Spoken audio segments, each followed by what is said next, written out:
Chapter 1. A New Start. Naruto looked around the small village he and Hiraishin had just entered. Like most of the villages he had been to in Hai no Kuni, Fire Country, the buildings were all made out of a mixture of wood and bricks, and were modeled in a Western style with flat rooftops and square architecture. Most of the buildings were shops that sold various wares and goods, which was obvious when Naruto observed the numerous people that were milling around looking in the windows. It had only been about a week since Naruto had left with Ero Sennin on this training trip, and the two had already been in two other cities in Hai no Kuni. "So what are we going to be doing here, Ero Sennin?" Naruto asked as he looked up at the larger male. Jiraiya was a fairly tall man, standing at about 6 feet 5 inches, making him taller than most of the people in Konoha with the exception of Kakashi. He had white hair that spiked up before going down to about mid-back. It was held in place by a haitie with 2 horns and the kanji for oil on it. He was wearing a green gi under a red vest and had wooden geta sandals rather than the standard shinobi sandals. Jiraiya looked down at his student and scowled. "What have I told you about respecting your elders, Gaki?" Naruto shrugged. "You'll get my respect when I feel you've earned it. So far all you've done is go to whorehouses or peek on women, and I have yet to actually learn anything from you." Jiraiya sighed at his student's rather apathetic attitude. Ever since they had left Konoha, Naruto had changed. He had become a lot more quiet than the loudmouth the Sannin had met during the Chunin exams. In fact, he hadn't spoken more than a few words since they left Konoha. It was like the loudmouth had suddenly vacated the boy's head, and this new person took his place. Most of the time Naruto stared at nothing and seemed to be in deep thought. Jiraiya was not sure what was bothering his apprentice, but figured that he would find out what was wrong in time. All right, the Toad Sannin sighed.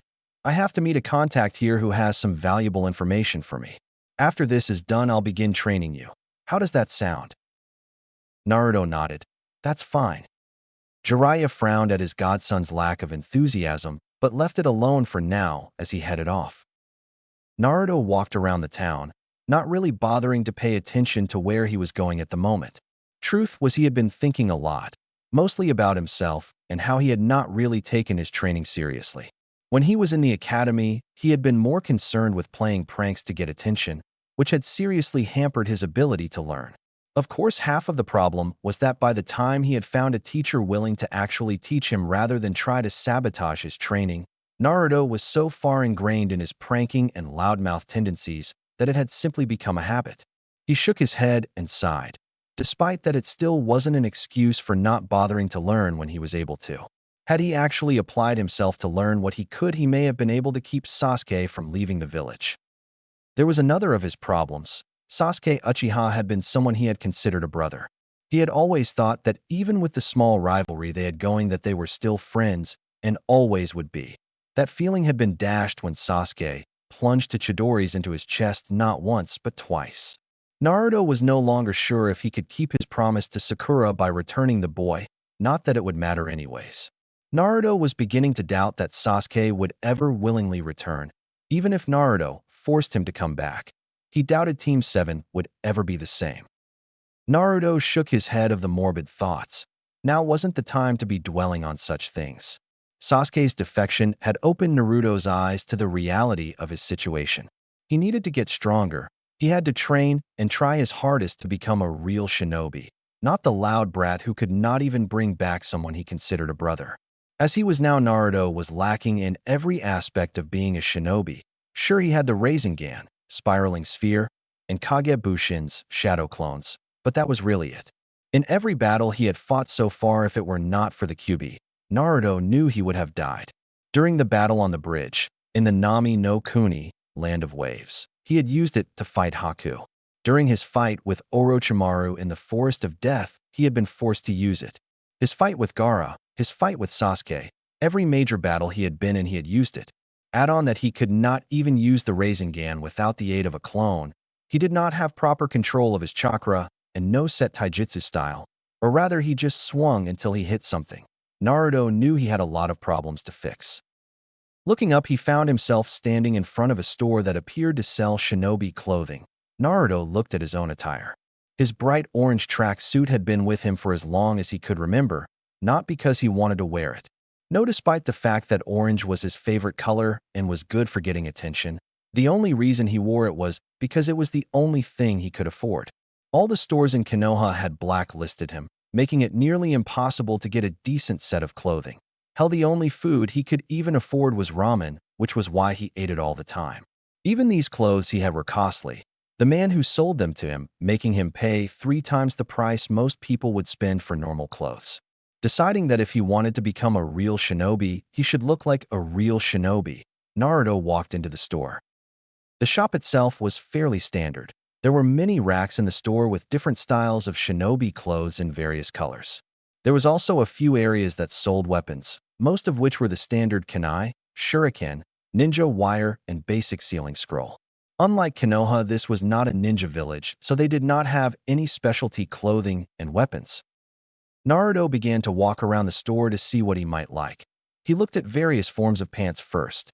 He wanted them to be in a dark color. Looking at a few of the different styles and colors, he decided to buy several sets of dark blue cargo-styled pants. They had several pockets that looked like they were designed to hold various scrolls and were of a sturdy material that would not wear down. The next thing he went to were the shirts. Looking through them, he went with a dark blue and black colors, buying several sets of both sleeveless and long-sleeve shirts so that he would have some variety before he moved on, looking to see if there was anything else he might want. He eventually bought several other things: a pair of black fingerless gloves with metal plates on the back, a pair of black combat boots with steel-toed tips, and a sealing scroll so he could carry it all. Walking up to the cash register, which had an old man sitting at it, Naruto set the clothes down. The old man looked at him and began to tally up the price. "That's quite a lot of stuff you bought, young man. The total will come up to 4,000 yen. Naruto reached into his pants pocket and pulled out Gamachan, his frog wallet. Opening it up, he looked to see how much he had. It was not well known, but Naruto was, despite not looking like it, was very stingy when it came to money. Living on the streets and having to be careful where he bought stuff and how much he bought, Naruto had been taught the value of cash. Right now, he had 6,500 yen. He would be using about 2/3 of his savings. But in Naruto's eyes, it was worth it. Taking out the necessary amount, Naruto gave it to the old man. "Excuse me, but do you have a place I could change?" Naruto asked, using a more respectful voice than he ever had before. "Yes, right over there." The old man pointed to a small changing stall that was somewhat hidden in the corner. "Thanks," Naruto replied, moving over to the stall. "No problem, young man." Naruto went into the stall and changed, opting to go for the sleeveless shirt instead of a long-sleeve one right now. He looked himself over in the mirror and nodded in satisfaction, sealing the rest of his clothes inside of the scroll he bought. Walking out of the store, Naruto created a Kage Bushin and told it to go find Jiraiya and tell him he was going to get some food. Walking around, Naruto eventually found a small stand that seemed to offer a variety of different foods. Naruto eventually settled on donburi with gyudon, beef, and began to eat. A few minutes later, Naruto blinked as the memories of his clone finding Jiraiya drunk off his ass with several girls hanging off the man hit him. What was that? Naruto wondered as he tried to figure out what had just happened. He had never had that happen when he made a clone before. Of course, normally when he made clones, he would spam them out as if they were going out of style, so maybe he just never noticed. As he ate, he absently wondered if this could be used for training or if he only retained the memories of the clones when they dispelled. He would ask Hiraishin when the man found him. A little while later, said man walked into the stand and sat down next to him. He ordered a small bowl of ramen and waited for it to come. When it did, he began eating for a bit before deciding to speak. "We'll be staying the night here.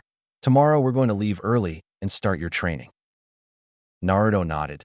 "Speaking of training, I noticed that I gained the memory of my clone when it dispelled." "Ho ho," Jiraiya said with a small hint of surprise and pride. "So you found out the secrets of the Kagebushin, eh?" Naruto turned to face Jiraiya with an incredulous look. "So you knew about this?" "Of course I knew, kid," Jiraiya snorted. "I've been waiting to see when you would figure it out yourself." Naruto nodded again, deciding not to bother getting bent out of shape about over not being told. "Do you think I would be able to use it for training?" Jiraiya looked thoughtful for a moment. "That could work. With your reserves, you could easily learn things in months that many others would take years to get down. though I imagine there would be some drawbacks to this method of training. Like what? Naruto asked. Jiraiya spent the next hour explaining the drawbacks of using Kagebushin to train. 1 month later, Naruto grunted as he came up and did another set of push-ups. He had been going at them for about an hour now and was just about finished. It had been a month since he had learned the Kagebushin method, and Naruto's training had been progressing far faster than most people could ever hope to. Every day Naruto would create about 200 clones. Half of them would go through the taijutsu kata that Jiraiya was trying to teach him. The style was called Hamingatori no Ken, hummingbird style, and relied on high-speed attacks that were designed to inflict significant damage on the weak spots of the body, such as joints. The other half would work on chakra control, which was easily Naruto's worst subject, with Genjutsu being a close second. Naruto had been told by Jiraiya that because of his massive reserves, doing things like Genjutsu and medical jutsu would be impossible. However, if he got his control up, Naruto should at the very least be able to dispel high-level Genjutsu, even if he could not cast them. So his clones would do a mixture of exercises. Most of them would run around on a body of water with several large rocks sticking to different areas of the body while balancing Senbon or Kunai on his fingers. He hoped that he could at least get Umbu-level chakra control by the end of the training trip. While his clones were doing that, Naruto would work on the physical aspect, training his body to withstand high-speed combat. Every morning Naruto would wake up and do his workout. Currently, he would do a 15-mile run, for 100 push-ups, for 100 sit-ups, 200 pull-ups, 1,000 squats, 500 kicks, and 500 punches. Each week, he would add 5 miles and 100 more of each exercise. He had gotten inspiration for the training regimen from his friend Rock Lee, a boy who could only use taijutsu. While Naruto was considered a ninjutsu specialist, he had strong hopes that he could also match Lee and Guy in taijutsu. Finishing his push-ups, Naruto started on his sit-ups. A little ways away, Jiraiya watched his apprentice work with a frown. While he was proud of the boy for pushing himself so hard, he was also worried. Naruto had been doing nothing but training for the entire month they had started. The boy would only stop to eat and sleep, though Jiraiya was positive the boy was only getting half as much sleep as he should. Jiraiya's original decision to take Naruto on this training trip was to focus on helping him use Kyuubi's chakra, but with the boy had been adamant on learning to fight without it, that Jiraiya had decided to focus on actual shinobi training before going to that.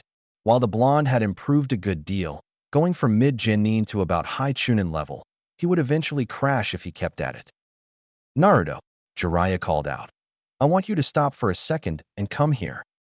Naruto looked up and nodded. Finishing his set, he stood and made his way towards Jiraiya. "What do you need, Jiraiya-sensei?" That was another thing that was different about their relationship. Whenever they were training, Naruto would always refer to him as sensei. Of course, once they were finished, it was right back to Hiraishin, but at least it was progress. "I want to know what's eating you," Jiraiya said, narrowing his eyes as Naruto looked away. "I don't know what you're talking about, sensei," Naruto said, though he still wouldn't make eye contact. "Don't give me that crap," Jiraiya scowled. "You've been quiet ever since we left Konoha. In fact, you haven't been your typical loudmouth self since you got out of the hospital. Now that I think about it, I've rarely ever heard you speak more than 2 words unless it was about training. Now spill it, or I won't train you anymore." Naruto winced at the obvious threat. For a moment, he was silent before he sat down with a sigh. I realized just how badly I've handicapped myself all this time. When I was younger, no one would ever teach me anything. I had to learn to read and write on my own because the lady who owned the orphanage said demons don't deserve to learn how to do human things, and when I went to the academy, it was the same way. I thought that since the old man was letting me go there, I would finally be able to learn and show everyone what an awesome ninja I could be if given the chance. Naruto closed his eyes. That never happened. I was always sent out during important lessons or assignments. When they taught us taijutsu, I was taught incorrect stances, the list for the things they did go on. I eventually decided to stop paying attention. I played pranks so people would notice me. And by the time I found someone who was willing to teach me, it was too late. I didn't care anymore. Sure, I always said I would be Hokage, but I never really worked at it. I want to change that." Jiraiya sighed as he realized what the problem was. He should have known that Sarutobi-sensei would not have been able to protect the boy like he should have. Jiraiya should have been far more adamant about taking Naruto with him after the Kyuubi's attack. He was sure that a life on the move would have been better than a life of hatred. I suppose I can understand that, Jiraiya said. But you're still going to burn out if you keep this up. I know, Naruto sighed. But I can't help it. I want to become better. I don't want to be considered the dobe, the loser anymore. The toad Sannin looked at his godson for a long while before smile broke out on his face. All right then, get back to your training, and I'll make sure you become the best shinobi in Konoha, if not the entire elemental nations. Naruto grinned before running back to his spot, where he began exercising again. As soon as Naruto and Jiraiya entered the next town, the toad Sannin immediately turned to Naruto. Listen, I'm going to go and find one of my contacts here so I can look for some information. You can wander around, just stay out of trouble, got it? He asked. Naruto rolled his eyes at the man. I'm not you, Ero-sensei. Jiraiya rolled his eyes at the new nickname. Apparently Naruto had decided that because Jiraiya had earned his respect, he would give him the sensei title. Of course, he later told the man that because he was still a pervert, he would not be removing the arrow part anytime soon. I'll be fine. I'll just go and see if this place has any ramen. Maybe do some training afterwards. Whatever, brat, Jiraiya stated as he ran off. Naruto, having been with the pervert for the last month, recognized that the man was heading towards the red lights district. Informant my ass, Naruto mumbled as he began walking around town. He didn't really bother taking in the sights. Having seen one city in Fire Country, he noticed that they all kind of looked the same. Instead, he looked around at all the people. Even though he had been out of Konoha for over a month, actually having people smile at him rather than glare was a novel experience. He still was not really sure how to react, but he would occasionally return someone's smile with a tentative one of his own. As he was wandering, he noticed something else that made him curious. He had passed several groups of girls his own age, and not one to be rude to, well, anyone really. He had offered them a smile. This had the unexpected side effect of the girls doing two things. The first was for the girls to blush at him. The second was to huddle in whatever group they were in and start giggling while looking at him. He really was not sure how to react to this, having never had experience with girls aside from getting his face to cave in whenever Sakura hit him. And so he was left confused as he made his way around town, looking for a stand that would sell him some good ramen. After several minutes of searching, he finally found a stand that looked promising. He walked in and sat down at one of the stools. At the sound of his entrance, the chef turned around and spotted him. What do you have, kid? Naruto frowned as he looked over the menu. I'll have 5 orders of your miso ramen, 4 orders of your chicken ramen, and 2 orders of your beef ramen to start. The man behind the counter just looked at him for a second, wondering if this kid had some kind of mental deficiency. Are you sure you can eat that much, kid? He asked. Naruto looked at him with his newly created, do you know who the fuck you're talking to look? Of course I'm sure. If I wasn't, I wouldn't have ordered it. The man just looked at him before shrugging. Well, if you say so. 1 hour and 23 bowls of ramen later, Naruto left the stand, leaving a very happy ramen chef and the feeling of his wallet several pounds lighter. He decided to continue his walk through the city before finding a nice quiet place to train. He wasn't too worried about getting lost. Jiraiya somehow always knew how to find him even when the man was drunk as a skunk. As he continued, Naruto noticed he was getting more and more of those looks from the female population. He was not sure what they meant, but the looks had the odd effect of making him swell with pride, and at the same time want to run away screaming. Though, he could have sworn he had seen those looks before. He shrugged the thought off as he looked at some of the stores, wanting to see if they may have anything interesting. He didn't go into any of the stores right now, since he could not see anything interesting. Instead, he satisfied himself with window shopping to see if there is something he might want. As he was looking into one of the stores, he felt someone tapping him on the shoulder. Turning around, he found himself staring at a girl around his age. She had long light brown hair, green eyes, and a decent figure for someone who he recognized as a civilian. She was giving him the same smile with that light redness across the cheeks that he had noticed other girls giving him as he had walked around the city. Naruto was really not sure what to say. He had next to no experience with women, so he was completely unsure what to do. He decided to be quieter than he usually was. After all, Sakura would hit him when he was loud, so there was no reason to assume other females would not do that either. Can I help you? He asked. He picked up several giggles coming from behind the girl. Turning his head slightly, he saw a group of them just a little ways away looking at the two of them. He did not know why, but this instantly had his danger senses going haywire, telling him to run and never look back. The girl continued to give him a small smile. Actually, me and my friends were just wondering if you wanted to go shopping with us? Naruto blinked, opened his mouth, closed his mouth, and blinked again. No one had ever asked him to do something like this with them before. It went without saying that he was stumped on what to do. What? He asked in a voice that sounded like he had not heard what the girl had asked. The girl talking to him could not help but think he looked extremely cute with his confused look. She started giggling again. I asked if you wanted to go shopping with us?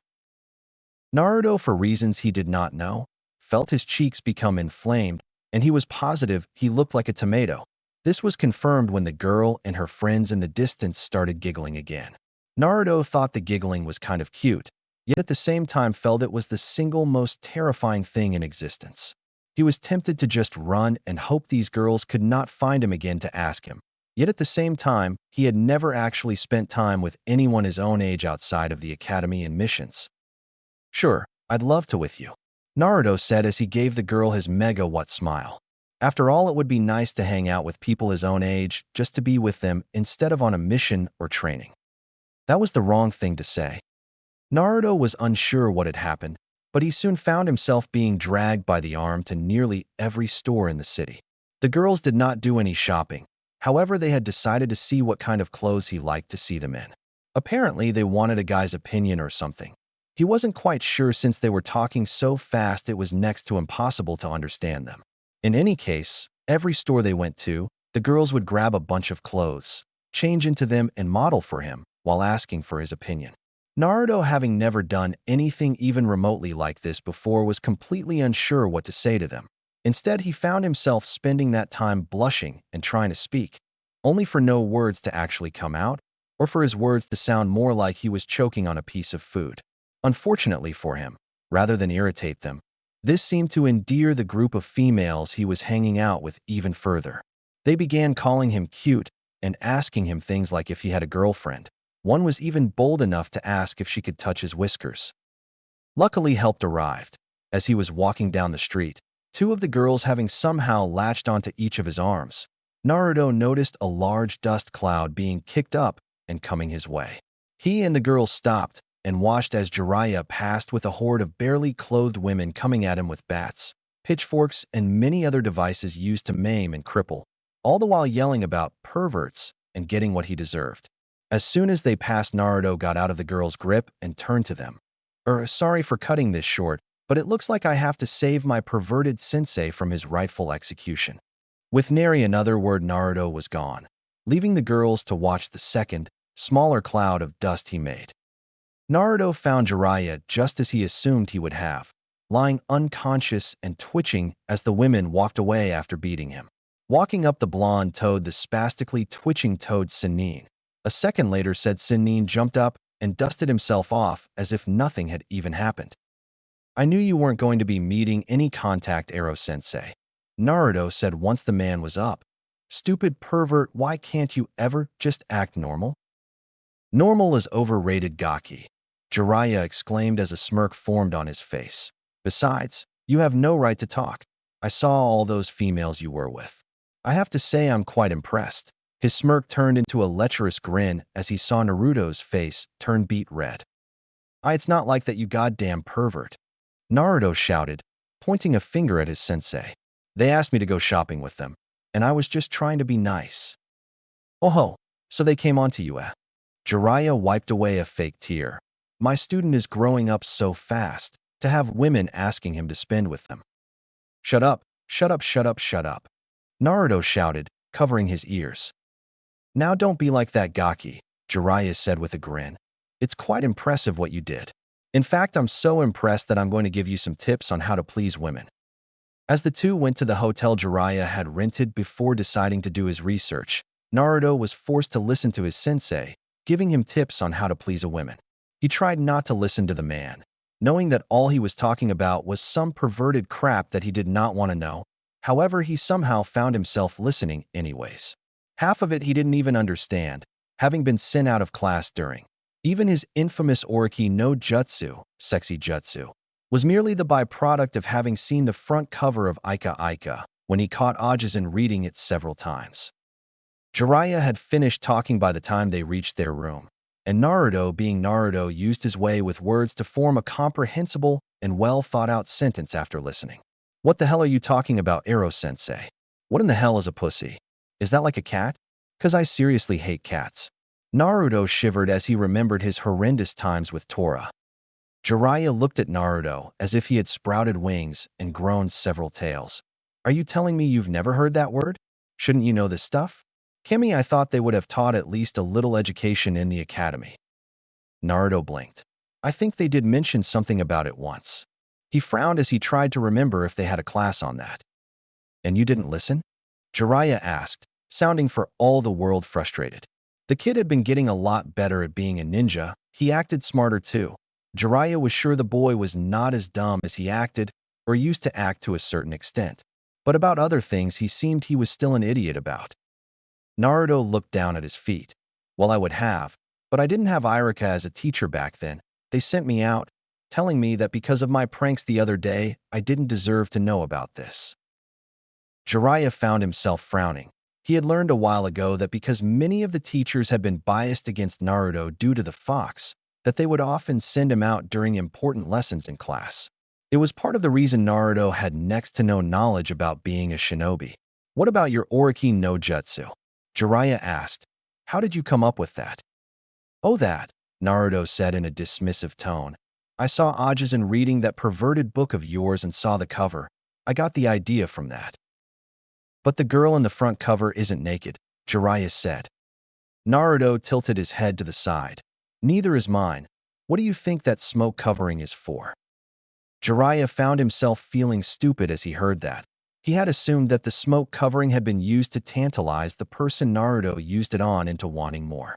Apparently, from what Naruto was saying, that was not the case. And the only reason the smoke was there because Naruto did not know enough about female anatomy to properly recreate those details. This meant that his apprentice knew almost nothing about relationships or the opposite gender. It was both fortunate and unfortunate that Naruto happened to be with a man who made his living from writing books that were considered highly questionable and meant strictly for mature audiences. "All right, Naruto," Jiraiya said as he pulled out his first edition of Ika Ika Volume 1. "I'm going to be teaching you all you need to know about women." As soon as Naruto saw the small orange book, he knew he had to escape. He rushed toward the window, hoping to make a quick exit. However, Jiraiya was much faster than him. Before the blonde even realized what was happening, he found himself tied to a chair, doing his best not to look or listen as his sensei went on about adult topics, using his questionable book as a reference. His screams and pleas could be heard all throughout the night.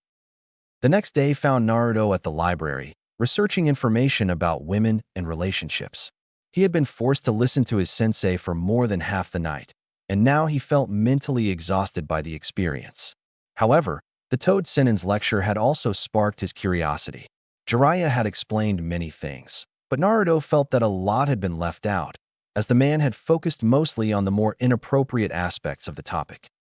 So there Naruto was, along with several clones, reading books on human anatomy, basic biology, and interpersonal relationships in general. He had even picked up a few romance novels, hoping they would help him better understand women and how relationships with the opposite gender worked. After all, there was no way he was going to let his sensei corrupt him with his perverted ways. 6 months later, Naruto grunted as he was kicked in the face and sent flying backwards. Flipping himself in mid-air, Naruto landed on his feet and skidded across the water. In burst of speed, Naruto shot off towards Jiraiya, one hand going to his kunai pouch, and the other began a series of one-handed seals. He threw several shuriken at Jiraiya before thrusting out his palm. Futon, Rapusho, Wind Release, Wind Gale Palm. The shuriken, which had already been going forward at high speeds, soon became a nothing more than a streak of silver as they head for Jiraiya. The Toad Senin jumped out of the way, knowing how dangerous Naruto was when he used his wind element for anything. However, Naruto knew his sensei would dodge. After all, Jiraiya was not a Kage-level shinobi for nothing and had in fact counted on him dodging. Naruto put in a small but intense burst of highly concentrated chakra into his legs, literally disappearing and reappearing right in front of Jiraiya. The blonde shinobi aimed a punch at his sensei's solar plexus. Jiraiya swatted it to the side and downward in the hopes of knocking Naruto off balance. No such luck as Naruto went down and pushed himself into a handstand, launching a kick that managed to hit Jiraiya in the face and make the man stumble back. Pushing himself into a flip, Naruto went for an axe kick to Jiraiya's collarbone. Jiraiya put up both arms to guard and immediately regretted it as he was forced to a knee. Goddamn Gaki and his stupid strength training. Jiraiya grabbed onto Naruto's legs with both hands and was about to flip the boy over. However, Naruto used his other leg to jump up and over Jiraiya, using the man's grip to keep himself balanced, and launched a kick to the white-haired man's face. Jiraiya was forced to let go of Naruto's leg as he tilted his head to the side and dodged the kick. He turned around and managed to kick Naruto in the chest on the blonde's way down, said boy moving with the blow and going into a series of flips as he jumped away to gain some distance. Jiraiya took out a kunai and threw it at the blonde, going through a few hand seals as he shouted. Ninpu, Kunai Kage Bushin no Jutsu. Ninja Art, Kunai Shadow Clone Jutsu. One kunai multiplied into 24 kunai as they all headed straight for Naruto. Said blonde just looked at them with a smirk, going through a few of his own hand seals before Naruto called out his jutsu. Suetun, Suijin Hiki. Water release, water encampment wall. A large wall of water formed around Naruto, blocking the kunai. Once Naruto heard the popping of kunai being dispelled, he went through several more hand seals. Suetun, Saryuden no Jutsu. Water release, water dragon jutsu. The wall of water soon began to swirl around Naruto, before taking the shape of a 60-foot water dragon with glowing yellow eyes. As soon as it did, Naruto created a Kage Bushin seamlessly and had it go through a few hand seals as the water dragon launched itself towards Jiraiya. Futon, Renkuden, wind release, wind bullet. The clone smashed a fist into its stomach and shot a large ball of compressed wind out of its mouth. It went straight for the water dragon. The water dragon's power and speed were soon increased as the Renkuden merged with it as it headed towards Jiraiya, said Sannin, swearing enough to make a sailor blush as he jumped out of the way. The water dragon slammed into the water with a loud crash. Water erupted everywhere, looking something akin to a large explosion. Using the distraction caused by his jutsu, Naruto threw several kunai and went through the hand signs Jiraiya had used earlier. Ninpu, Kunai Kage Bushin no Jutsu.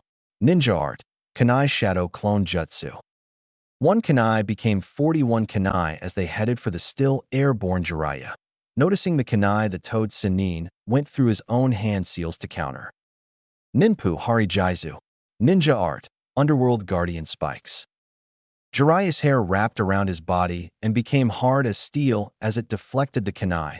When all the kunai were gone, Jiraiya whipped his still long hair around and called out another jutsu.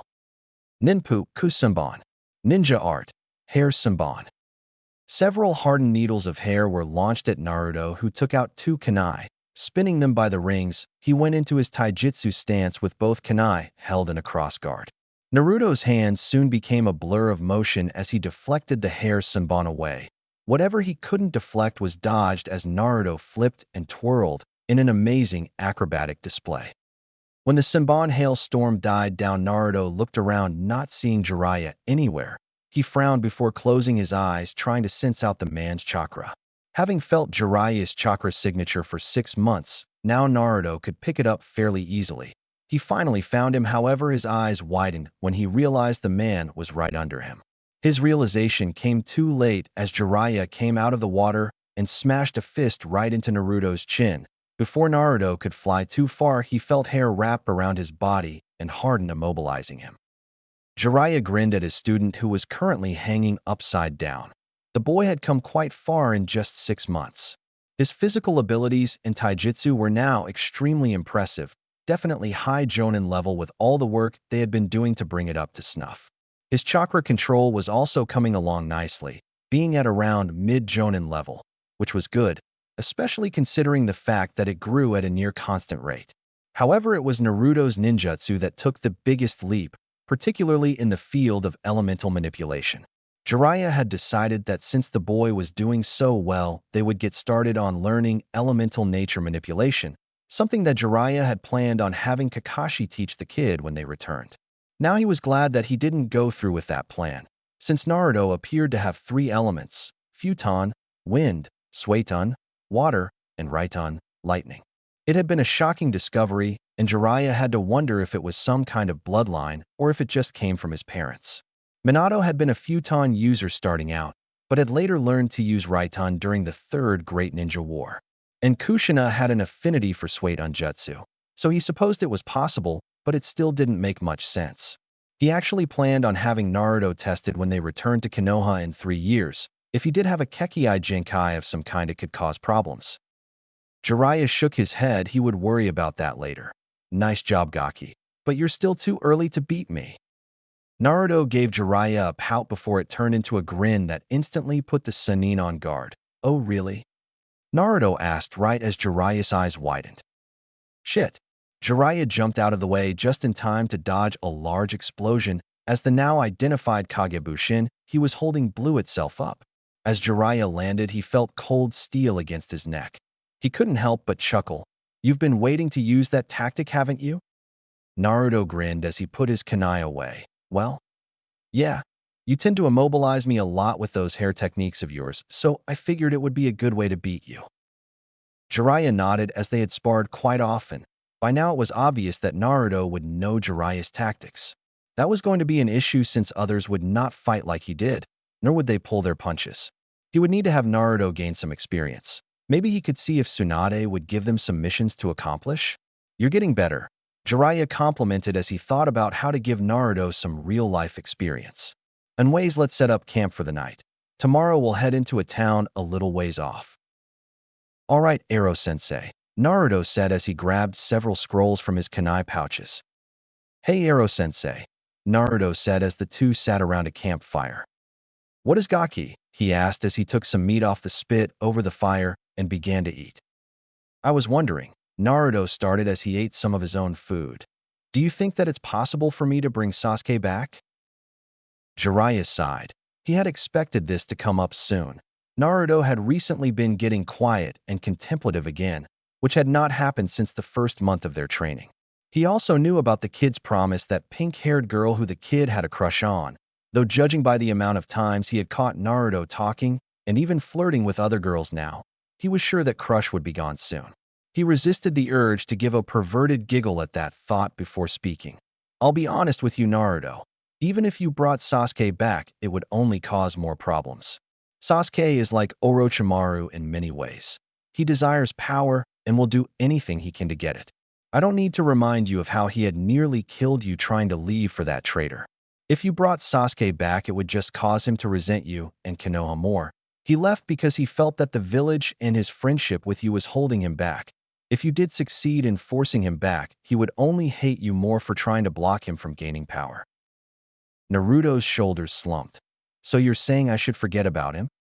Jiraiya patted the boy on the shoulder. I know it's hard. Hell, when I tried to bring Orochimaru back and failed, I was just as hurt as you were.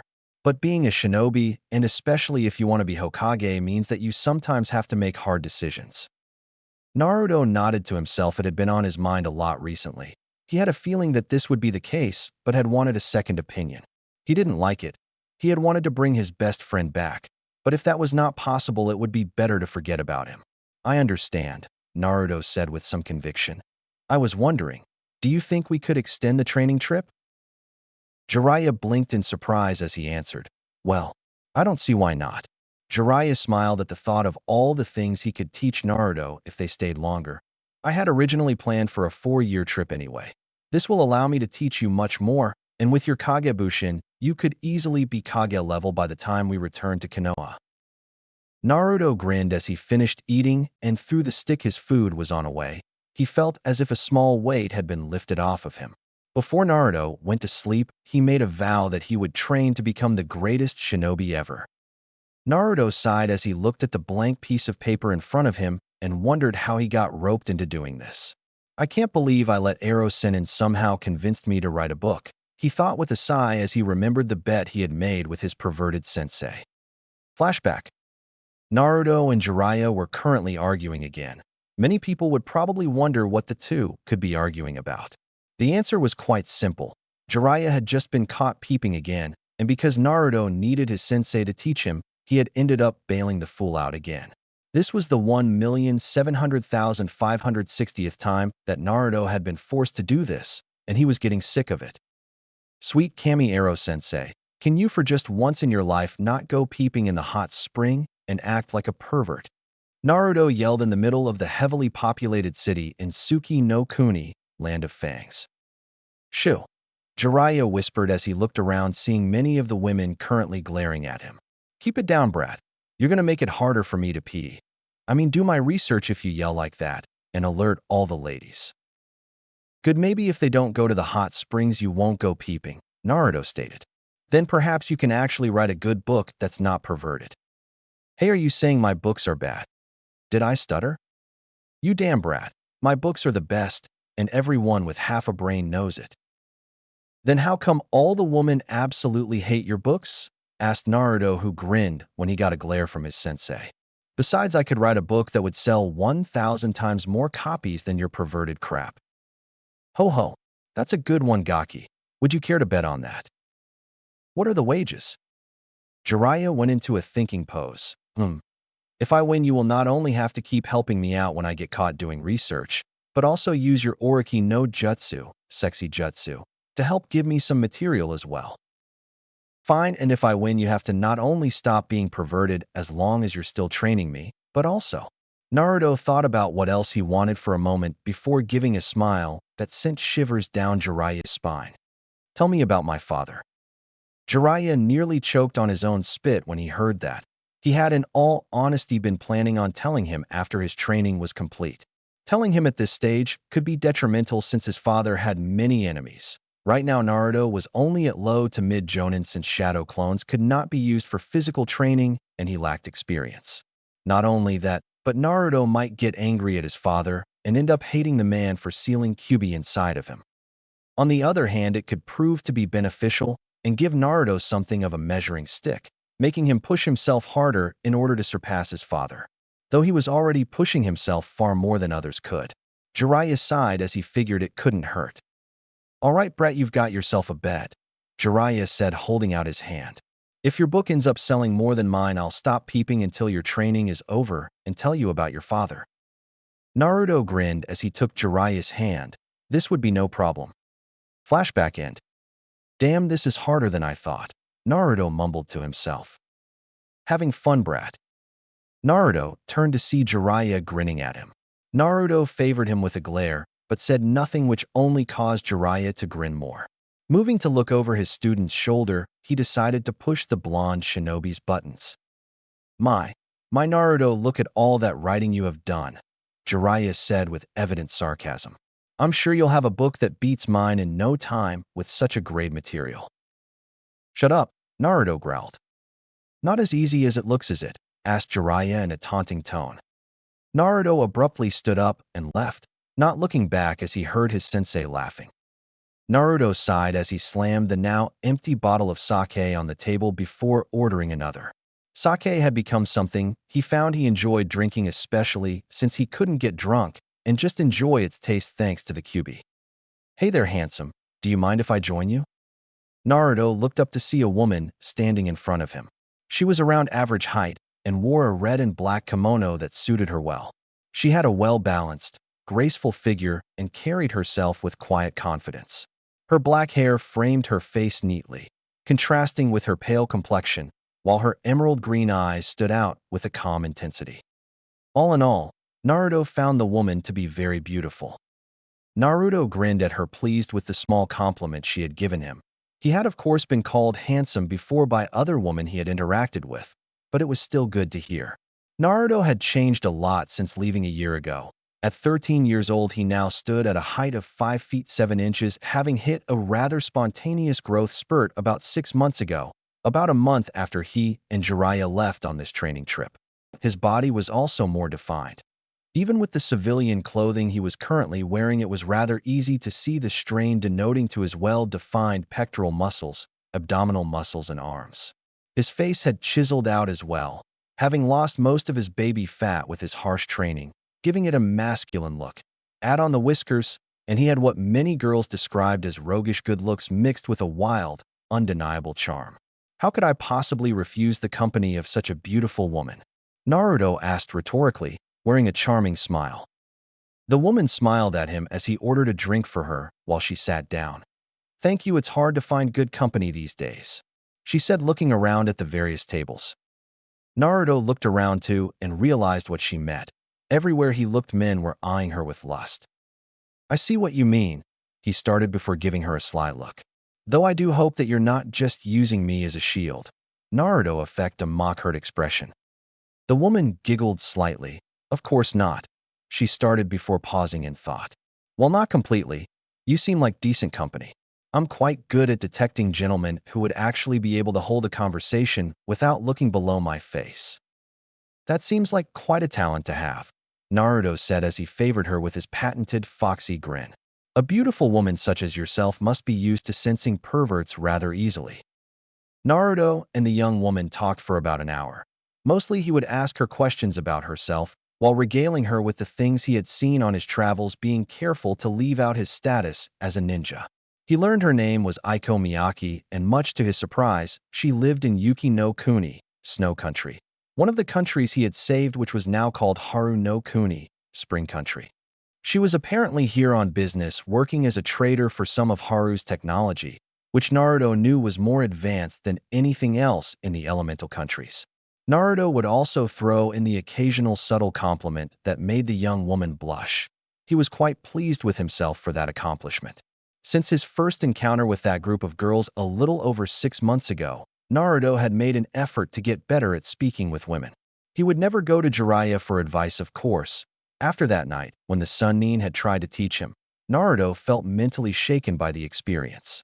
However, he had spent time reading about personal connections, basic human interaction, and books that talked about women in general, along with several romance novels. He never truly enjoyed them, but he felt they were helpful. As he continued traveling and meeting different women across the elemental nations, Naruto found himself genuinely enjoying their company and engaging in lighthearted, playful conversation. He could at least partially understand Ero-sensei's fascination, even if he felt the man often took things far beyond what was appropriate. Aiko herself was pleased that Naruto was actually listened to her. She found herself blushing many times as Naruto used his charm and gave her subtle compliments, and not just about her figure. It was definitely a pleasant change to people either putting her down for doing what some considered a man's job or only trying to get in her pants. It also helped that she was downing more sake than usual since she felt so comfortable in his presence. When it was time to go, Naruto noticed that she was having a little trouble standing up. She had obviously drunken too much. Deciding to do the gentlemanly thing, he offered her support as he took her back to her hotel. Of course, nothing ever goes right when you're with a young, beautiful woman at night, and the two soon found themselves surrounded by several thugs. "Look what we have here, boys," one of the thugs exclaimed.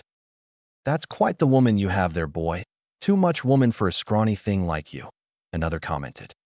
"Just hand over the woman and all your valuables, and we may let you leave," the one on his right stated as he pulled out a knife.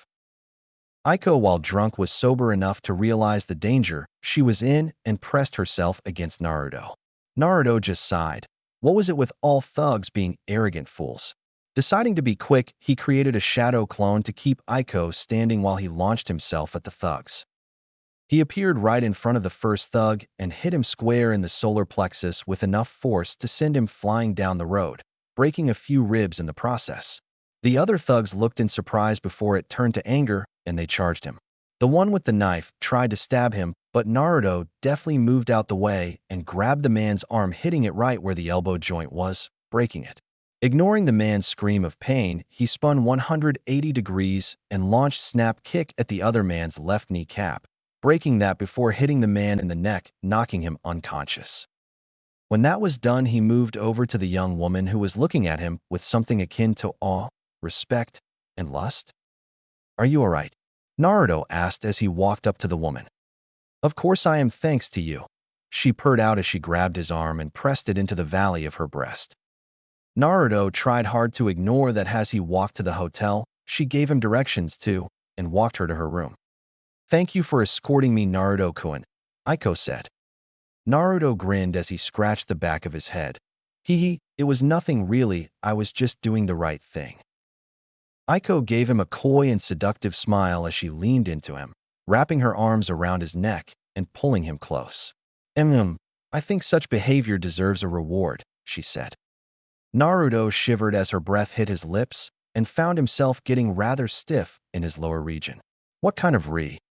His question was cut of Aiko pressed her lips against his. For several seconds Naruto found himself frozen stiff.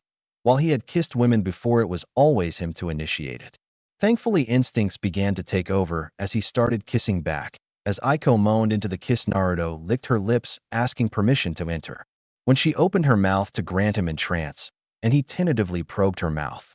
Wrapping his arms around Aiko, he became more emboldened as she moaned into his kiss.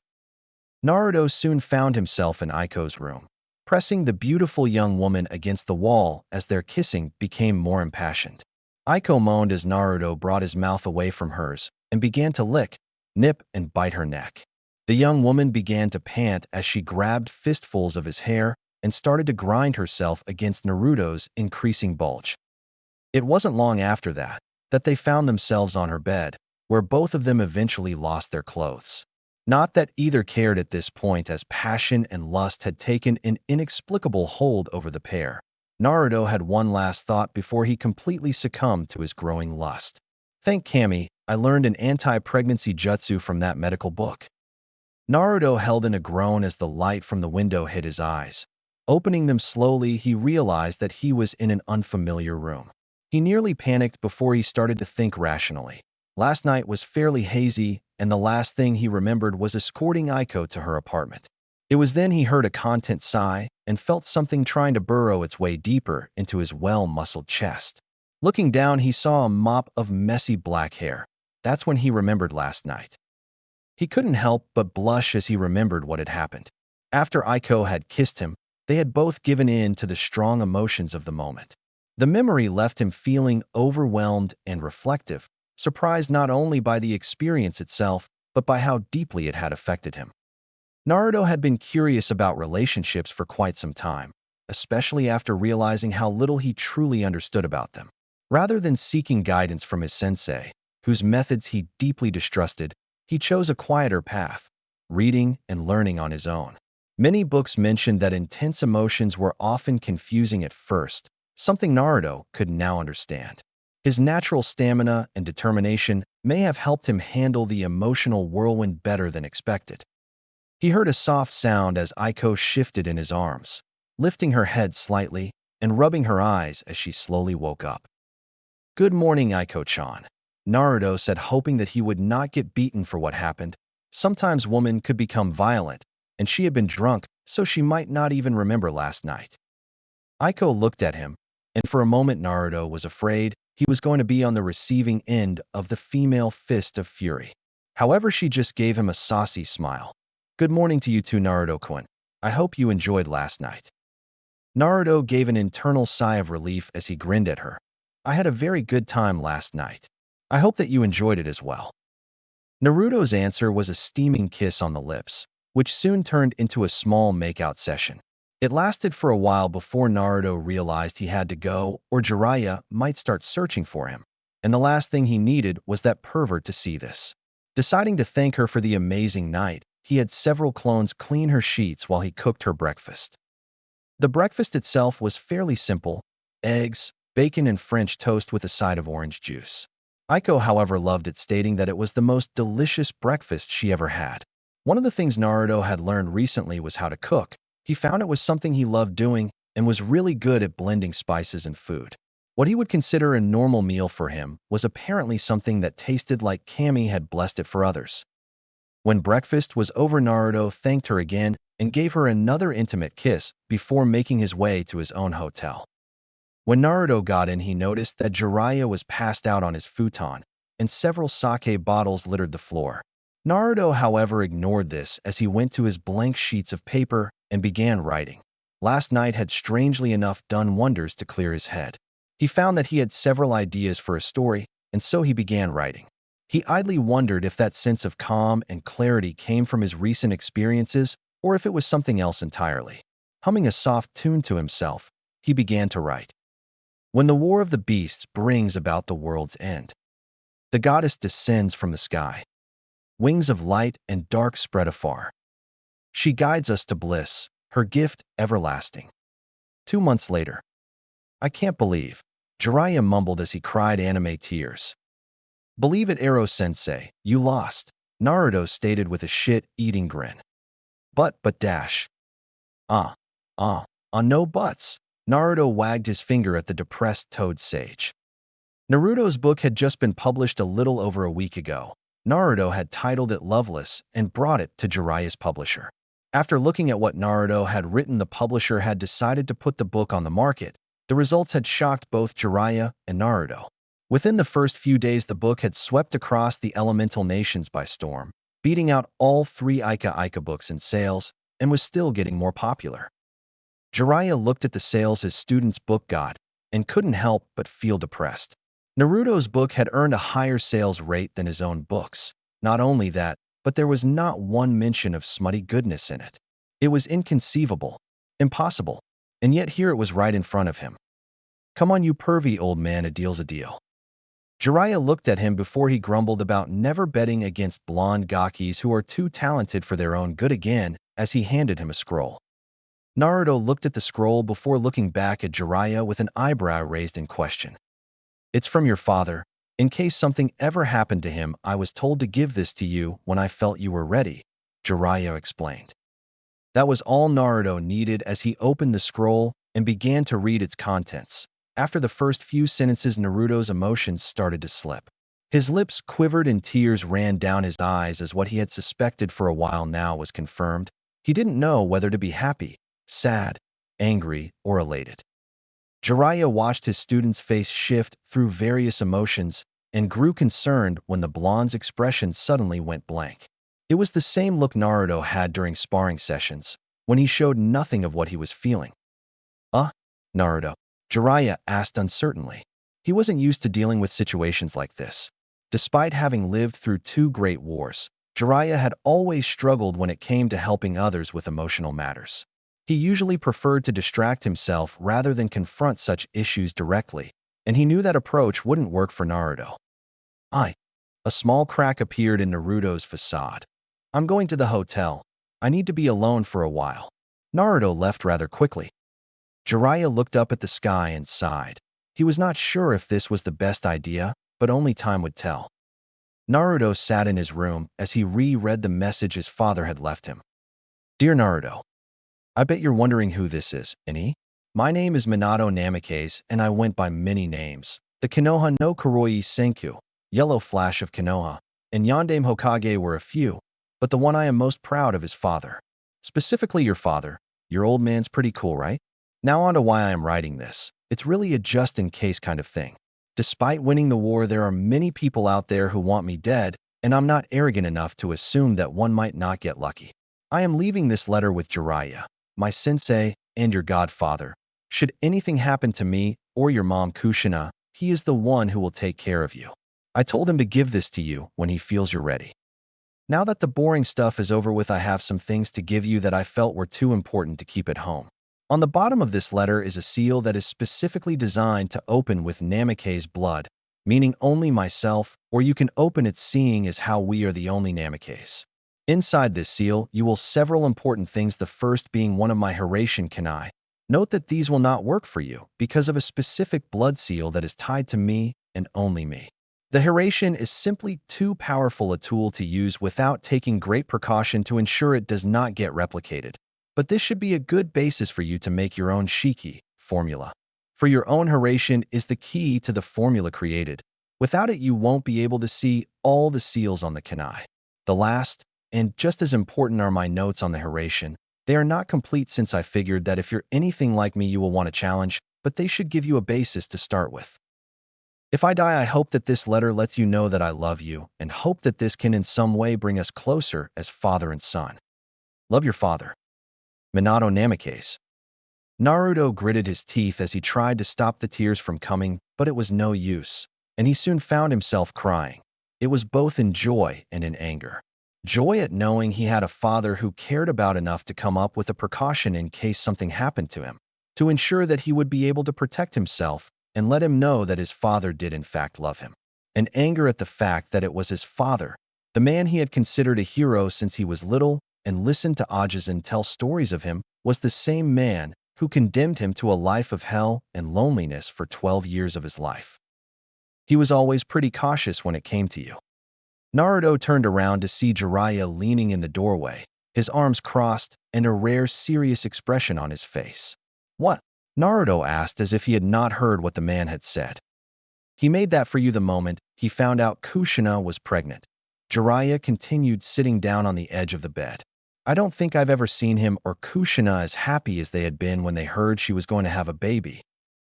"So I should just forgive and forget?" Naruto asked in a low voice. "Just move on like that, because he was happy I was being born.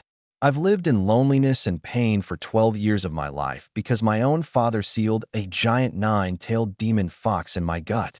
Maybe you can forgive something like that so easily, but I can't, Godfather." Jiraiya winced at the way Naruto said the man's title. Jiraiya knew he had not been much of a godfather to the blonde. He could have disobeyed his sensei and the council, taking Naruto with him and nurturing the boy into the man he should have been, but he had not done that. "Naruto, I wanted a tea-dash." "And where were you?" Naruto accused, having cut off Jiraiya's speech. "You were supposed to take care of me should anything happen to my parents. Where were you when the orphanage kicked me out and I was forced to live on the streets for a year? Where were you when I received my first beating by the villagers on my own birthday?" "Naruto, look, what were you doing, huh? Peeking on woman so you could write those perverted book of yours and not accept the responsibility for your godson?" "Look here," Jiraiya yelled as he stood up and narrowed his eyes at Naruto. "I wanted to take you with me. In fact, I begged Sarutobi-sensei to let me take you away from the village. I pleaded with him, but he wouldn't budge. He said he wanted you to gain bonds with the people of the village. I told him that it would never happen, but he wouldn't listen." Jiraiya took a deep breath and calmed down. Sitting back down, he placed a hand on the young boy's shoulder. "If it had been my choice, I would have taken you with me, but it wasn't. And it's not like I didn't come to see how you were doing." "What do you mean?" Naruto asked, having calmed down a bit, though tears were still falling freely down his face. "Who do you think gave you that wallet?" Jiraiya asked, gesturing towards the seal on Naruto's leg that held Gamachan. Naruto blinked. "You gave it to me? But I thought that it was Sarutobi-sensei." Jiraiya shook his head. "Had it been him, he would have given it in person." "Why didn't you give it to me in person?" "The council," Jiraiya sighed. "By the time I came back to visit you and saw how shitty your life was, I begged Sensei to again let me take you out of the village. However, the council had taken much of the Hokage's power after Minato's death. By that time, Sensei was unable to do anything. I was ordered not to make contact with you unless it had something to do with the seal." Naruto rubbed his eyes with his arms, getting the tears out before he looked at Jiraiya with a smile. "I guess I'll have to fix that when I become Hokage, any?" Jiraiya chuckled as he ruffled Naruto's hair. "I guess so, but you won't become Hokage by moping about like this." Naruto chuckled as he dried the last of his tears. He honestly felt better after crying a bit. But crying never got people anywhere. Plus, crying over spilt milk wasn't his style. He was just about to comment when he remembered something. "What about my mother?" "From what I understand, she wrote a letter for you as well, but it's at their house in Konoha," Jiraiya answered. Naruto nodded. "Then I won't worry about that for now. I'll be able to read it when I get home." Jiraiya nodded and smiled. "Good, now if you're done moping, we have some training to do." Naruto grinned. "Right."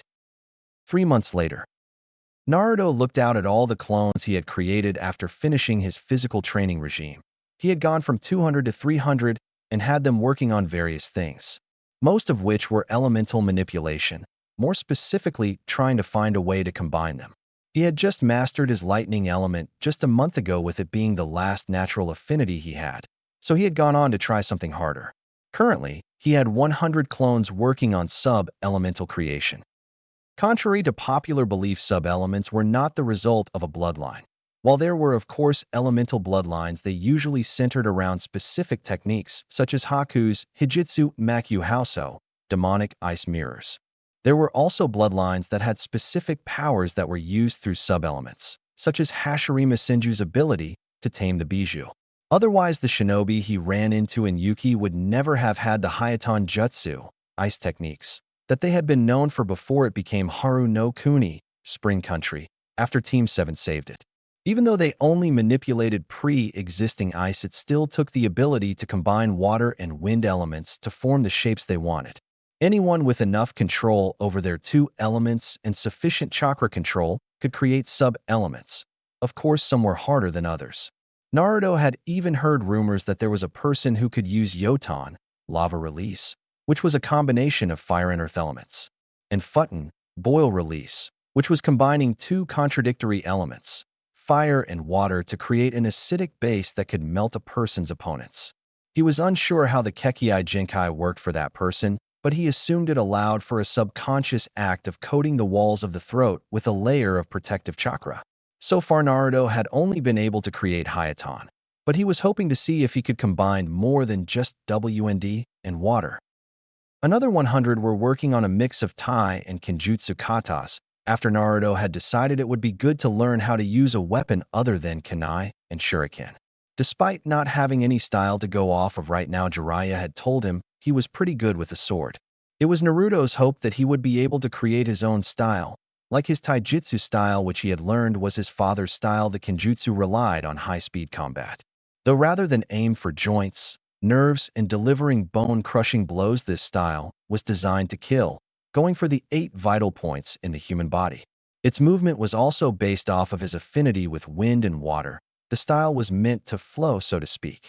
The user would move like the water, flowing in and out of attacks like water flows around a rock. However, it was also fast and unpredictable like the wind. It could be calm and centered one moment, then have all the power and fury of a raging hurricane the next.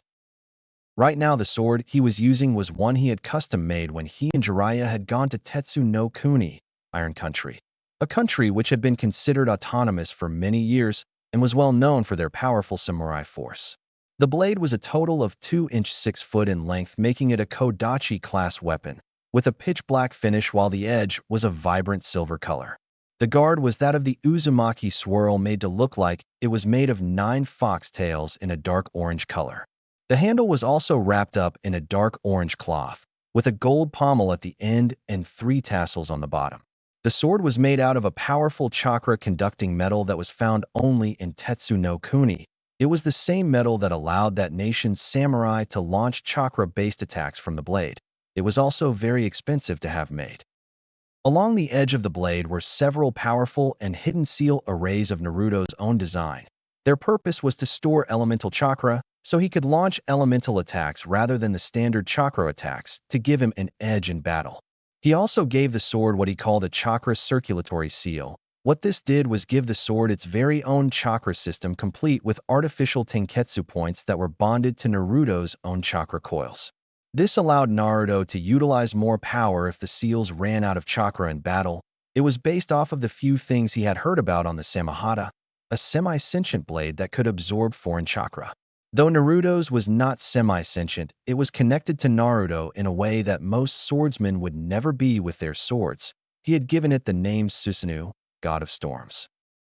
The last 100 clones were doing a variety of different things, most of which were reading.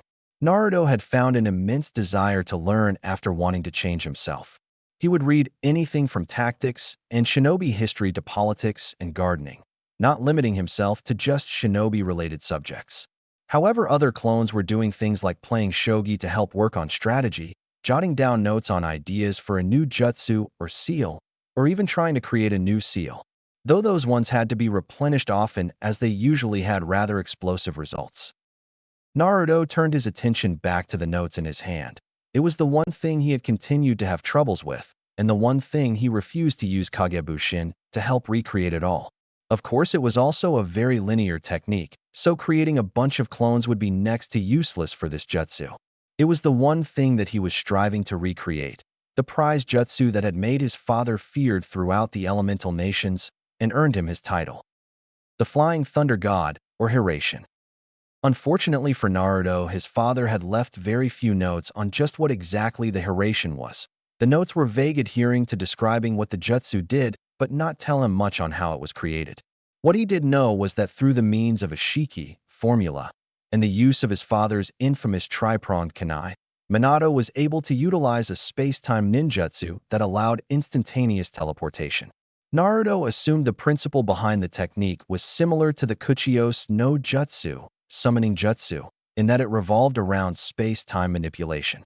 So far, Naruto had only made a minuscule amount of progress in the jutsu, since he had nothing to go off of except a description on what it did and the kunai with the shiki, though he was using a summoning array to start as a basis. "Hey Naruto, it's time to pack up." Naruto looked up to see Jiraiya waving at him. Standing up, he made his way over to his sensei. "We're leaving?" Naruto asked as he created a Kage Bushin and dispelled it, letting his other clones know to dispel themselves in groups of 10 every 5 minutes. "Yep," Jiraiya said with a smirk. "It's been about a year, and I think the only thing you're really missing is experience." Naruto blinked. "So we're going somewhere I can gain experience?" Jiraiya looked at him and grinned. "Not us, you." Jiraiya had sent a message a while ago about giving Naruto a long-term mission to help him gain experience, and he had just received a reply. Kiri, Mist, was apparently still locked in a civil war with Kekkei Genkai on one side and the Mizukage on the other. Meitarumi, the apparent leader of the bloodline side, had petitioned Konoha for help, hoping that their love of bloodlines would give her some support. Normally, Konoha had a policy of non-aggression and keeping out of international affairs that did not involve them. However, with Jiraiya's recommendation that Naruto needed to experience some things, Tsunade had hesitantly given this mission. "Me?" Naruto asked in confusion. He was unsure what Jiraiya meant by that. "Where will you be?" "I have some business to take care. Tsunade assigned me a covert operation to gather info on the different hidden villages to see which ones are a threat to Konoha and find out more on Akatsuki. It will be easier for me to sneak around without you. No offense, but while you're a damn good fighter, you can't speak for shit." "Hey," Naruto pouted, puffing up his cheeks comically. "I was able to paint the Hokage monument in broad daylight and not get caught until I was done. I think that shows how skilled I am." Jiraiya chuckled. "True, but this is not Konoha I'll be going to. Many of these places are most likely not friendly, and a few may kill you for who you look like." Naruto was silent as he thought about that. It was true that he was starting to look more like his father. Each day that passed, he grew more and more like the man. No doubt if Iwa or some other country that harbored a grudge against his father were to see him, they would send assassins out. Naruto was not stupid anymore. He knew that while he was strong, at least mid to high Jonin by now, he was far from invincible. He could hold his own well enough against Jiraiya. But even when the man went all out, he held back some so as not to kill Naruto. Others would have no such compunction and would no doubt not hesitate to kill him. It was also as the man said, he lacked the experience to make full use of his abilities, and that could cost him. "So where will I be heading?" Naruto asked, having decided this would be a good opportunity to see how well he could do against someone other than Jiraiya. The Toad Sannin gave Naruto a mission scroll. "You'll be heading to Kiri, which is currently locked in a civil war." Naruto unrolled the scroll and began to read it while Jiraiya spoke. "You will assist the bloodline side until the war is over. The rendezvous point is in the scroll, as well as a code word and information about who you will be working with." Naruto nodded as he finished memorizing the information and handed the scroll to Jiraiya, who burned it with a kite jutsu. "I'll contact you via summoning from time to time to see how you are doing and give you any info that I feel you can use. Make sure you stay safe." "Okay, Gaki." Jiraiya finished. Naruto nodded. "Don't you worry, Ero-sensei. I'll do my best." This is the first chapter to my redone Namikaze's return story. I know it seems odd since I did not have many chapters before I decided to start over, but I ran into a dead end with my timeline and realized that the way I was doing things would not work. So instead, Naruto is going to stay on the training trip for 4 years instead of 3. This is so I can tie my story together more nicely. Note this will follow the canon on several things. Moon Eye Plan and Kushina being a Jinchuriki for Kyuubi will be tied into the story. Also, the first part of the story will be when Naruto is on his training trip. This is going to be used as a replacement for the many of the arches that Naruto would have gone on had he arrived in Konoha with just 3 years of training. Arches like the Orochimaru and Sasuke searching arch, the Sora arch. This is the one that introduces Naruto to elemental manipulation, and the Raisen Shuriken arch. Others will be in there. I will actually have the Gaara retrieval. It will just be done differently since Naruto is out of Konoha. I'm not sure how many chapters it will be before Naruto returns to Konoha, but it will be a few since I will have a lot of character development for Naruto and others he will interact with outside of Konoha. Also, this will still be a harem, but I am cutting out one of the people in it. Temari, I have decided, will not be a part of the harem since I don't really see a point in having her. This means the harem will be Naruto, Yujito, Mei, Konan, Koyuki Yugao. Now, some of you may have questions on how Naruto seemed to get out of his funk about Sasuke, his lack of shinobi abilities, and his father so easily. I know it seems odd, but we all know that Naruto has never believed crying over what can't be changed will help. If all of you remember the wave arch, you will be able to recall when Naruto called Inari a coward for whining about his father. Also, Kakashi had told Inari about how he had never seen Naruto skulk or cry about things, so I feel that this shows Naruto's ability to deal with pain. Also, I have a poll on my website for voting on which story you readers would like to see most. I have 4 others that I am currently working on, but I want to focus on just 1, maybe 2 for now. I will eventually complete all of them, but I feel that if you focus on too many, it will lead to future problems with the stories being written, and it will cause them to not be updated for months on end while working on one of the other stories. So make sure you send me a poll on which story you would like to see the most. Chapter 2, Bloodline Wars. Naruto readjusted the hood to his cloak as he got off the ship he had gotten passage on. Bringing a hand up to his face, he also made sure his face mask was in place to hide his whisker marks before looking around. The port town he was in had definitely seen better days. The ships that would normally be bustling in and out of the port were almost non-existent, with there only being 1 or 2 ships in the dock. Most of the buildings were run down and had rust staining many different areas, making it obvious they either did not have the resources or the people to maintain appearances. The people were even worse off. As Naruto began to walk to the meeting point, he saw more homeless people in this port than he did when Gato had been terrorizing Nami no Kuni, Wave Country. Many of them were sitting off to the sides of the street, begging for money or food, while others were hidden in back alleys and side streets. What was worse was that Naruto could see whole families who were homeless, little children who were even more malnourished than he had been when trying to scrounge a living in the streets of Konoha. Just the sight of seeing how terrible these people had it, and knowing there was nothing he could do to help alleviate their pain right now, was heart-rending for the young man. Out of the corner of his eyes, Naruto saw several figures hopping from the roofs. Ninja with the Kirigakure, Hidden Mist, Haiti-8. He took a moment to watch as several patrols passed by, most likely looking for bloodline rebels and/or dissidents. Naruto watched the ninja as they passed, trying to get a feel for their emotional position. Living in the streets, Naruto had picked up the unique ability to detect what others were thinking and feeling to a certain extent, an ability that had saved him from a number of beatings by drunken villagers in the past by allowing him to avoid the more unsavory people who would wish him harm. Many of the faces on the ninjas here were an open book.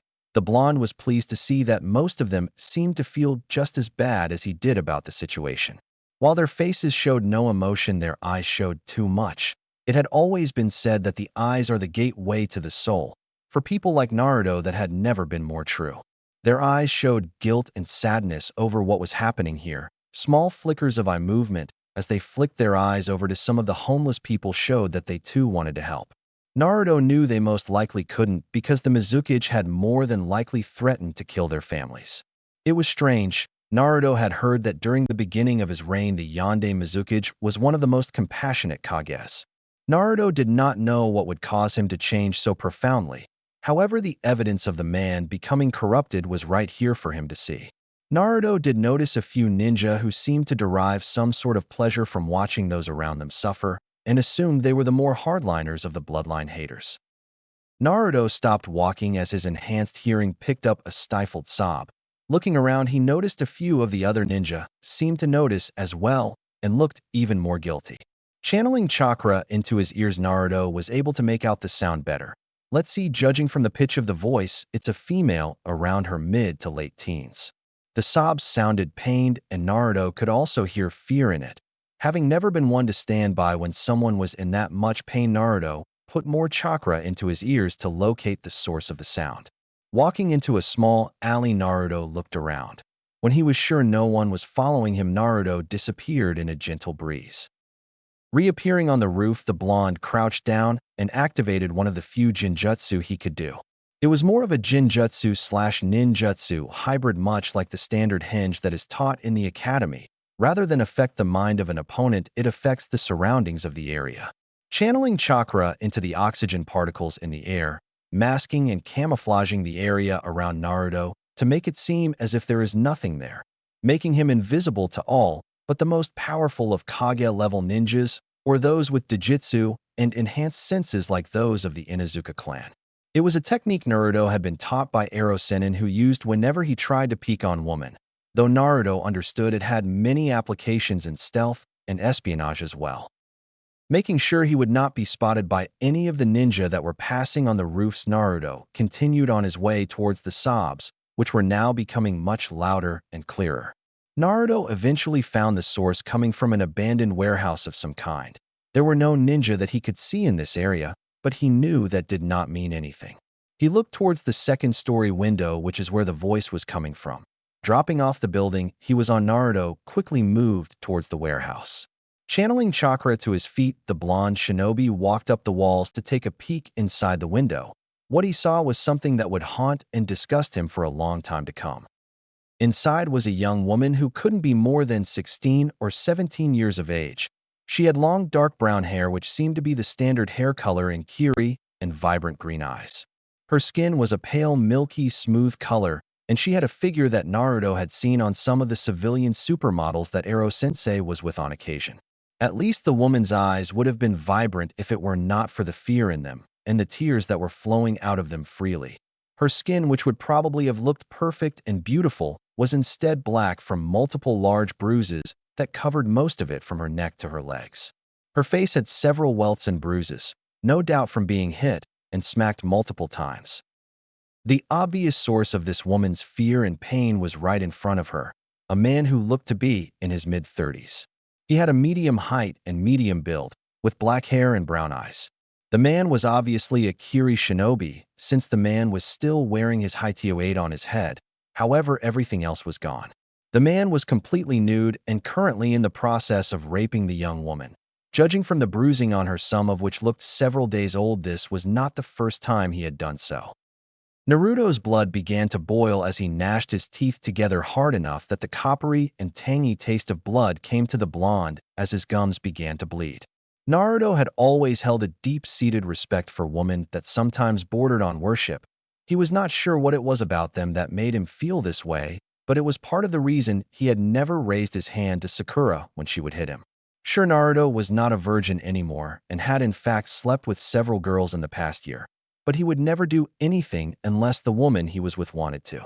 To see some man, no, a monster, doing something like this to an innocent young woman was nearly enough to send him on a killing spree of every shinobi in this village. Closing his eyes, Naruto quickly reined in the impulse and took several deep breaths. Even if he tried to, he would not be strong enough to defeat an entire town of ninja. He could not do anything about them right now.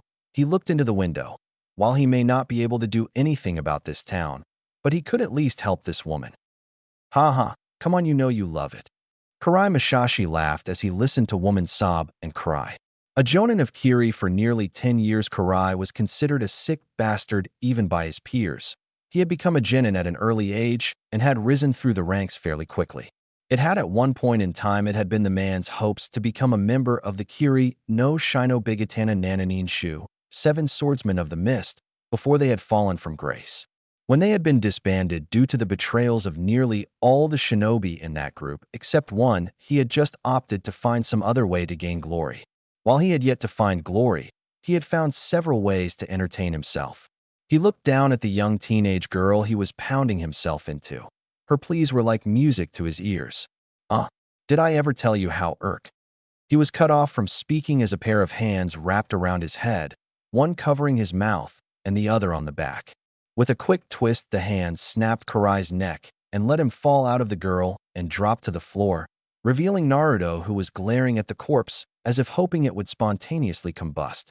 Taking his attention off the now dead shinobi, Naruto looked over at the girl and winced. She looked like she was going into shock, no doubt from seeing someone die. Her eyes were wide and she was starting to hyperventilate. He made to move over to the girl and help treat her wounds, but stopped when she turned her attention to him and began backing away. Please, don't hurt me."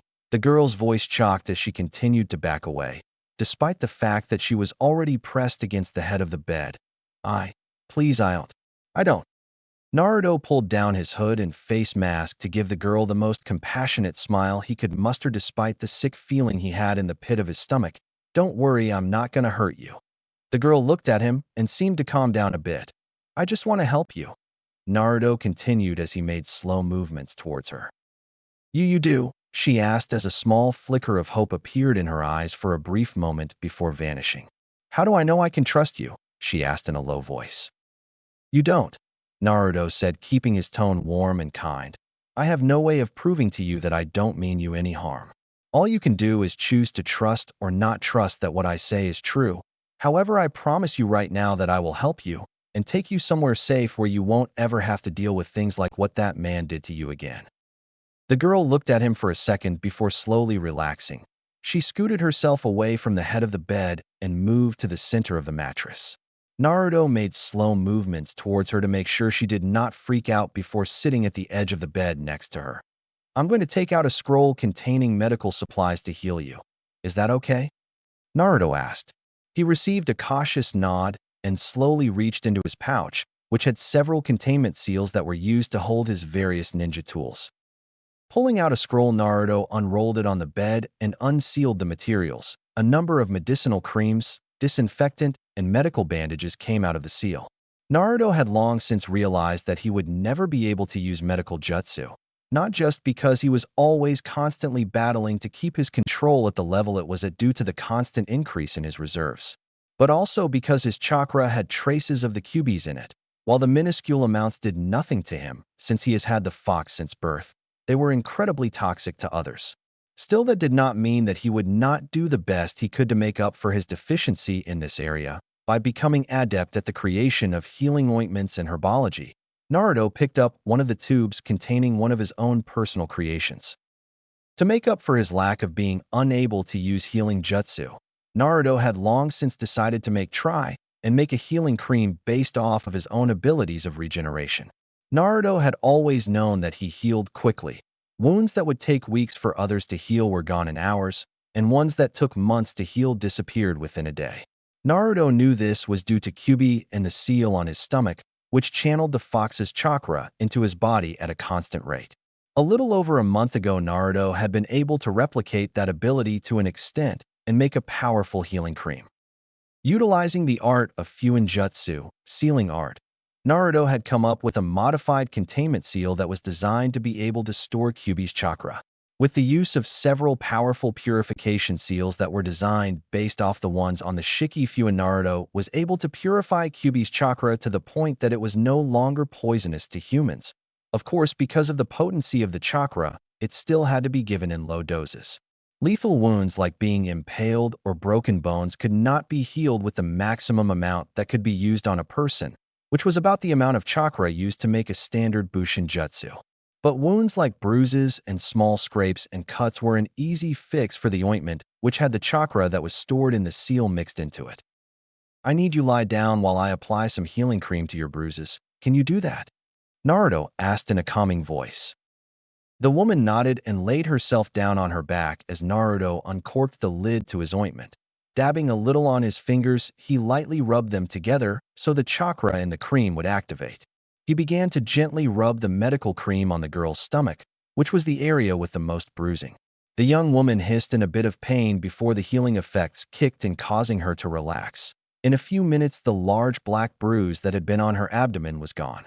Naruto continued applying the cream to the various bruises before moving on to the cuts, using a disinfectant before using the cream. When it was done, the blonde wrapped the larger cuts in bandages, making sure all the wrappings were secured and covered as he allowed himself to feel a small amount of pride. If he were honest with himself, he had far more respect for healers like Tsunade Bachan, rather than warriors like himself. After all, it was easy to take a life and far harder to save a life. "Can you stand?" Naruto asked as he held out his hand to the young girl. She hesitated for a moment before taking it and standing. The young woman let out a yelp of pain as she began to fall. Naruto wrapped an arm around her waist and gently lifted her up while being careful not to touch her bandaged areas. Naruto sighed. Her legs were probably broken. "Would you like me to carry you?" The woman looked at him and bit her lip. It was obvious she still had a distrust of him because of what that Kiri shinobi did. Not that Naruto could blame her. He waited patiently for her to answer. You promise you won't do anything?" Naruto smiled. "I promise." The woman closed her eyes as she seemed to come to a decision. When she gave a nod of assent, Naruto reached into his pouch. Channeling chakra into one of the seals, he pulled out a large cloak, wrapping it around her to cover her modesty. He gently lifted her up in a bridal carry, making sure her head was resting comfortably on his shoulder. Without hand seals, Naruto created a Kage Bushin with mental orders to destroy any and all evidence of the three of them ever being here. With a nod to its creator, the clone went to work. The woman in his arms began to nod off as Naruto left through the window, feeling lulled by the comforting and warm aura that the blonde possessed. Before she fell asleep, a stray thought crossed her mind. "I don't even know your name." She looked up at Naruto to see what she now realized were some of the most beautiful blue eyes she had ever seen as he gave her a soft smile. The last thing she heard before falling asleep was, "It's Naruto."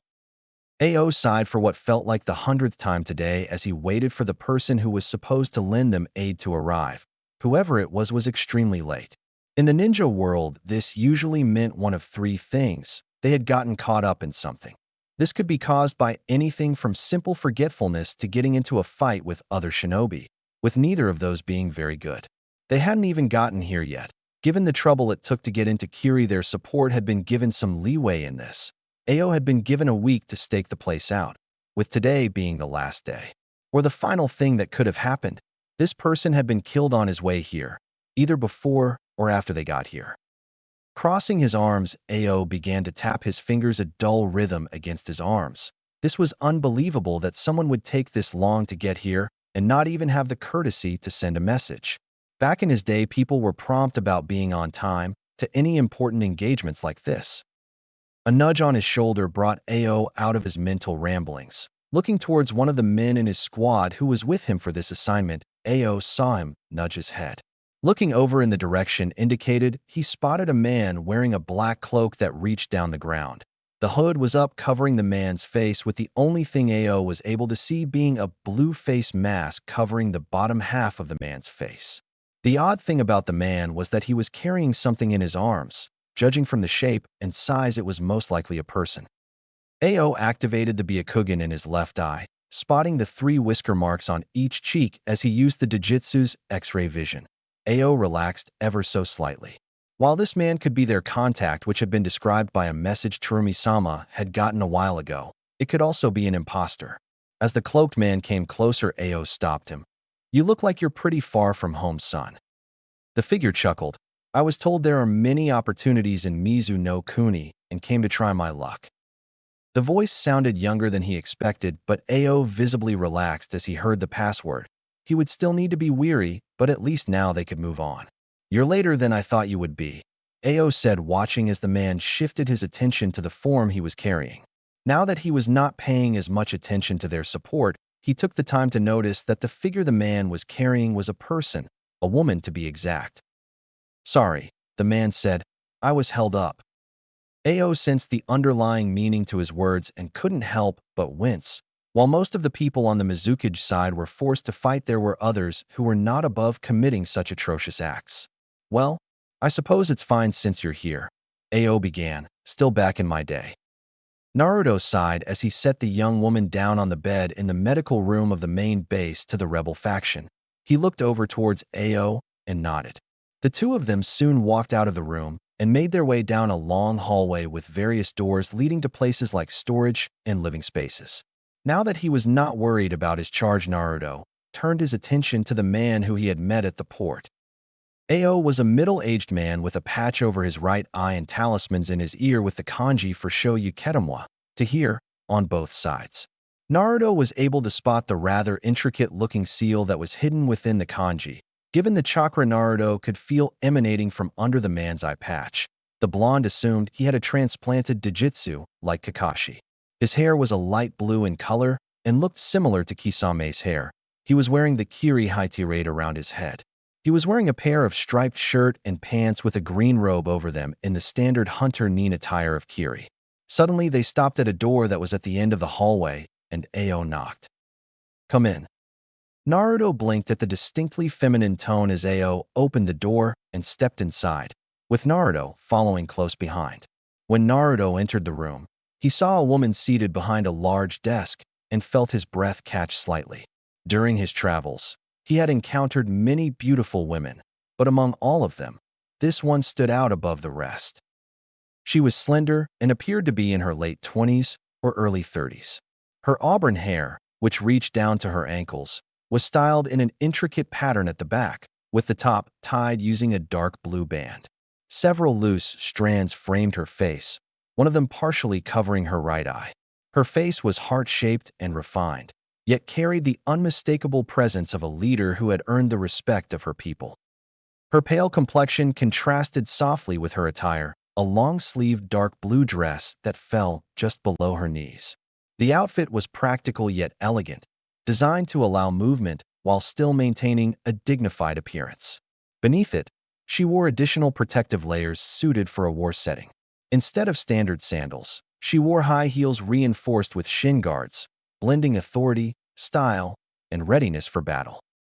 Everything about her, from her posture to her gaze, commanded attention and respect. "Terumi-sama," Ao's voice interrupted Naruto's thoughts. "This is the support that Konoha was able to send us." The man sounded somewhat disgruntled at only receiving one person for help, but Mei didn't seem to be bothered as she smiled at Naruto. She slowly stood from her desk and walked towards Naruto as she held out her hand. "I would like to thank you for coming to our aid. In all honesty, I had not expected to receive much help, if any at all, mister." She trailed off, obviously fishing for a name. "Naruto," the blonde said with a smile towards the busty red-headed woman as he shook her hand. "It's a pleasure to meet you, Mei-san." Naruto paused when he noticed Mei looking up and down his form and couldn't help but grin. "I take it you approve of what you see?" Naruto felt Ao as well as the two Umbu who were in the room stiffen and glare at him, but Mei seemed to ignore it as she favored him with another smile. "I'll tell you, if you let me know what you think of me." That seemed to throw the others in the room through a loop. Naruto chuckled. "Let's put it this way. If ever there was a goddess walking this earth, I have no doubt that I've just found her." Mei, to her credit, only took a light tint of pink to her cheeks as she gave him a favoring grin. "Then you can assume I approve of what I see." She took one last eye full of him before putting on her business face. "As much as I would love to continue this banter with you, I need to tell you what our situation is and see if I can't give you your first mission." Naruto nodded as his face instantly became blank. "I am at your disposal, Mei-san." Takan Nobata was a middle-aged man with long black hair and coal-black eyes, wearing the standard garb of a Kiri-chunin. At the age of 11, he had graduated the academy, killing off the person he had spent his entire time with there, as was the standard graduation exam before the graduation was changed thanks to Zabuza. Over the years, he kept average stats, with an average number of missions. He became a chunin after his 6th try in IWA, and continued on to become an average ninja. When the Bloodline War started, he had stayed with the Mizukichi. While he did not really care about the sides or killing bloodline bearers, he was loyal and would not betray the Mizukichi. Altogether, there was nothing special about him. He was a fairly average person. It was that average status that had gotten him and his team killed. His team, which had been comprised of 2 genin, 1 jonin, and himself, had been tasked with raiding various towns alongside a group of bandits. While he had not liked what they were doing, he had no choice, and it was an easy task. They would let the bandits do all the work and then take their share for allowing it. If the bandits tried to resist, it was their job to kill them and find another group to steal money for them. The group he was with had gone to one of the rendezvous points to collect their pay, only to find out too late that it was an ambush and the bloodline users had disguised themselves and set several traps. Takan had been killed after an hour of torture, giving any and all information he had on himself and whatever he knew about the Mizuki's forces. After they had gotten the information they needed out of him and the Kiri Jonin, he had been killed. Naruto using Shinsei Henge, true transformation, a jutsu he had created using his SS class Kenjutsu, forbidden jutsu, the Oriki no Jutsu, sexy jutsu.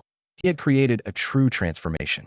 Unlike the standard henge of the academy, which is considered by some to be a ninjutsu/jinjutsu hybrid that creates an illusion over one's form and could easily be dispelled. The Shinsei henge was a true physical transformation. Rather than applying a layer of chakra over the body to create an illusion, this creates a real physical body. Naruto staggered as he made his way up to the main gates of the large base for one of the Mizuki's forces, holding his side which was bleeding as his breath came out in haggard gasps.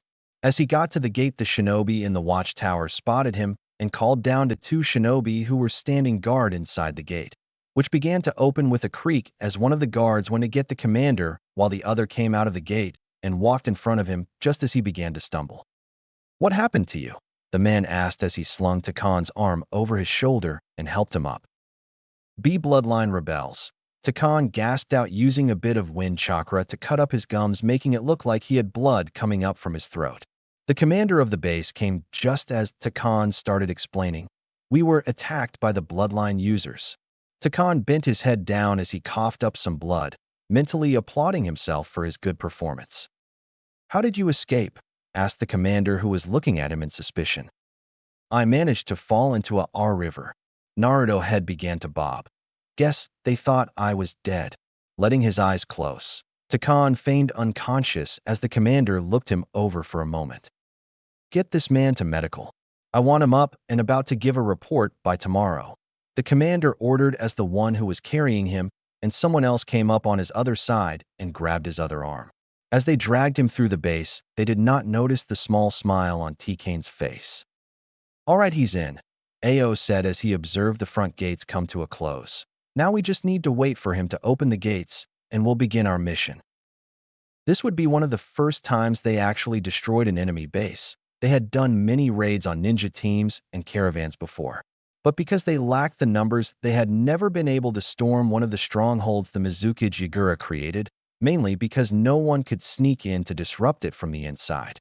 Henge did not work on the more talented of Jonin, and Yagura had created these bases to be impenetrable from the outside. There were a total of 15 guard towers that were designed to spot enemy ambushes long before they ever got within 100 meters of the place. The walls were sturdy enough that only Terumi-sama could break them with her Yotan Jutsu, meaning someone had to open it from the inside.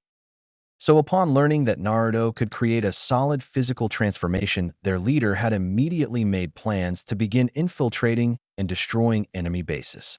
They had gotten what intelligence they could, finding out where one of the bases was through capturing a few ninja who were working with bandits and interrogating them. Naruto would Shinsei Henge into one of the men and come to the base injured and claim they were attacked. Once he was inside, the boy would need to kill and replace the men on the guard towers near the entrance and open the gate to allow their team through. They would then proceed to capture the commander and take him back to base where he could be thoroughly interrogated. However, this was also a two-point mission for Ao, who was mainly here for the purpose of finding out how skilled the young man who had come here was. Depending on how talented he was, they would be able to make even bolder plans and hopefully end this war faster. Ao sighed. While he trusted Terumi-sama with his life, he was not sure what she was thinking, making plans that hung on the abilities of a kid. Back in his day, people relied on the abilities of senior ninja and entire ninja squads, not young upstarts. "What should we do if the boy fails?" asked one of his men. "Then we leave. No point in attacking if it will lead to failure," replied Ao. Naruto opened his eyes the moment the door closed. Sitting up in his bed, he looked around. He was obviously in a medical room, if the wounded people in beds were any indication. They had gotten rid of his clothes and given him a standard patient's garb, basically just a white smock. Naruto looked around to make sure none of the other patients were awake before getting up. Dispelling his henge, Naruto's true form came up. Putting the cloak over his head, he was just about to make his way to the door, only for it to open. Acting on pure instinct, Naruto drew a kunai and the minute the person walked through the door, he appeared right in front of them, thrusting the kunai into the person's neck and inflicting a fatal wound. Before they could hit the ground, Naruto caught the person so they would not make any noise. Only now did he take a look at who it was. The person, a woman, was still alive as she looked at him with wide, pained eyes while her hands went up to her throat. Naruto watched in horror as within seconds the woman shuddered and died, her eyes still open. Naruto's face paled as he recognized the person as a doctor. He picked her up and closed the door behind him as quietly as possible so as not to wake the patients. He walked over to his bed and gently set her down, arranging her form so she looked to be sleeping. This was his first kill, or at least the first one in cold blood. He didn't count the man who was raping the woman as he refused to see such monsters as people. While he had killed before during his trip with Hiraishin and it had been in self-defense, this time he had killed someone simply because they were in the wrong place at the wrong time. Worse still, he killed a doctor, someone who has devoted their life to healing others. He felt sick to his stomach as he clenched his eyes shut, taking several calming breaths as a few small tears fell out of the corners of his eyes. Reopening them, he shut the woman's eyes and lightly touched her forehead with his own, saying a quick prayer and apology before he left. He still had a mission to do and couldn't afford to be distracted. He could break down later. Placing his sensei's invisibility jutsu over himself, Naruto left the room after making sure the door was locked from the inside and then closing it. He made his way down the hallway of the base, which he knew from the general observations they had taken beforehand that the base had 2 stories. He was on the first and would need to reach the second to get to the guard towers which were connected to the main building. Naruto jumped onto the ceiling, channeling a small amount of chakra to his feet as several people walked past. Deciding the ceiling was safer anyway, he continued moving on, crawling along the roof as he made his way up the stairs. Once he was on the second floor, he dropped back down and continued on the floor, dodging areas that were heavily populated with shinobi. Finding a secluded spot, the blonde opened a window and climbed out, before closing it so nothing would seem amiss should someone come by. Looking over, Naruto found he was right next to one of the towers, though he didn't know which one. Moving along the side of the wall, he made his way towards this tower. As he got closer, he looked at the ground floor and realized with relief that he was next to the gate entrance. Moving into the small tower, Naruto walked behind the 2 people who were looking out at the grounds around the outside of the base. Pulling out 2 kunai, Naruto steeled himself for what he was about to do. A flash of steel later, and Naruto was gently setting down 2 dead ninja after he had pierced them through the temple. He rolled them over and memorized their features before creating 2 Kagebushin who hinged into the ninja he had killed. Looking at the other 2 towers next to him, he noticed they were still looking out at the grounds, meaning he hadn't been seen. He sighed in relief before moving over to the second guard tower and repeating the process. With that over, Naruto climbed over the wall and walked down onto the ground. Sneaking over to the gate, Naruto spotted the 2 who were standing guard on each side. Using the 2 kunai he had been working with to make his kills, Naruto took aim and threw them. Both kunai pierced the back of the 2 ninjas' heads. Before they could hit the ground, Naruto created a Kagebushin. Both the Narutos appeared next to the dead shinobi and caught them while they were falling. Hiding them off to the side, Naruto looked at the winch designed to close and open the gate. Pushing it up, the wheels began to turn as the gate opened. Outside of the base, Ao and the others had been waiting for something to happen. When doing a stakeout of any kind, it is usually boring and only penetrated with excitement when and if something actually happened. Ninja who specialize in reconnaissance learn this early on. Only those who are patient and collected can truly do stakeouts, especially of this nature, where you are going to be infiltrating and destroying an enemy base should the one you sent to open the way come through. Taicho, the gate is opening, one of his men informed Ao. I can see that, Ao said. While he did not show it, he was impressed with the short amount of time it took for this boy to accomplish his mission. It looks like he came through after all. All right, men, we're moving out. Naruto took a long chug out of his sake bottle, letting the liquid burn down his throat. Setting the bottle down, he closed his eyes as he took in several deep breaths, trying to settle his after-mission nerves. This had been one of his first missions above C rank. He didn't really count the wave mission since it had originally been C rank and Kakashi and Sasuke had done most of the fighting. The only other mission that had been above C was his mission to Yuki, and he had not killed anyone then. Despite that the mission had gone off without a hitch, he had given a nearly impeccable performance after the mission. Ao's team, which was the one he would be assigned to unless needed elsewhere, had even given a toast to him when they got back. Yet even with all the praise he was getting, his thoughts kept going back to the woman he had killed at the start of the mission. Try as he might, he could not keep his mind off of the final look of pain and fear that had seen in her eyes as she died, which of course was why he was here. He had been unable to sleep, and so had come to the small bar the base had to hopefully drink himself stupid. Unfortunately, he was having no such luck as QB just burned the alcohol out of his system. As he was cursing the fox for all he was worth, a voice spoke up behind him. "Yen for your thoughts?" Naruto turned around and came face to face with Mei. He gave her a somewhat pained smile and gestured for her to take a seat. Moving up to the stool, she sat down next to him and shared a companionable silence. Naruto collected his thoughts before he began to speak. "I killed today." He looked over at Mei to find her looking at him with a raised eyebrow, finding it odd that a shinobi would be bothered by this. Still, he was young, so maybe it was his first. Normally, this wouldn't be a problem. I've killed before. Usually in self-defense, or the few times me and Ero-sensei ran into bandit camps. Well, there went that idea. Wait, Ero-sensei? Mei asked with an amused smile. Naruto rubbed the back of his head as a sheepish expression passed over his face. Sorry, I meant my sensei Jiraiya. Mei's eyes actually widened in shock. You mean the Jiraiya? Of the legendary three? At Naruto's nod, Mei turned to her own thoughts. When she had first heard that Konoha was only going to be sending one person to help them, Mei had been, while not displeased as she had not expected much, had at the very least found herself feeling disappointed. However, the handsome young man before her seemed to have quite a bit of skill as he demonstrated with pulling off a successful infiltration mission, allowing them to destroy one of their enemy's strongholds for the first time. They had even managed to capture the commander of the base. He had provided her with the location of even more bases which she was planning on having the young blonde infiltrate. She could now see why he was so skilled, if he was trained by Jiraiya. She looked over at the blonde to see him looking at her quizzically and became somewhat embarrassed at spacing out. I'm sorry, please continue. Naruto smiled appreciatively. He did not know why, but he felt comfortable in her presence, as if he could trust her. Naruto went back to his story. It had been at the start of the mission, and I had just been about to sneak out of the medical room when the door opened. I can't really remember much except for instincts kicking in.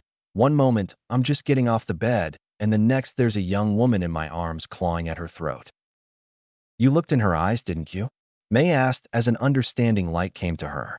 In the academy, they had been taught that the worst possible thing you could do was stare into the eyes of someone you had killed.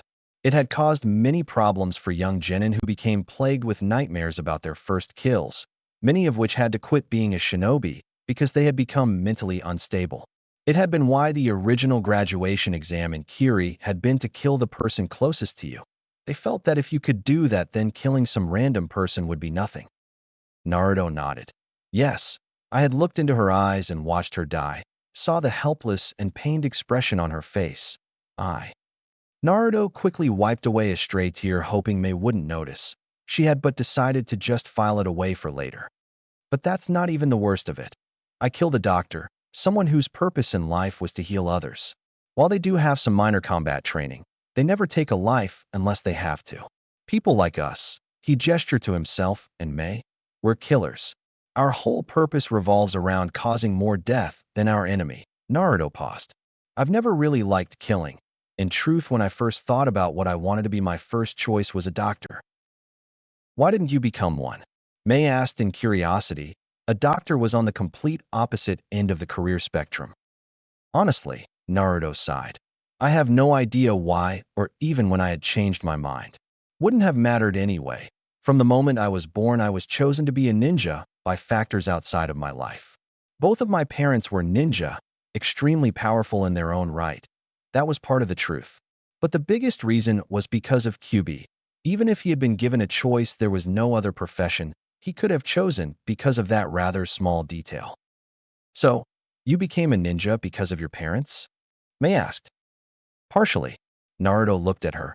I actually didn't even know who my parents were until a few months ago. But the Sandame knew them. He would always tell me great stories about how my parents were such noble people who fought to protect their home. Of course, I had no clue he was talking about them at the time. Sounds like he manipulated you. May scowled.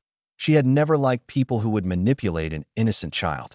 It sounded like something Yagura would do so he could get a powerful pawn under his sway.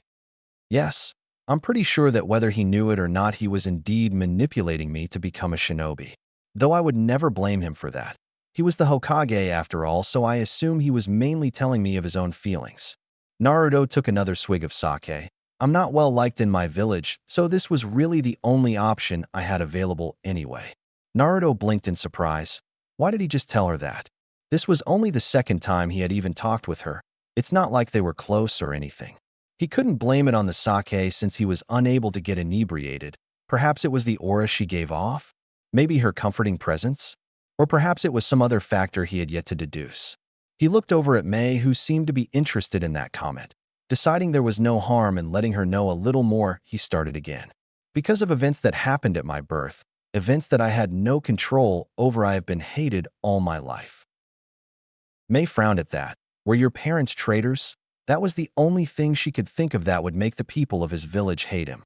Though she did not think that was the case, especially if the Sandaime had hailed them as much as Naruto said he had. Of course, he could have told Naruto that so he could manipulate him into becoming a shinobi. Naruto shook his head. No, in fact, my parents, or at least one of my parents, is considered the greatest hero the Hidden Leaf Village has ever seen. May looked at the young man and thought. There were very few heroes within Konoha during the time Naruto could have been born, at least ones who were not too old or too young to be his parents. She looked at him closely, studying his profile as if she was trying to put together the pieces to a puzzle. Now that she thought about it, he did remind her of someone she had seen in a textbook on the Third Great Ninja War. The man who had been hailed as the one to end that war with a single jutsu that had become so feared, she doubted even Yagura would have fought him. An image came to her mind, and a name clicked. She felt her eyes widened as she finally realized who his parents were, or rather who his father was. I see you figured it out, Naruto said as he saw the recognition in her eyes. I would appreciate it if you didn't tell anyone of my parentage, at least not yet. I can do that, May said after a bit of thought. After all, he was trusting her with what had to be a fairly large secret. She knew it would cause a lot of problems not just for him, but for her as well if word about Naruto's heritage got out. No doubt IWA would be more than willing to join in the bloodline wars if they thought they could kill the son of the Kuroii Senku. Thanks, Naruto said with a small smile. May returned it as she looked at him. So why don't you continue your story? There's really nothing more to tell, Naruto said with a sigh. I killed someone who I feel didn't deserve to die. Sure, she may have been the enemy, but people who can heal are some of the only people I really respect. It takes little effort to kill. However, to heal takes a lot of work, time, effort, and sweat. I think I understand, May said, and in truth she did. While May did not quite have Naruto's perspective, she could understand his thoughts and feelings on this kind of subject. Still, don't you feel better knowing that the people you care about are safe because you're fighting? Naruto chuckled. That's the only reason I'm still a shinobi. If I didn't have my precious people to protect, there would be no way I would still be in this business. May smiled at the man who was quickly becoming something of an enigma to her. From just the little conversations she had had with him since he came here, she found herself intrigued. His apparent desire to protect the he cared for just made her want to figure him out all the more. So you fight to protect your precious people then? Naruto nodded absently as he took a drink of sake, only to be disappointed when he realized it was all gone. Then I suppose since you're here, does that make me precious to you? Naruto looked over at May in surprise before he saw her slightly pouty expression. Naruto grinned as he tapped a finger to his chin. Well, he looked at her with a critical eye before leaning over and wrapping an arm around her waist. I suppose so. That is if you make me one of your precious people, he finished in a husky whisper. May shivered from his tone as a small blush spread across her delicate features, but she managed to keep her grin in place as she looked at him for a second before standing up. I guess I could make you one of my precious people, May said using Naruto's term as she winked at him, provided you escort me to my room. Naruto laughed as he stood up and stuck his arm out for May to take. I can do that. though some of your men might get jealous to see you cuddling up to the new guy. Well, then I suppose they will stay jealous, won't they? May asked rhetorically as they left the bar. I hope you're not intimidated by any of my admirers. Me intimidated? Naruto scoffed. Don't make me laugh. I was just worried that they may end up in the hospital for trying to put me in my place. May giggled before they continued to walk down the hall, a companionable silence coming between the two. True to Naruto's prediction, he did draw several angry glares from almost all of the men who were also in the hall, no doubt wondering how the new guy was so close to their leader when he had only been here for a few days. What Naruto had not expected was some of the women who actually glared at May.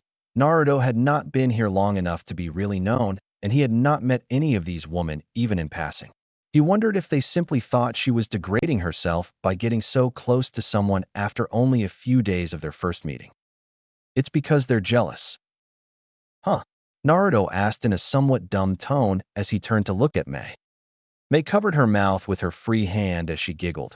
Word of how you rescued a woman from being raped apparently spread through the base soon after you arrived. It seems that your good deed made you quite popular. But they don't even know me? Naruto said, blinking before realizing what was going on. I can't believe. I didn't think I would see fangirls in the middle of a war. This comment caused May to laugh outright, causing the people around the two to become startled. May's laugh calmed down and became an occasional small giggle. Well, to be honest, I didn't expect it either, but there you have it, she said as she made a casual gesture to a few of the girls around her. I suppose so, Naruto said as they once again continued in silence. A few moments later, they were at May's door. May turned around and gave him an alluring smile. Thank you for escorting me, kind sir. Naruto grinned at her as he gave an exaggerated bow. Not at all, my lady. It has been a pleasure to merely find myself so graced as to be in the presence of a goddess such as you. Charmer, May murmured, unable to contain a blush from the comment. I am so such thing, Naruto affected mock surprised look. I am merely someone who speaks what I think. Naruto took her hand and gave it a small kiss. Looking up, he was pleased to see May's face was now red. He gave her one last smile. I'll see you later, May-chan. May's blush increased in hue at the addition of the affectionate suffix Naruto added to her name, May-chan. I could get used to being called that. She looked at where Naruto was going down the corridor. Naruto Namikaze, you truly are an enigma I will enjoy figuring out. Naruto looked around at the other people who had also been called to May's office. Two of them he didn't know. They were not frontline soldiers, so he had never fought by their side. All he knew was that one of them was the head of the medical staff, and the other managed the supplies they acquired through various means. He also knew that the one who managed the supplies did not like him for some reason. The man was fairly young, so Naruto assumed it was because of how close he was to May.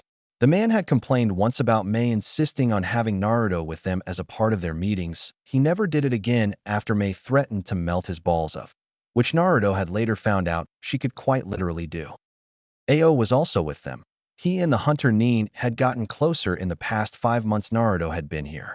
During that time, Naruto had usually been with Ao's team and had gone on several more infiltrate and destroy missions.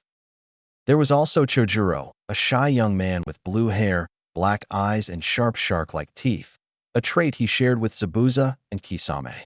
He wore black-rimmed glasses that were connected to a set of headphones. He was wearing a blue striped shirt with camouflage pants, while his high T8 was worn across his chest. He carried a large sword on his back called Hiraishin, which was wrapped in bandages much like Kisame did with his sword. Naruto had met and teamed up with him during one of his missions. They got along well enough. Naruto had found out that despite being a member of the Kiri no Shinobigatana Nananin, Shuchijiro was extremely shy and underconfident. Though he had noticed the man seemed to find the courage to glare at him whenever May was on Naruto's arm and flirting with him. Naruto looked back at May, who had an apprehensive look on her face.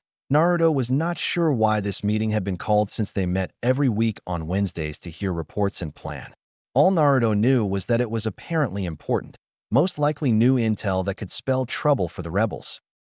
As you all know, we have recently dealt several harsh blows to the Mizuki's forces. May started catching the attention of the people in the room.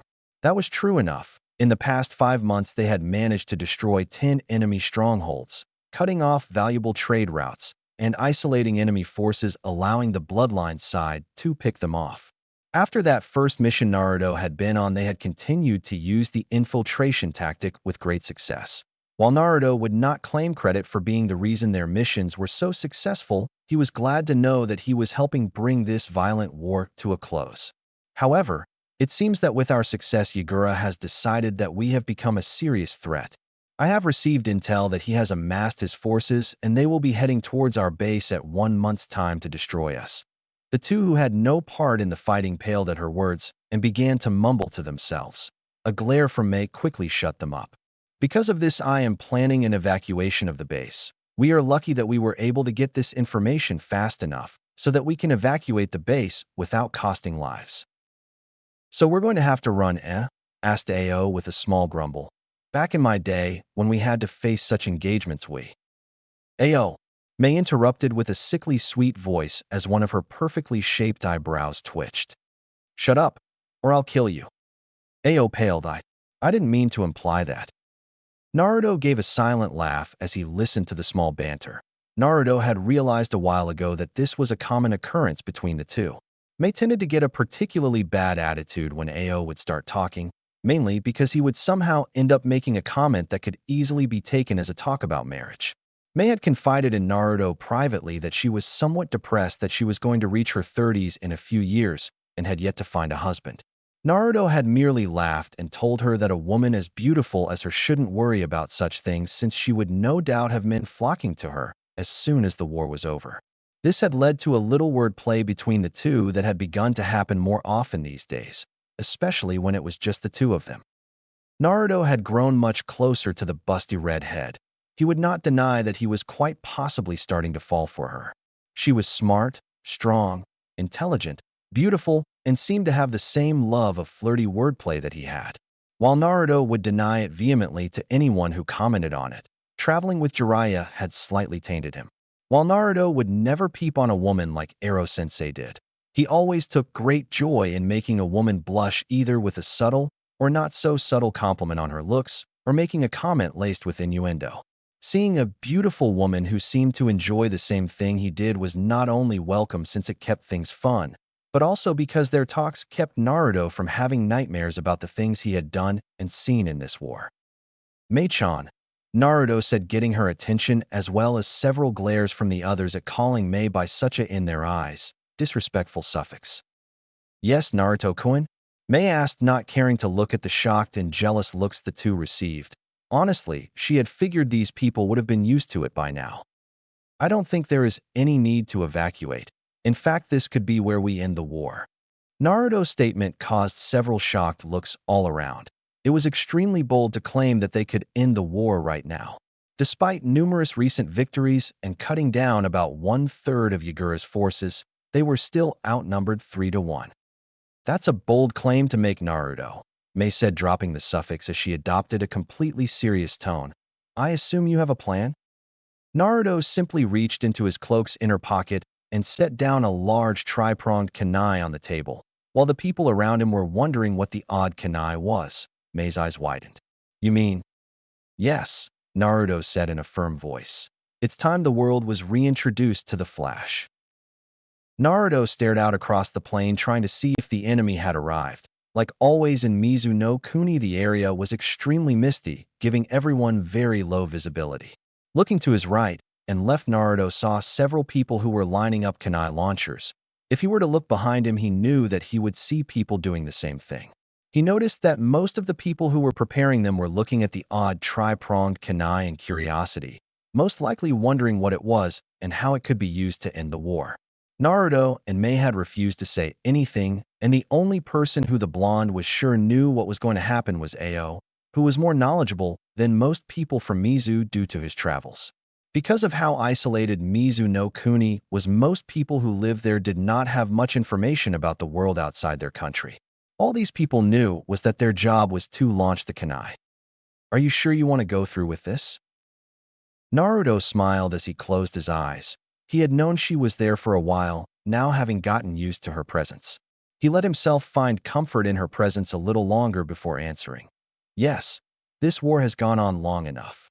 Naruto turned around to face the busty redhead and gave her a smile. It would be selfish of me to not use one of my abilities just so my secret can remain secret. Mei gave Naruto a smile. Despite the war he had been through, Naruto still maintained a strong sense of right and wrong. She did not know when it happened, but sometime along the line Naruto had made it his personal goal to end the bloodshed in Kiri. Perhaps it had always been there, and that was why she had not seen it. Maybe when he first came here and saw how bad life was here that he decided to help. She couldn't be sure, and if she were honest with herself she didn't care. Just knowing that this young man who had quite literally turned the tide in the war was with her was enough. "Thank you," she said in a voice so low that even Naruto's enhanced hearing almost caused him to miss it. Naruto tilted her head up to his. In the last few months Naruto had hit a growth spurt and was now at a height of 5 feet 9 inches, about a head taller than Mei. "You don't need to thank me. Even if Konoha told me to return right now, I would stay and help you finish this." Mei's small smile turned into a sultry grin as she closed the distance between them. Such heroic nature deserves a suitable reward, don't you think?" She began to draw circles on his clothing, which was missing the typical hooded cloak he usually wore while on missions, allowing Mei to feel the rock-hard muscles the young man was packing. Naruto smirked, opting to be more bold than usual as he put an arm around her waist and pulled her into a one-armed embrace, making the two of them meld together. "If you insist," Naruto said, turning his voice into a husky growl. "I remember reading that Mizu had some nice hot springs. Perhaps the two of us can see if that's still true." "My, aren't you bold, Naruto-kun?" Mei said, holding a hand to her face to hide the blush that had spread to her cheeks. "I can't believe this.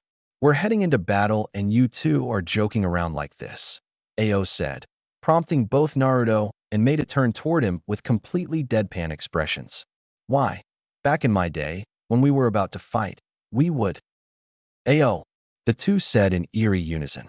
There was an odd shadow covering their faces, making it so that Ao could not see their eyes. "Shut up, or we'll kill you." Ao instantly paled, and despite considering himself brave, took a step back. Having Terumi-sama threaten him was bad enough, but adding Naruto as well, the old hunter ninja felt a shiver of fear run down his spine. "Well, I just wanted to tell you that the ETA for the enemy is 30 minutes, and I'll just leave you two now." "Thank you, you may go back to your post," Mei said, adopting her leader voice. Ao quickly bowed and walked away, hoping he could make it as far away from those two as possible and hopefully not see them until the end of this battle. Mei turned back to Naruto. "Are you ready?" Naruto nodded. "Yes." Mei nodded before looking at the ground for a second. Nodding her head, as if she were coming to an important decision, Mei looked back at Naruto. Leaning on her toes, she gave him a small kiss on the cheek, leaving a light blue imprint of her lipstick on him.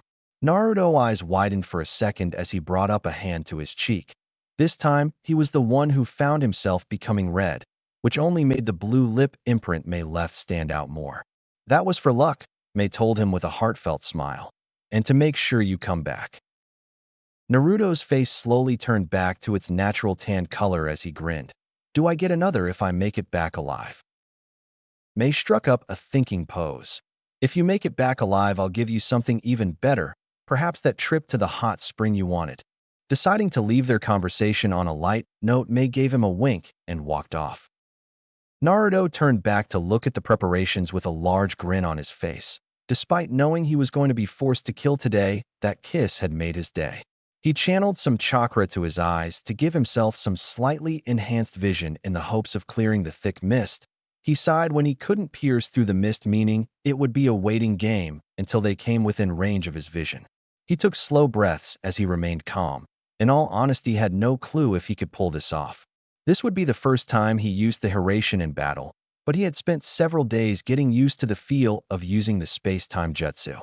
So with some luck, or perhaps Kami on their side, he would hopefully be able to pull it off and defeat the enemies that were now coming for the Bloodline rebels. It was about 10 minutes later that he saw the first troops trying to race across the field as quickly as possible. For a shinobi, open war combat was the most dangerous kind. Unlike samurai who rely on their swords and charging the enemies head first into battle, ninja used large-scale ninjutsu and other powerful techniques and weapons like explosive notes that were designed to take out a large amount of enemies at once. This meant that combat in any kind of open space was extremely dangerous. On the few occasions that moving in an open field couldn't be helped, it was always the best option to try to cross it as fast as possible. It would do little good here. Enemy forces are approaching. Ready the kunai. Naruto yelled out his order. The people around Naruto instantly obeyed without question or hesitation. While he was not their leader, and technically not even a member of their forces, they felt inclined to listen to him. During the 6 months of constant war, Naruto had gained a charismatic presence that added to his ability to make people listen to and believe in him. Once the kunai were ready, Naruto gave the signal. Fire. To many of the shinobi, it had happened too fast for them to follow. 1 minute, they were running across the flat clearing to move closer to the enemy base so they could start launching their attack before the Bloodline rebels had a chance to respond. The next minute, they were forced to dodge and block a literal hail of kunai that began raining down on them. While this was not hard since the kunai were only in the hundreds and were spaced apart by about 15 meters, it had forced them to halt in their advance. When the kunai stopped coming, many of the ninja paused to pick one up to see what it was. None of them had ever seen a kunai of this kind before. That was when it happened. A bright yellow flash began appearing in several places so quick that it seemed as if the flashes were happening at the same time. Each time the flash disappeared, anywhere from 10 to 20 ninja would drop before it disappeared again and began attacking another area. The enemy had no idea what was happening, nor any time to comprehend their untimely defeat as their forces were picked apart piecemeal. Naruto flashed in front of a man who had grabbed one of the kunai. Launching a Rasengan into the man's stomach, Naruto grabbed the kunai and put it in his pouch before he flashed again. Flashing behind a woman, he gave her a chop to the back of the neck, before moving on to another man and smashing a fist in his face hard enough to send the man flying. Said man was unconscious before he hit the ground. Each time Naruto flashed, he made sure to grab the kunai while simultaneously knocking out or killing the enemy. No sense in letting others grab them since they would not be able to use it anyway. Naruto found the experience of flashing from place to place using the Hiraishin to be somewhat disorienting. No one but Minato, and now Naruto, truly knew how the jutsu worked or what it did, when in what Naruto was beginning to call the flash, it slowed down one's perception of time, allowing them to make decisions in mere milliseconds, making it an extremely powerful technique. Not only that, but he was able to keep track of everything that was happening within a 15-meter radius from the kunai due to the sensor arrays in the shiki, allowing him to flash anywhere within that range and take out his opponents. However, it also had its drawbacks. The jutsu took a toll on the body as it was not meant to do this, as well as the information from the kunai that could overload his mind if he was not careful. The strain, especially for first-time users, were incredible. Ero-sensei had told Naruto that the first time his father had used the Hiraishin, the man had passed out mere minutes afterwards. Up in the area where Mei and the other shinobi who were waiting could not help but watch in a mixture of fear and awe as one man destroyed an entire army. To them, it seemed as if the entire field was covered in giant yellow flashes of light as Naruto teleported from point to point, taking people out left and right. In truth, the entire thing lasted only a few minutes at the most. Nearly the entire Mizukage force was either dead or merely unconscious. However, there was still one man who was not out of the fight yet. It was the man Naruto had been hoping to get first if he were honest. He had of course tried, but the man had formed his bijou shroud, making kunai, swords, and even the standard Rasengan useless. As the rest of the enemies were felled, the flash disappeared, and in its place was a somewhat heavily breathing Naruto, who was currently standing across the chakra-covered Yagura. Who would have thought that I would have been able to witness that jutsu firsthand? Yagura mused absently as he looked at Naruto, who merely glared at the man. I presume you are the thorn in my side that appeared a few months back, yes. Again, Naruto said nothing, causing Yagura to sigh. A pity that you won't talk. I don't talk to people who take joy in killing others, Naruto stated with a fierce glare. Take joy? Yagura said, actually sounding surprised. I take no joy in causing death, boy. But to preserve the pure blood of humans, I must extinguish those whose blood has become tainted. Naruto scowled as he got into his fight stance. Considering that bloodlines were said to come from the bijou, I find it funny that you of all people are talking about purity. Enough talk. Yagura glared as the comment Naruto made apparently got to him. I am going to enjoy shutting that mouth of yours up permanently. You're welcome to try. The two disappeared in a blur, and a resounding crash rang throughout the clearing. May felt her eyes widen as she watched the new battle that was starting to take place. Just as it seemed like Naruto had literally won the war for them, a new threat popped up, and in the worst possible form. The intelligence had received had not mentioned anything about Yagura actually coming to the battlefield himself, though in hindsight, she supposed it made sense if most of his forces were going into battle. Now Naruto was fighting a Kage-level ninja who was also a Jinchuriki said to have full control over his bijou. Things were not looking good right now. Ayo, May called out, getting the man to her side immediately. I want you to gather your forces and have them see who among the battlefield are alive. Knowing Naruto, most of them are probably just unconscious. Take them prisoner so we can sort out who the criminals are later. Ayo bowed. Of course, Terumi-sama. If I may ask, where will you be? I'm going to help Naruto, May replied as she began running towards the battle that was now taking place. Naruto grunted as he took a hit that felt like it shattered his entire rib cage. He had, in all honesty, never felt someone hit that hard. Of course, he had only ever fought one other Jinchuriki before, but all Gaara had been able to do was turn into a giant tanuki. Naruto flipped on his feet and began going through several hand signs. Raiton John, lightning release, false darkness. A large blast of lightning shot out of Naruto's mouth and tore through the landscape as it headed for Yagura. The attack hit dead on, and Naruto waited for the dust to clear before making his next move. When it did, Naruto cursed at not even seeing a scratch on the man. Apparently, when one had full control over their bijou as displayed here, it came with some serious advantages. Yagura came at Naruto again, getting in front of him faster than most people could blink and aiming a punch with enough power that it would take off the blonde's head. Fortunately, Naruto had trained extensively to fight at high speeds and dodged the blow, tilting his head to the side as he crouched down. A Rasengan appeared in both his hands before he shoved them into the Mizuki's stomach and chest. It seemed to have an effect as Naruto was able to put more chakra into it. Then, when he used the Hiraishin, a scream tore itself through the cloaked Sanbai Jinchuriki's throat as his stomach and chest muscles were partly torn away before he was sent flying. The man managed to flip onto his feet and looked up at Naruto with a snarl. Naruto grimaced at seeing the man's muscles and flesh almost finished healing. He wondered if this was what it felt like for others when he just healed any injury he received. Oh, I can just tell, this is going to be fun. The three tails that waved themselves behind Yagura suddenly came up to the front as the man opened his mouth, large amounts of concentrated chakra forming between the tails. Naruto was curious for a moment, wondering what Yagura was doing. That amount of demonic chakra would kill anyone, even him. The Mizuki swallowed the condensed matter of chakra, becoming extremely heavy and causing the earth he was standing on to shatter. Sambaiko Amari. Three tails menacing ball. Fuck. Naruto swore as a large blast of pure energy was launched at him. Naruto threw one of the Hiraishin kunai he had been sure to gather as he fought. Just as the attack was about to hit, Naruto flashed out of the way, catching the kunai before he landed on the ground. Naruto looked to where he had been. The attack had been and saw that it had torn a 50-foot diameter trench through the spot, and it looked like it continued on for miles. Naruto was glad that he had been on the opposite side of the rebels, or they would have been annihilated.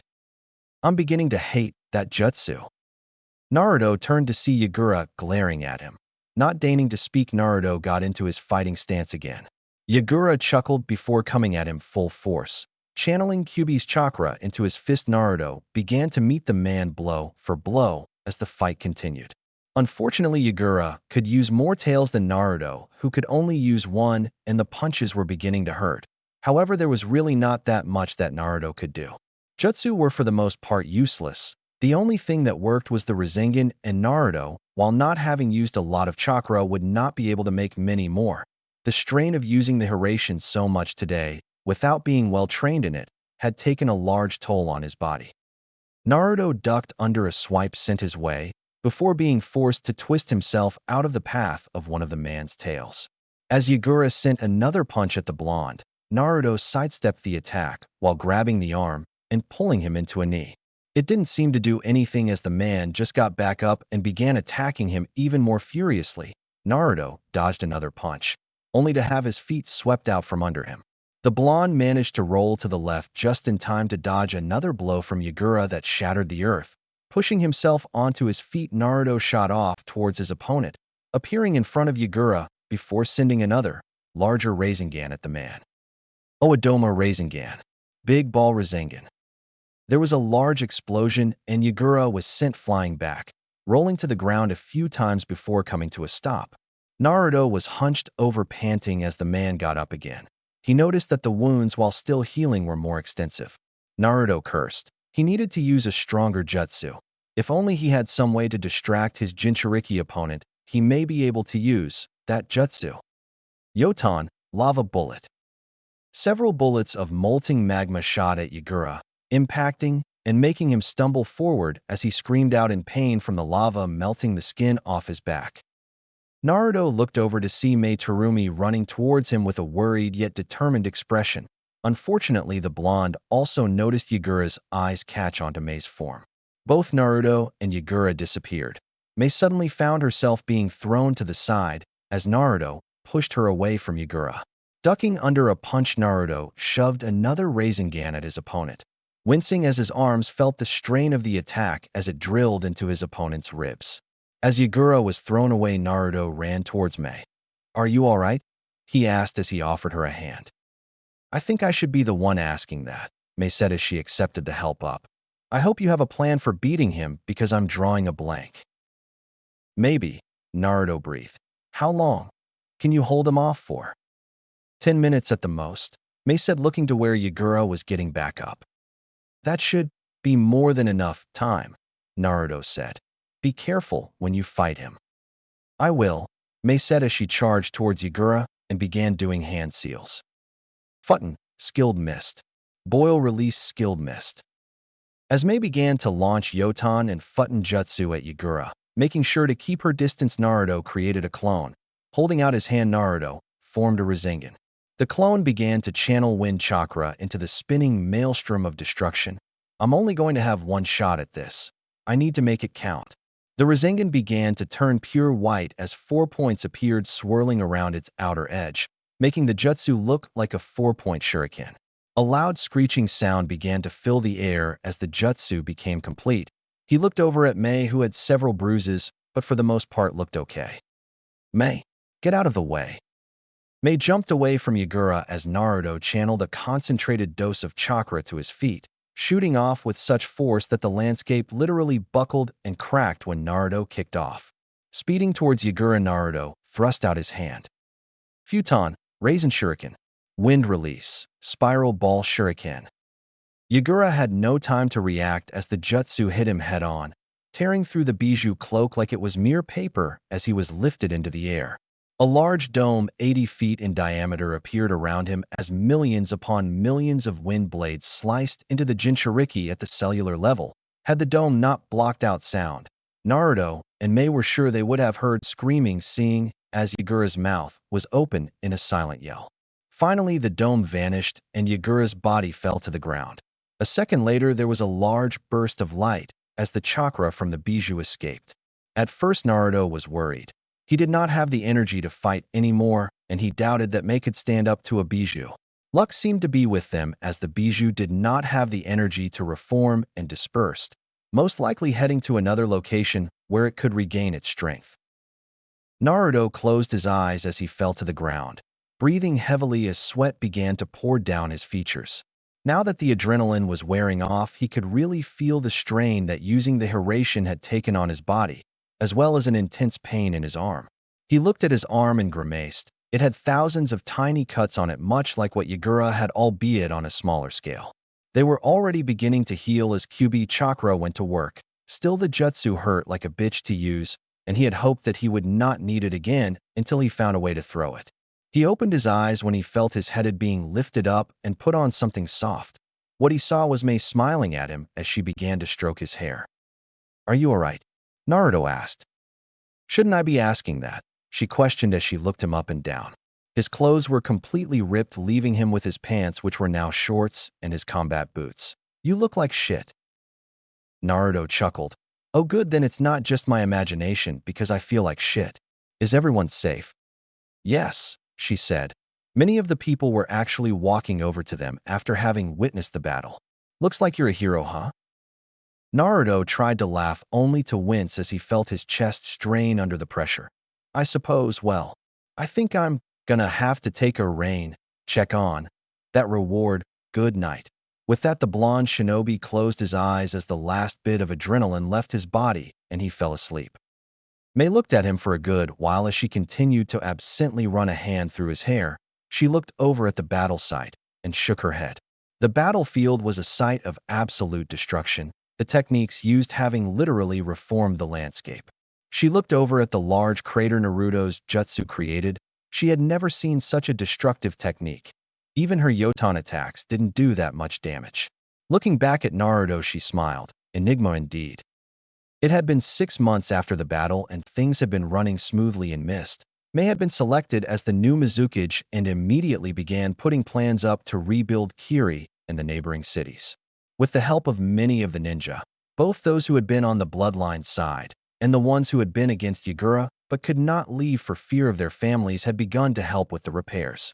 With the two factions now working under one banner and with the support of the Mizu daimyo, Kiri was beginning to get underway to returning to its former glory.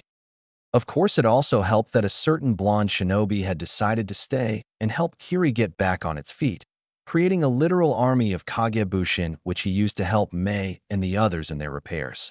Word had begun to reach many of the outlying cities in Mizu no Kuni about Naruto's amazing feat in defeating an entire army with a single jutsu and battling the former Mizukage right afterwards.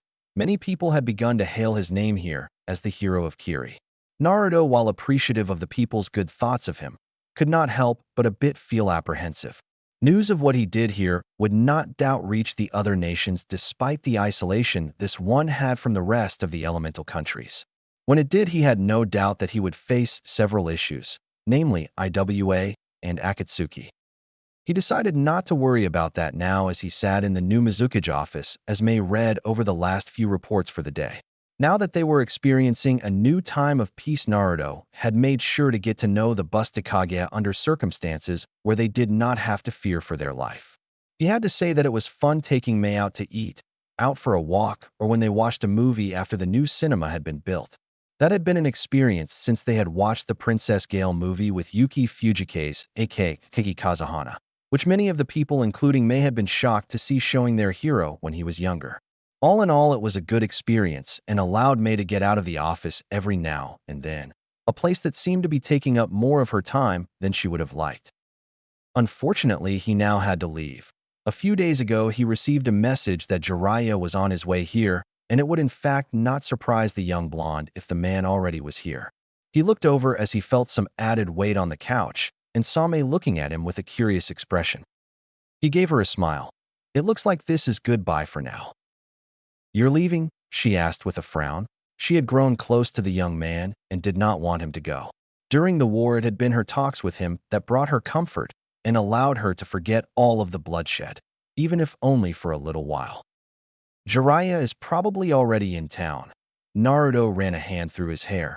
Now that my mission is complete, I'm no doubt going to begin my training again. I don't really think you need any more training, Mei mused with a grin. I wish that were true, Naruto said with a sad smile. But once word gets out, my enemies, which are already quite numerous, will multiply.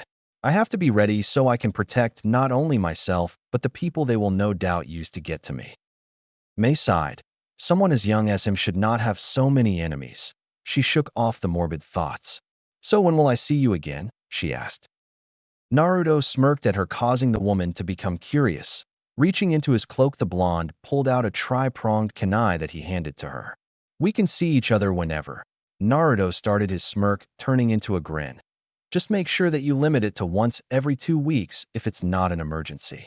That way I'll make sure to come whenever you call. Mei smiled as she closed her hand on the kunai. Thank you. Ma, you don't have to thank me. He began with a grin before affecting a mock sad expression. I would miss you far too much if we didn't get to see each other, he sniffed as he wiped away a false tear. May's smile turned into a sultry grin. Oh, perhaps I can interest you in staying so we would never be apart? You know we never tried out those hot springs together. Naruto chuckled. A part of me is definitely tempted to stay, but we both know I can't. Still, I have two more things I want to give you. Oh, and what's the MPH? May was silenced as Naruto brought them into a passionate lip lock. May slowly closed her eyes as she wrapped her arms around Naruto's neck. Naruto in turn brought his around her waist, pulling her up so she was sitting on his lap. When May opened her mouth to moan, Naruto instinctively brought his tongue into her mouth, increasing the volume and frequency of May's moaning. One of May's hands went into Naruto's hair as Naruto's hands began to rub up and down May's thighs. When they finally parted, both were breathing heavily with flushed faces. Wow, was all May could think to say after the kiss. Wow indeed, Naruto said with a laugh before kissing her again. Ready, brat? Naruto looked up to see Jiraiya standing at the entrance to Kiri. His arms were crossed, and he had a smirk on his face. You bet, Ero-sensei, Naruto said as he walked past the man. Jiraiya soon caught up to Naruto and looked at him. You know you're the talk of the entire country. Yeah, I know, Naruto said, having a feeling he knew where this was going. Talks about you defeating an entire army with a single jutsu, Jiraiya continued. Yes, Ero-sensei, I used the Hiraishin to defeat the Mizuki's forces. Naruto looked at his sensei irritably. You know this may come back to bite you in the ass, right? Naruto sighed. I know, but I couldn't just sit by and do nothing. Those people needed my help. Jiraiya was torn between being worried and being impressed. After all, his apprentice had just won a war and became a hero. You're just like your father, you know that, Gaki? He asked with a smile as he decided to go with pride. Always thinking about others before yourself, with that selfless attitude of yours. I'll take that as a compliment, Naruto said with a smirk. They continued walking in comfortable silence for a while before Jiraiya spoke again. By the way, nice job on bagging the hot Mizuki. I am impressed. Naruto stopped dead in his tracks for a second, forcing Jiraiya to stop and turn to him. That was supposed to be a private moment between me and Mei-chan, Ero-sensei. Jiraiya shivered at the tone of voice, having heard it before on another blonde when he tried to sneak a peek on Kushina. The beating he had received from that was almost worse than the time he was nearly killed for peeking on Tsunade. He quickly began to stumble back from the angry blonde as he raised his hands in front of his face defensively. And now listen, Naruto, I dash. Oedoma Rasengan. Big Ball Rasengan. Boom. Meanwhile, in the Mizuki's office, May was sitting in her chair looking out at the village with a large smile on her face, thinking back to her small makeout session with Naruto. She hoped when he visited they could do it again. Maybe when he comes back we can go to those hot springs and have other kinds of fun, she thought with a blush. As she shifted in her seat, she noticed something fall out of her dress. Picking it up, she recognized it as a letter. Opening it up, she put the letter on her desk. She began to read. Dear Mei-chan, during our time together, I feel we have grown closer than most people do and would like to start a relationship with you. Before we can, however, there are several things you need to know. At the bottom of this letter is a containment seal containing information I feel will be important to our future. Inside this seal is the information I want to give you. Look it up under Article D, Clause 36. Love. Naruto. May smiled at warm feelings Naruto's letter evoked and could not help but feel curious about what he wanted her to know. Unsealing the content of the containment seal, she picked up a book and read the title, Konoha Clan Charter and Laws. Blinking in surprise at the title, she shrugged before looking for the section Naruto wanted her to read. Boom. May looked up startled when a loud explosion rocked the building. She saw a large ball of energy that she recognized from Naruto's fight with Yagura. Figuring that Naruto-sensei had just done something perverted, she shrugged. As if nothing had happened, she turned back to the law book she was reading. There, it's done. In this chapter, Naruto sees the true horrors of war, meets the hot redhead Mei Terumi, and becomes a hero again. I tried to portray the horrors of war as best as I could, while adding a few romantic moments between Naruto and Mei and a few moments of comedy for relief, so let me know how you think I did. Yes, Naruto has used the Hiraishin, I figured it would be interesting to take things this way, and it may cause some problems for the blonde in the future. Also, I tried to let Naruto find some way of letting Mei know about the CRA with that last bit, though I don't know if I did a good job. So let me know if you liked it or how I can improve it. Also, I was wondering if any of you know the Japanese name of the jutsus Mei used. All I got was the release name, so if anyone knows, please send me a message or something so I can change them. About the Shinsei Hinge. Some of you may be curious about how the doctors were able to take off Naruto's clothes when he was in Hinge, so I figured I would let you know before you actually write a review and possibly ask questions about it. Because Naruto's Hinge is a physical transformation, meaning it creates a solid body out of chakra and changes Naruto's form to better fit the person or thing he turns into. The clothes that he has on are also real since they are simply chakra constructs similar to that of a bijou, except without a mind. The results for the poll are in and Naruto Shippuden. Namake's return redux as one with Negima. Kage Mage coming in second place. That means that this will be the story I will be working on the most, though I will also try to get the Negima story updated as much as possible as well. The other two will come out slower, but for those who voted for the other stories, fear not, for they will come out, just not as fast. Next chapter, Kitsune, Nico, and Rapper. Chapter 3. Kitsune, Nico, and Rapper. It was a quiet day in the village of Konoha as the sun began to set. Tsunade looked out over the buildings from her office in the Hokage Tower as she quietly sipped some sake. It was one of the rare moments where she had actually finished her paperwork, rather than just shove it off to the side, so she could drink herself into a stupor. As she looked out of the window, she couldn't help but wonder how Naruto was doing. Last she had heard from Jiraiya via toad summoning was about a month ago, and simply stated he was doing well and still alive. It had been about a year since she had been convinced by Jiraiya that her son/brother/grandson figure needed to learn about the harsh realities of war and gain real-life experience. It made her reluctantly give Naruto a mission that she had originally been going to throw away. She hoped he was okay. If he had been hurt or killed in Kiri, she would never forgive herself for allowing Jiraiya to convince her to send the blonde there. Of course, if she found out that happened, she would give Jiraiya a reason to regret convincing her to send Naruto as well. A knock at her door interrupted her thoughts. "Come in," she called. The door opened to reveal Shizune walking in with a scroll. She walked over and put it on the desk for Tsunade.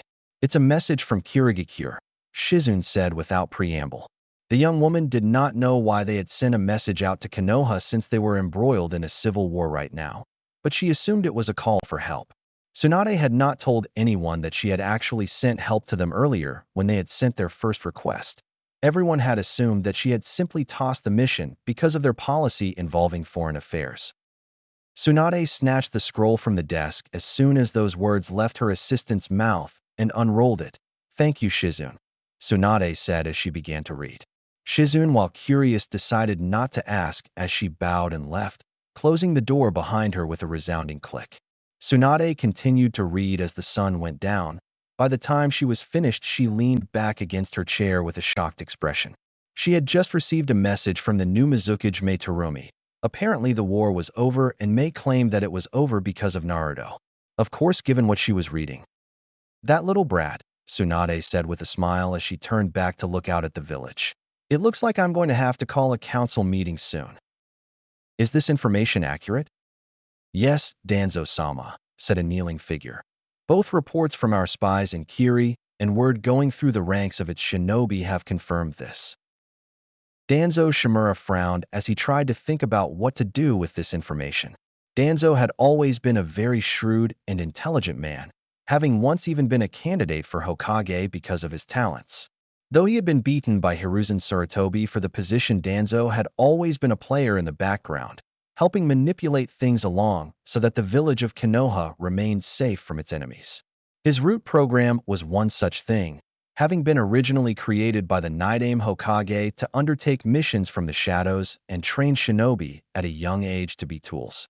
Danzo was a man who would use any tactic, no matter how underhanded, if it meant he would be able to protect his home, taking missions that Tsunade and the other Hokes would have thrown away. Of course, he refused to remain in the shadows forever. He had already hatched a plan to become the next Hokage. There were just a few problems that he needed to take care of first. One of them was Tsunade. The woman, while powerful, did not understand that to keep Konoha strong, they needed to be more aggressive in their approach to foreign affairs. Another problem was the information he just received. Apparently, Tsunade had done something he would not have expected her capable of and sent one of their shinobi to aid in the bloodline civil war in Kiri. That shinobi was none other than Naruto Uzumaki Namikaze, the Kyuubi Jinchuriki and son of the Yonde. Danzo, of course, knew of the boy's heritage. It had been a simple matter to find the information by having one of his roots steal the blood test on the boy, which had merely helped confirm his suspicions. It made sense in a way. Minato had always been one of the more noble people he had known, even when at war. It would make sense that he would not use anyone other than his own son for the sealing. He was definitely a man that Danzo had respect for, even if he did not agree with his soft policies. The problem that Danzo now had was information that Naruto had been the one responsible for granting the Kiri bloodline clan's victory. While that in itself was not quite a problem, the fact that the boy had apparently been able to recreate the Hiraishin was. Danzo had spent a long time plotting and planning for the day when the roots of Konoha could rule. This boy could be a great hindrance to his plans with the power he was gaining. Of course, he could be a great asset as well. Danzo thought to himself as he tried to come up with a way to get the blonde under his thumb.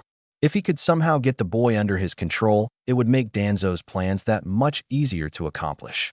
He would bide his time. The boy was to come back in 2 years, and in that time Danzo would start to make his move. The one-eyed man looked over at his subordinate still in a kneeling position. I want the boy's progress monitored, and I want to be sent weekly reports. Get it done. Hi, Danzo-sama. Halt. Naruto and Jiraiya stopped as one of the Volt shinobi stepped in front of them. Foreign ninja are not allowed in without a passport. Jiraiya stuck a hand in his vest and pulled out 2 small red books. We've got our passports right here. As the man looked over the passports, Naruto studied the Volt officer's outfit. Volt was Kumo's version of the Umbu that Konoha was so famous for. They were typically assigned into 3 branches of the military: assassination, combat and warfare, CNW, and the last one, torture and interrogation, INT, much like the Umbu of Konoha.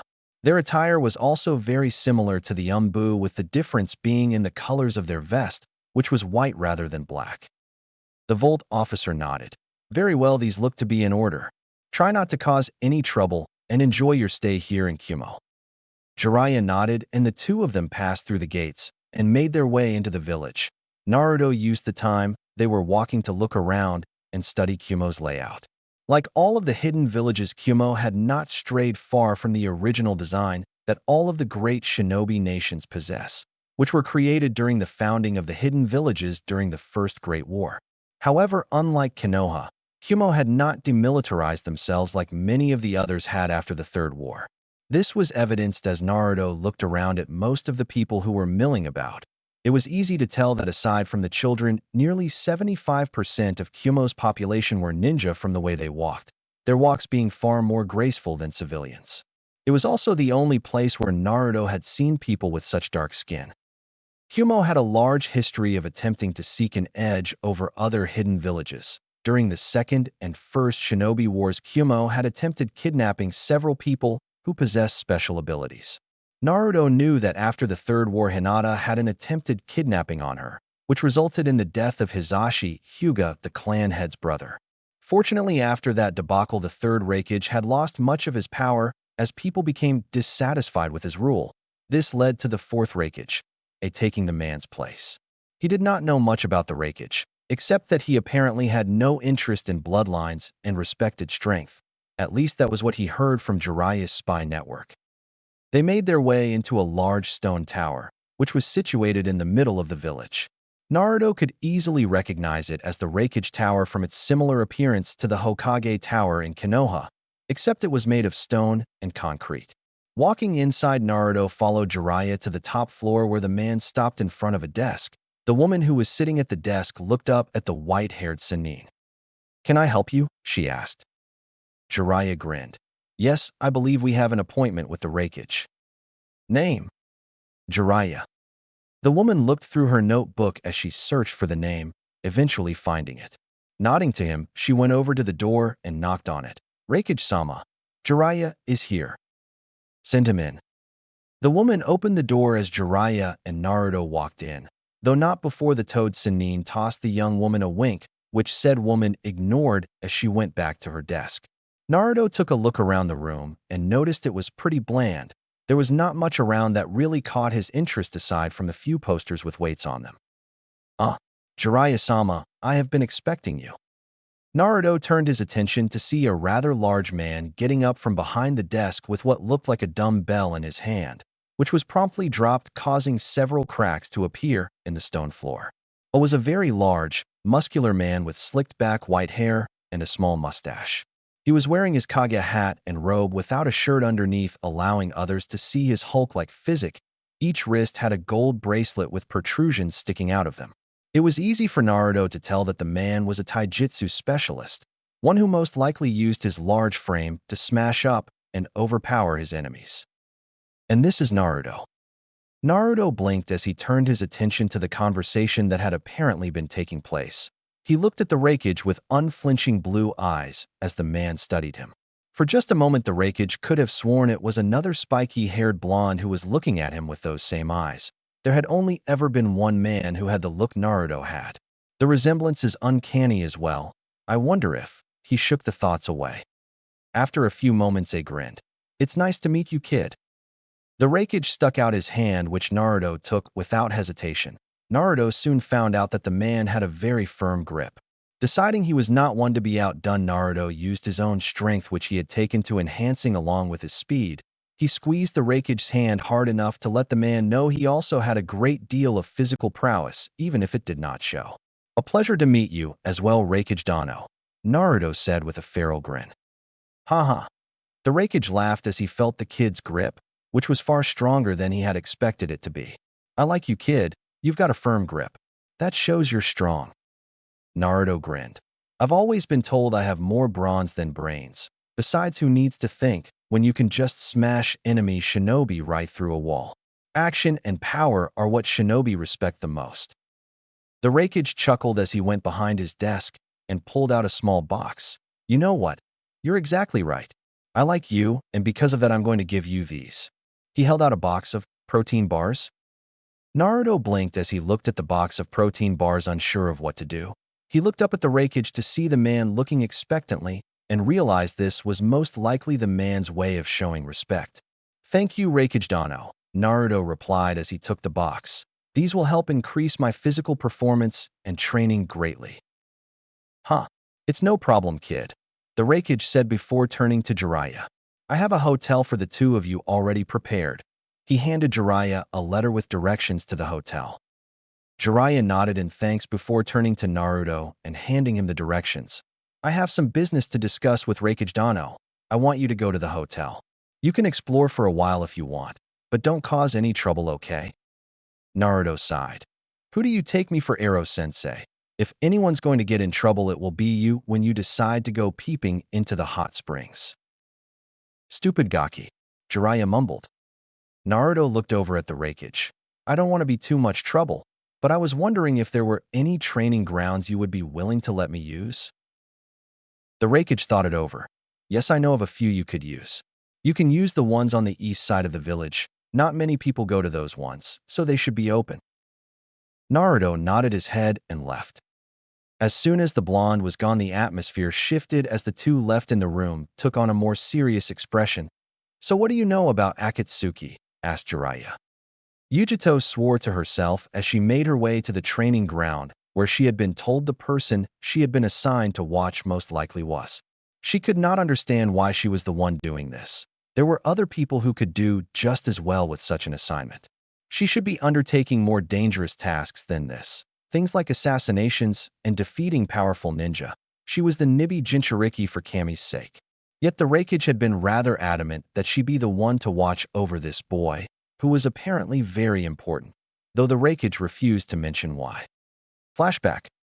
You can't be serious, Raikage-sama, Yujito said in disbelief.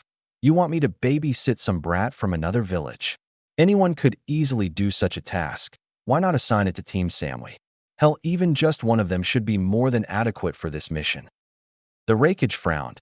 He knew the reason Yujito did not want to be stuck on such a mission. Unlike his brother Killer Bee, The young blonde woman was not nearly as respected. While a few of the civilians of Kumo hailed her as a hero, they still tended to remain weary of her, often keeping away for the most part.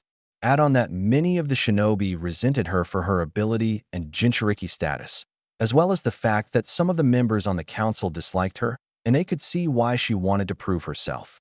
Every day, Yujito tried as hard as she could to move out of B's shadow and become respected by her ninja peers and the people of this village. Yujito, this is quite possibly one of the most important missions I will ever assign you or anyone else, the Raikage said in a serious voice. This seemed to catch the young woman by surprise for a moment, before her face went back to a small scowl. What's so special about this kid anyway? She asked. The Raikage laughed. There is quite a bit that is special about him. If you complete this mission, I will share it with you. Flashback end. Not only had the Raikage been extremely vague on what made this boy so important, he also would not let anyone else but her take it. Finally, she reached the training ground and found herself with a front row seat to an impressive sight. The person she had been assigned to watch was indeed there.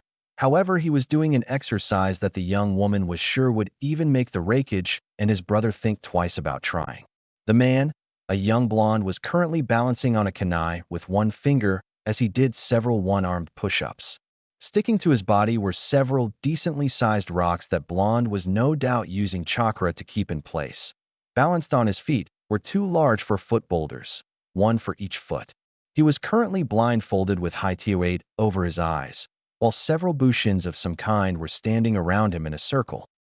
The boy was only wearing a pair of pants as he worked, allowing Yujito to see a physique that, while not large like A's or Karabi's, was extremely well-defined. It was lithe, firm, and reminded her of a panther or some kind of powerful predator. No doubt his body designed for a combination of intense speed and strength. She could see the ripple of his muscles every time the young man would move. Watching him caused an unusual heat to rise to her cheeks. He's quite an impressive specimen, isn't he, kitten? Nibby. The one and only kitten was the answer she received through her mind. Back to the topic. That young Tom is quite an impressive and handsome young man, don't you think? Well, you should go talk to him. Then once you two are acquainted, take him to your room and dash. Nibby, Yujito said as a blush began to spread across her cheeks. Oh, come on, kitten, don't be so uptight, Nibby said teasingly. You should at least go talk to the guy.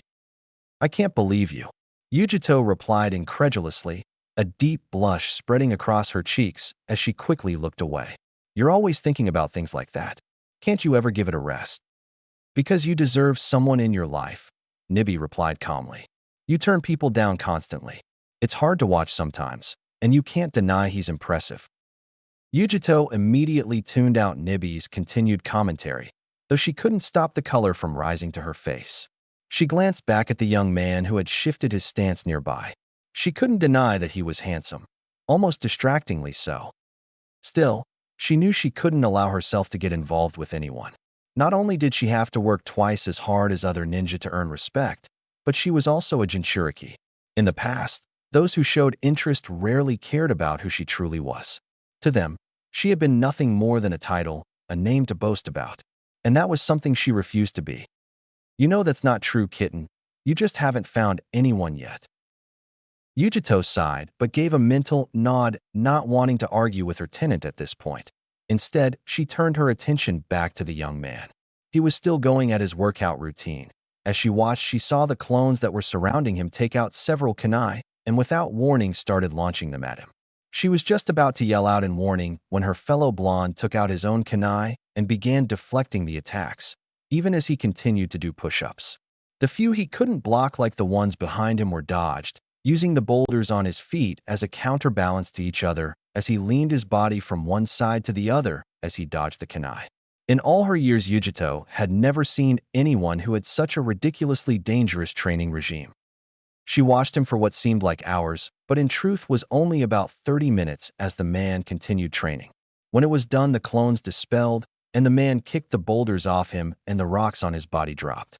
Yujito watched as the man flipped himself off of the kunai, landing on his feet as he took off his high weight from around his eyes. Yujito, assuming that he was going to go home, and turned around to leave, only for a hand landed on her shoulder and a voice to whisper in her ear. "And just where do you think you're going?" Yujito yelped as she spun around and saw the blonde looking at her with an amused expression. Her eyes widened in surprise at how fast he had gotten to her. It hadn't even been a second since she had turned. That kind of speed was something she had never seen in anyone before. Seeing that she wasn't going to answer, Naruto took a moment to properly observe the young woman. He had to suppress a low whistle at how striking she was. She might even rival Mei, judging by her appearance. She seemed to be in her mid to late 20s and carried the composed aura of a seasoned ninja. Her hair was blonde like his, though instead of a bright, sun-kissed shade, hers was a much paler tone reminiscent of the Yamanaka clan. It was tied into a long ponytail that reached her lower back, while her hitayate was wrapped around her head, keeping her bangs out of her eyes. She wore a black short-sleeved shirt with a purple piece of protective gear covering her torso, along with standard black shinobi pants, a violet bandana at her hips, and black shinobi sandals. Her build was lean and athletic, the kind Naruto was beginning to associate with highly skilled kunoichi, graceful, agile, and precise, with movements that subtly reminded him of a cat. Everything about her posture and presence spoke of strength and discipline. When he finally looked at her face, he noted its softly defined shape and her striking emerald green eyes, slightly slanted and sharp with awareness. Naruto favored her with a sly grin. "So what's a beautiful woman such as yourself doing spying on little old me?" "Oh, I think I'm going to like him, kitten." Yujito felt her face heat up at that comment as she tried to think of something to say. I wasn't spying, I was passing through, and well, you see, Naruto laughed as the woman literally tripped over herself to explain what she was doing here. Naruto already guessed the Raikage had sent her to watch over him, while Ero-sensei spoke with the man. No doubt to make sure he not only stayed out of trouble, but also to see his skills, something that most hidden villages usually do when a foreign shinobi is present.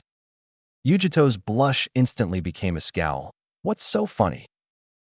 Naruto chuckled as he waved a hand in front of his face as if toward the woman off. "Sorry, it's just that I've never seen a kunoichi get so flustered. Or at least not a serious kunoichi like you obviously are." Yujito blinked, unsure whether she had just been given a compliment or an insult. "Are you insulting me?" "Not at all," Naruto replied. "I was just teasing you a little, that's all. Though I would still like to know why you were spying on me." Yujito was instantly flustered. Sorry, I was just passing through to the training field I usually use when I heard you practicing. I guess I got a little distracted watching you," she said. Her eyes widened as she realized how that sounded. "I mean, watching you train. Your training routine. Naruto couldn't help but grin at the verbal hole she was digging for herself. Not wanting to miss such a perfect opportunity, he stepped closer until he was standing right beside her. "So you got distracted watching me, huh?" he said teasingly. "I'll take that as a compliment." "God damn it, Nibi, shut up." Yujito snapped internally, her face burning red. She tried to speak again, but no words came out. Her embarrassment only grew as she became painfully aware of how close he was now. Up close, Naruto looked even more impressive, and despite herself, her eyes briefly wandered over his well-trained build before snapping back to his face. The knowing grin he was giving her only made her look away again, her cheeks heating up even more. You're a lot bolder than most," Naruto said with a playful smile. "We don't even know each other's names yet, and you're already having trouble keeping your focus." I wasn't." Yujito tried to deny it, yet the fact that her face was beet red took any credence she may have had away. Not knowing what else to do, she let her anger get the better of her, and with a small huff began walking away. Seeing her leave, Naruto ran to catch up with her, placing a hand on her shoulder to get her to stop. "Hey, look, I'm sorry," Naruto apologized. "I didn't mean to tease you so much." Naruto blinked as he paused in thought. "Well, I did, but I didn't mean to make you mad." Yujito looked at him as she used the enhanced senses Nibi gave her to try and detect a lie. To her surprise, she found none, and that his apology was completely genuine. She decided to offer him a small smile. "It's okay, I guess. I supposed I deserved it for intruding on your training." Naruto rubbed the back of his head. "Not at all. I'm a foreign ninja, so it's only natural you would be curious about how I train. That reminds me, Yujito said. What was that training regime you just did? I don't think I've ever seen someone do something so insane before. Naruto gave a sheepish grin as he rubbed the back of his neck. Actually, it's a training exercise I set up for myself.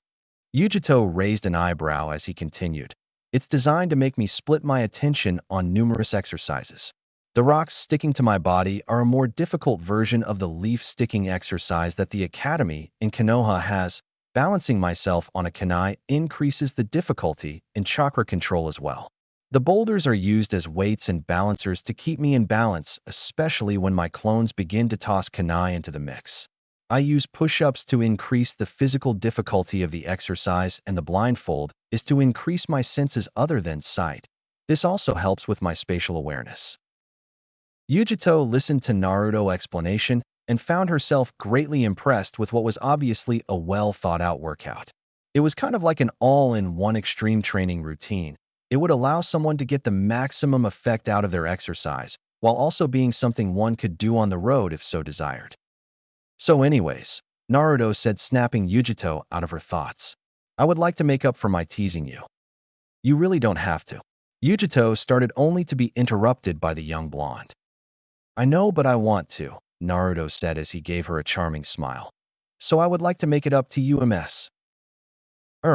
It's Yujito, she told him with a light blush spreading across her cheeks. Yujito, huh? That's a beautiful name, Naruto said with a smile, causing the young woman to blush again. Are you doing anything tomorrow? Yujito tilted her head as she looked thoughtful before shaking her head. No, I don't have anything particular that I'm doing tomorrow. Her job was to watch him, so she would technically not be doing anything. Why do you ask? Well, I was wondering if you would allow me to take you out to dinner tomorrow, say around 7 o'clock. For 18th time in the last hour, Yujito began to smooth out her dress as she continued to pace the room to her apartment. She could not deny that she was nervous. Despite being extremely confident in her abilities as a kunoichi, she had a hard time being confident in her abilities as a woman. Not because of any problems she had with her looks. Yujito was well aware that many people in Kumo thought she was beautiful. Her problem stemmed from the fact that she had never really focused on being a woman. Her duties as a ninja had always kept her occupied enough that even if people asked her, she would never be able to go out on dates and the like. The few times she had been out, it was always with the small circle of friends she had, namely Killer Bee's students. You worry too much, kitten. Yujito stopped smoothing out her dress as she addressed her tenant. I've never done this before, Nibby. What happens if I do something wrong and screw this up?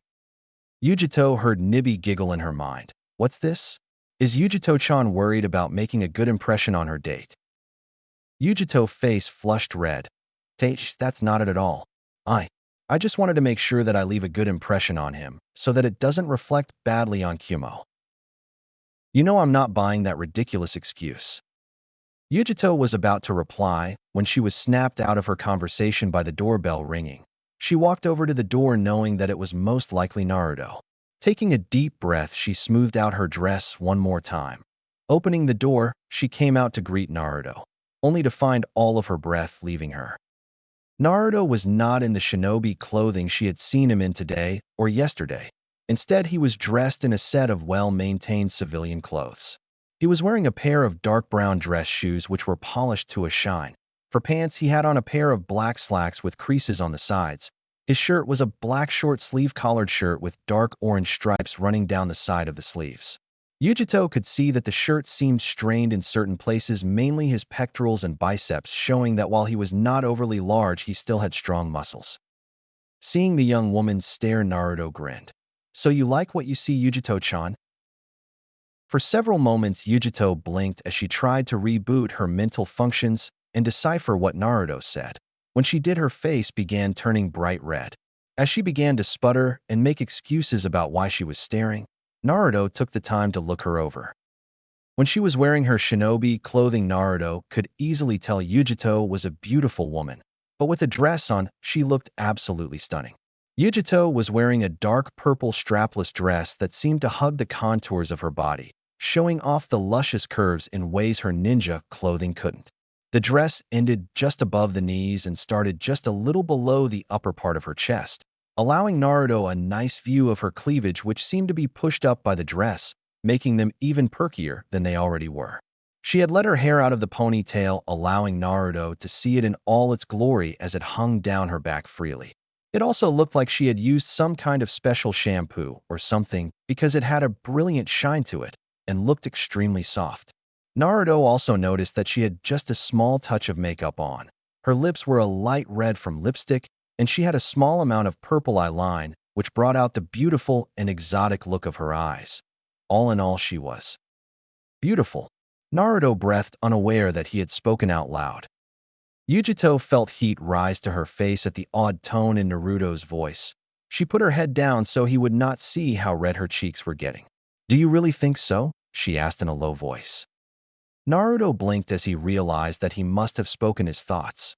He reached out with his left hand and put his thumb and forefinger under her chin, raising it up so she could see his smile. "I have rarely met anyone who could match how beautiful you look right now." Yujito felt herself actually becoming somewhat faint from the compliment. No one had ever said something like that to her and actually meant it. The few who had, she was easily able to smell the lust coming off them. She willed herself not to pass out and took several deep breaths as she steadied her heart rate, which had been beating far faster than she had ever felt it even after her toughest training routine. Once she steadied herself, Yujito offered him a dazzling smile, which literally seemed to light up her face. "Thank you." Naruto grinned as he stuck out his arm. "Shall we?" Smiling just a little wider, Yujito wrapped her own arms around his after she closed and locked the door to her apartment. The two walked along the streets making small conversation as Yujito told Naruto the directions to her favorite sushi bar, which was where he had decided to take her to. As they walked, Naruto noticed the odd looks Yujito was getting from some of the populace. No doubt they were surprised to see her not only with a man, but in a dress of all things. It was easy for Naruto to see that the young woman was not one for dressing up. In fact, it amused him that he could still see the shopping tag on her dress, meaning either she never wore it and so forgot to take it off, or she had just bought it recently and didn't even see it. He figured it was the latter. Naruto also noticed that he seemed to be getting many glares from the males of the village. It was rather easy to see they were jealous. In the one day he had known her, it was plain to Naruto that Yujito was not really the kind of person who would go out on dates and whatnot. In fact, given how nervous she seemed, chances were good that this was her first date ever. Given how attractive the blonde woman was, he knew that at least some of the men here had probably asked her out, most likely to be turned down the moment the request for a date left their mouths. Then along comes this new guy, a foreigner no less, and in less than a day gets a date with one of the most desirable women in Kumo. It was rather easy to see why they were jealous of him. Not that he cared. They arrived at the sushi bar and made their way inside, seating themselves at 2 seats at the bar. The way Yujito moved to the seat gave Naruto a hunch that it was reserved for her, much like his own seat at the Ichiraku ramen. The thought of the ramen stand and the 2 people who were like family to him brought a smile to his face.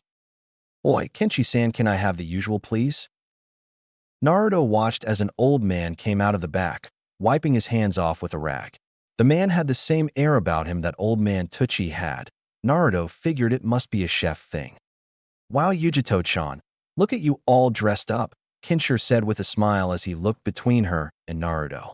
"I take it you're actually on a date, eh? About time if you ask me." "Hey, Kinshi," Yujito said with a small whine as her face began to heat up. Kinshir just laughed. "So one of the usual, eh? And what can I get for your date?" he asked, turning to Naruto. Naruto smiled. "I'll have the same thing she's having." Kinshir actually looked surprised before shrugging.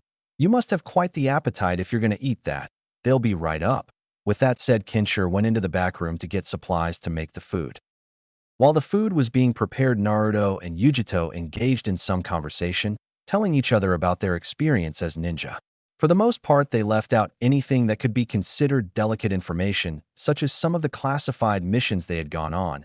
Yujito normally just told her fellow blonde shinobi about the different places she visited and her time as a genin under Killer Bee's tutelage, making sure to leave out her Jinchuriki status, as Naruto was a foreigner.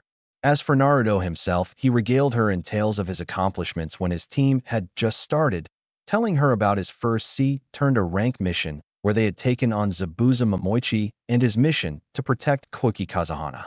Yujito had to admit she was impressed that a mere team of genin had accomplished missions of that caliber, though he did have Kakashi Hitaki as his sensei, so it was not too much to think such feats were possible. A few minutes after the conversation began to die down, the food arrived. Naruto was shocked to see that it was 10 servings of each dish of sushi they served here. Naruto had never seen so much sushi in his entire life. Wow, when you said I better have an appetite, you really meant it. Kinshir laughed as he went into the back of the store again. Yujito looked at Naruto with a smirk as he stared at the incredible amounts of sushi. If you can't eat it all, I'd be more than happy to take it off your hands. Naruto looked over at Yujito and saw the challenging look in her eyes. He gave her his patented foxy grin. Not a chance. This will all be gone long before you can even think of sinking your paws into it, Naruto stated in a confident tone. Yujito gave him a challenging grin. "We want to make a bet."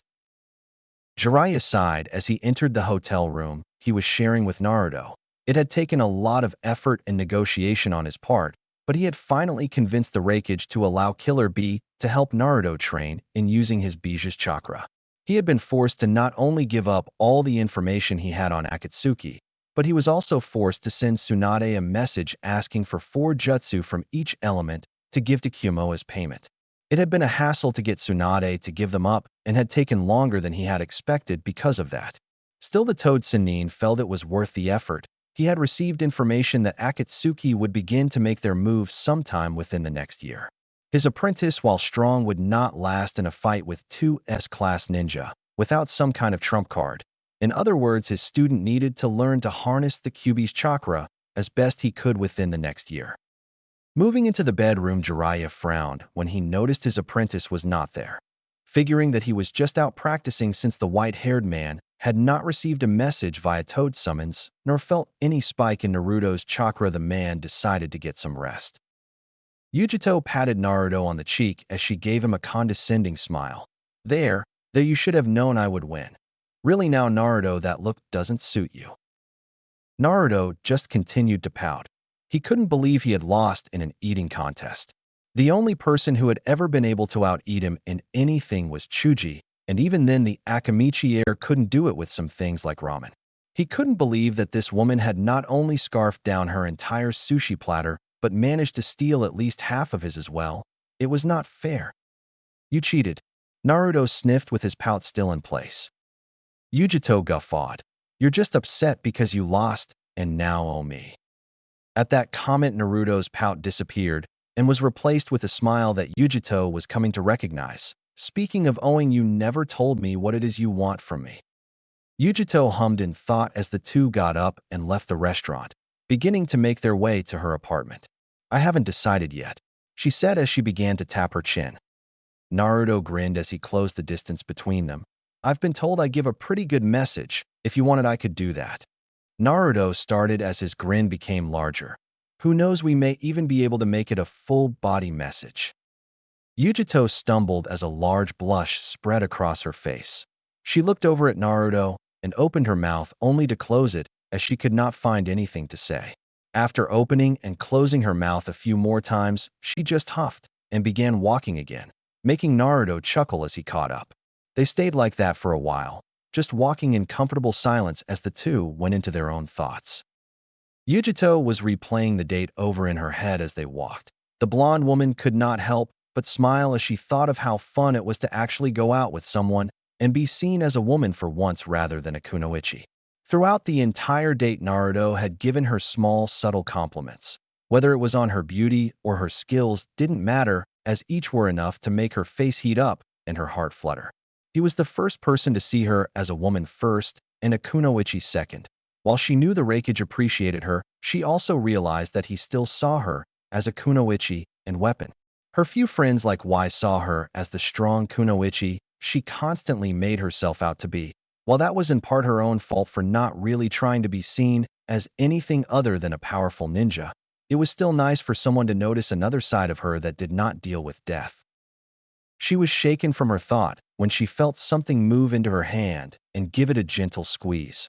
Looking down, Yujito saw Naruto had grabbed her hand with his own. He laced their fingers together, entwining their hands. She looked up at Naruto to see a smile on his face, causing her to blush, and she looked away. She was not sure what it was about this young man, but something about him brought her a sense of comfort she had never felt before. Not even when she was with her adoptive sister Samui did she feel this comfortable. Maybe it had something to do with his eyes, she mused to herself. She had to admit that Naruto had some of the most beautiful eyes she had ever seen. A deep and startling blue that seemed to pierce into her soul. She could probably get completely lost in those eyes for hours on end. Or perhaps it was his smile. Whenever he smiled at her, she could feel her heart rate increase and blood rush to her face. It felt as if she had just run a 200-mile marathon. Yet at the same time, that smile brought her a sense of security and made her feel safe and at peace. It was a perplexing conundrum that she just couldn't get a grasp on. Thinking deep thoughts, Yugi-chan? Naruto asked. Yujito turned to face him with a small blush on her cheeks at his new nickname for her. Just thinking about things, she finished lamely. Oh, Naruto quirked an eyebrow at her. What kind of things? Well, she wasn't sure what to say. She had always been a somewhat reserved person. Even with B and her other friends, she would never admit to being embarrassed or unsure, and she would certainly never admit to being so taken in with someone after only knowing them for 2 days. Naruto looked at her with a gleam in his eyes. I hope you're thinking about me and our amazing date. Yujito blushed, and Naruto smiled as he continued. Perhaps thinking about how you would like to go on another one? Yujito felt her face heat up more as she looked down at the ground. You would go on another date with me? Naruto smiled as the two stopped outside her apartment, turning her around to face him as he took both her hands in his. If you would let me, I would love to take you out again. Naruto moved her hands to his lips, gently kissing each one. Yujito could not help but feel like she was on fire when she felt Naruto's lips against her skin. All of the emotions and experiences she had with Naruto were so new to her. She was unsure of how to react to him.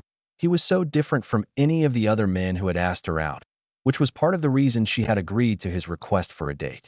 I would like that, she said as she looked at him with a small smile and a tint of pink on her cheeks.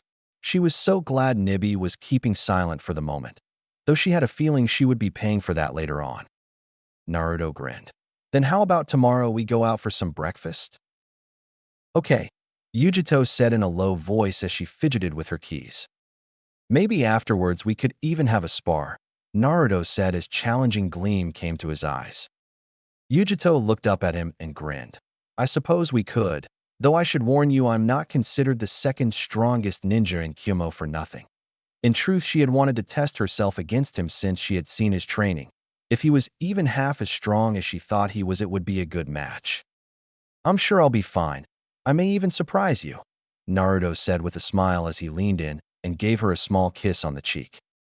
As he walked off to his hotel, Yujito stood at the entrance to her apartment for a good while as she held a hand to the cheek Naruto had kissed. After a while of standing there, she smiled as a small blush came to her features before she went inside. Moving into her room, she removed her clothing and threw them in the dirty hamper before going to the bathroom. After brushing her teeth and washing her face of the small amount of makeup she had on, Yujito moved to her bed, lying down on it with a content sigh. When she fell asleep, it was with a content smile on her face. Deep within the recesses of the young woman's mind, a giant two-tailed cat was grinning. She was happy for Yujito, finding someone nice to be with. It was well known that the Nibi was much more in touch with the emotions and feelings of her tenant than other Bijou were with their Jinchuriki, since unlike most, she was not really into violence. Nibi had grown very protective of the young woman she was sealed inside of, so knowing that Yujito was happy was definitely a good thing for the giant cat. She was also happy that she now had some serious blackmail material on the young woman. While she could not use it, she could still tease the girl mercilessly. At least she picked a good man, Nibi mused, and to think he holds the QB. I wonder what Yujito will think when she finds out. It should be amusing to see. With nothing left to watch, Nibi settled down and went to sleep. Tomorrow was going to be fun, for her at least. Naruto ducked under a swipe from Yujito as he tried to sweep the woman's legs out from under her. Yujito jumped over him, twisting her body as she dodged the snap kick Naruto sent her way. She landed on the ground and immediately went in with multitude of kicks, switching from high to middle to low as she tried to catch Naruto with one of them. It didn't work as the young blonde dodged or blocked all of them, catching the last one in his hands before he spun her around and threw her, thrusting out his hands and grabbing her legs with chakra strings. Naruto pulled her to the ground.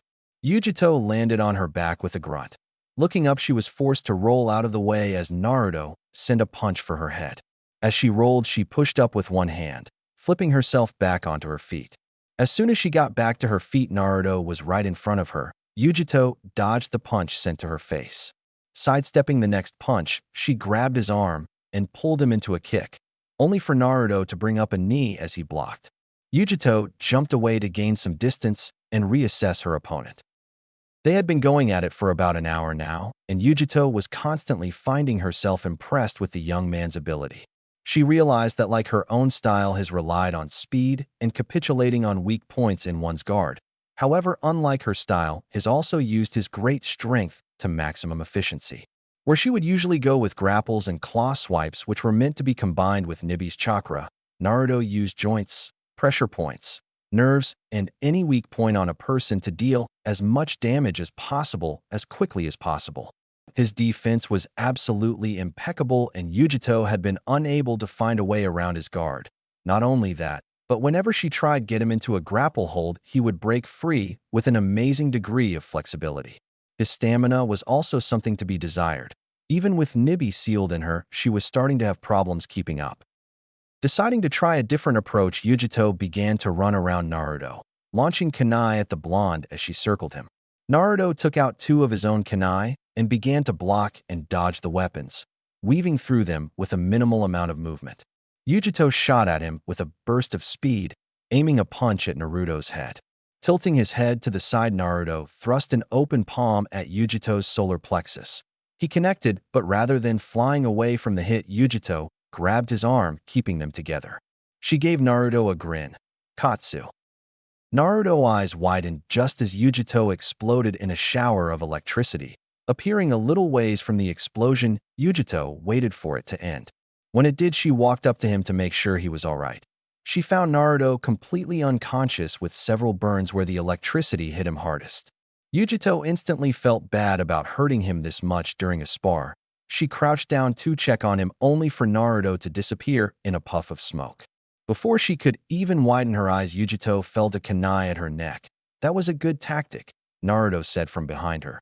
It would have worked on most other people. It didn't seem to work on you, Yujito said as she turned her head to look at him. When did you switch with a Bushin? Naruto grinned at her. The moment you created and switched with your own Bushin. Seeing Yujito's eyes widen in slight shock, Naruto explained further. Right-un is one of my most powerful elements. I sensed the right-un chakra as soon as you began to channel it. It didn't take a genius to guess what you were making. I created my own Bushin as soon as I realized what you were doing. Then when yours came at me, I Karawimi'd with it. Yujito nodded in understanding at what was one of the more subtle tactics a shinobi could use. She herself had used Karawimi with a Bushin to deceive her enemies on many occasions. Still, to be able to sense when she created her clone and plan accordingly was nothing short of impressive. She doubted even Reikage-sama had mastered his right-un element to the point where he could sense the use of it in others. You really are good. I'm impressed, Yujito said with a smile as she took the hand Naruto had just offered her and pulled herself up. Naruto pulled her up and grinned. Why, thank you. You're pretty good yourself. Before anything more could be said, Naruto felt something land on his head. Looking up, he saw that it was one of the messenger toads he and Jiraiya used. Yo, Jiraiya wants you to head back to the hotel, it said before disappearing in a puff of smoke. Naruto closed his eyes and sighed. He didn't really want to leave right now. He was having far too much fun, but he supposed the old pervert had some kind of reason for wanting him there. He turned to Yujito. It looks like I have to head over to see what Ero-sensei wants from me. Yujito giggled at Naruto's nickname for his sensei. That's fine, I should probably report to the Reikage anyway. I had fun sparring with you. We should do it again sometime. Of course, Naruto said with a smile. But only if you let me take you out to dinner again. Yujito blushed. That's fine. She said having enjoyed going out with him last time, she certainly would not mind having him take her out again. I had fun going out with you last night, so. Naruto gave her a grin. I'm glad, if possible, perhaps we could go out again tonight. Say same time? Yujito nodded. Tonight sounds good. All right then, I guess I'll see you later, Naruto said as he began to walk, tossing a small wave over his shoulder. So, are you regretting this assignment now, kitten? Yujito flushed red. Well, You seem to be getting quite close to that young man. Nibi's voice leaked amusement. Not that I could blame you. If I had the choice, I would have been riding him hard the moment I dash. Nibi. Yujito yelled in her mind, trying to get her perverted tenant to shut up. It didn't work, and the rest of the way to the Raikage Tower was spent trying not to blush or pass out from a nosebleed as Nibi began sending images of her and Naruto nude together. Naruto entered his apartment to find Jiraiya looking at him with a grin. You know, when I saw that you hadn't come to hotel last night, I was worried. The man's grin turned lecherous, causing Naruto to groan as he knew what was coming. To think that my apprentice has not only stolen the heart of that hot red-headed Mizukage, but also a hot blonde kunoichi of Kumo. He began to sniff as he wiped fake tears from his eyes. I'm so proud. Naruto glared at the man as he sat across from him. You better pray to Kami that I don't find you spying on me when I'm with a woman, Ero-sensei, or I'll give you a Rasengan enema. Jiraiya just laughed him off. If he was willing to risk life and limb to peek on Tsunade, there was no way his apprentice could stop him, no matter how strong he got. That's a good one, Gaki. So anyway, I need you to get ready. Naruto stopped glaring at his sensei and tilted his head to the side as he looked at the man. He was tempted to ask what the man wanted him to get ready for. But he knew Jiraiya well enough to know he would just give a half-assed explanation or not tell him at all. Sighing, Naruto went to the bathroom, or took a quick shower to clean the grime and dirt he had gotten from his spar with Yujito off. Finishing up, Naruto changed into his standard shinobi clothes with his cloak thrown over them. Finishing up, he walked back into the living room. All right, I'm ready. So where do we need to be, Ero-sensei? Jiraiya grunted as he got to his feet.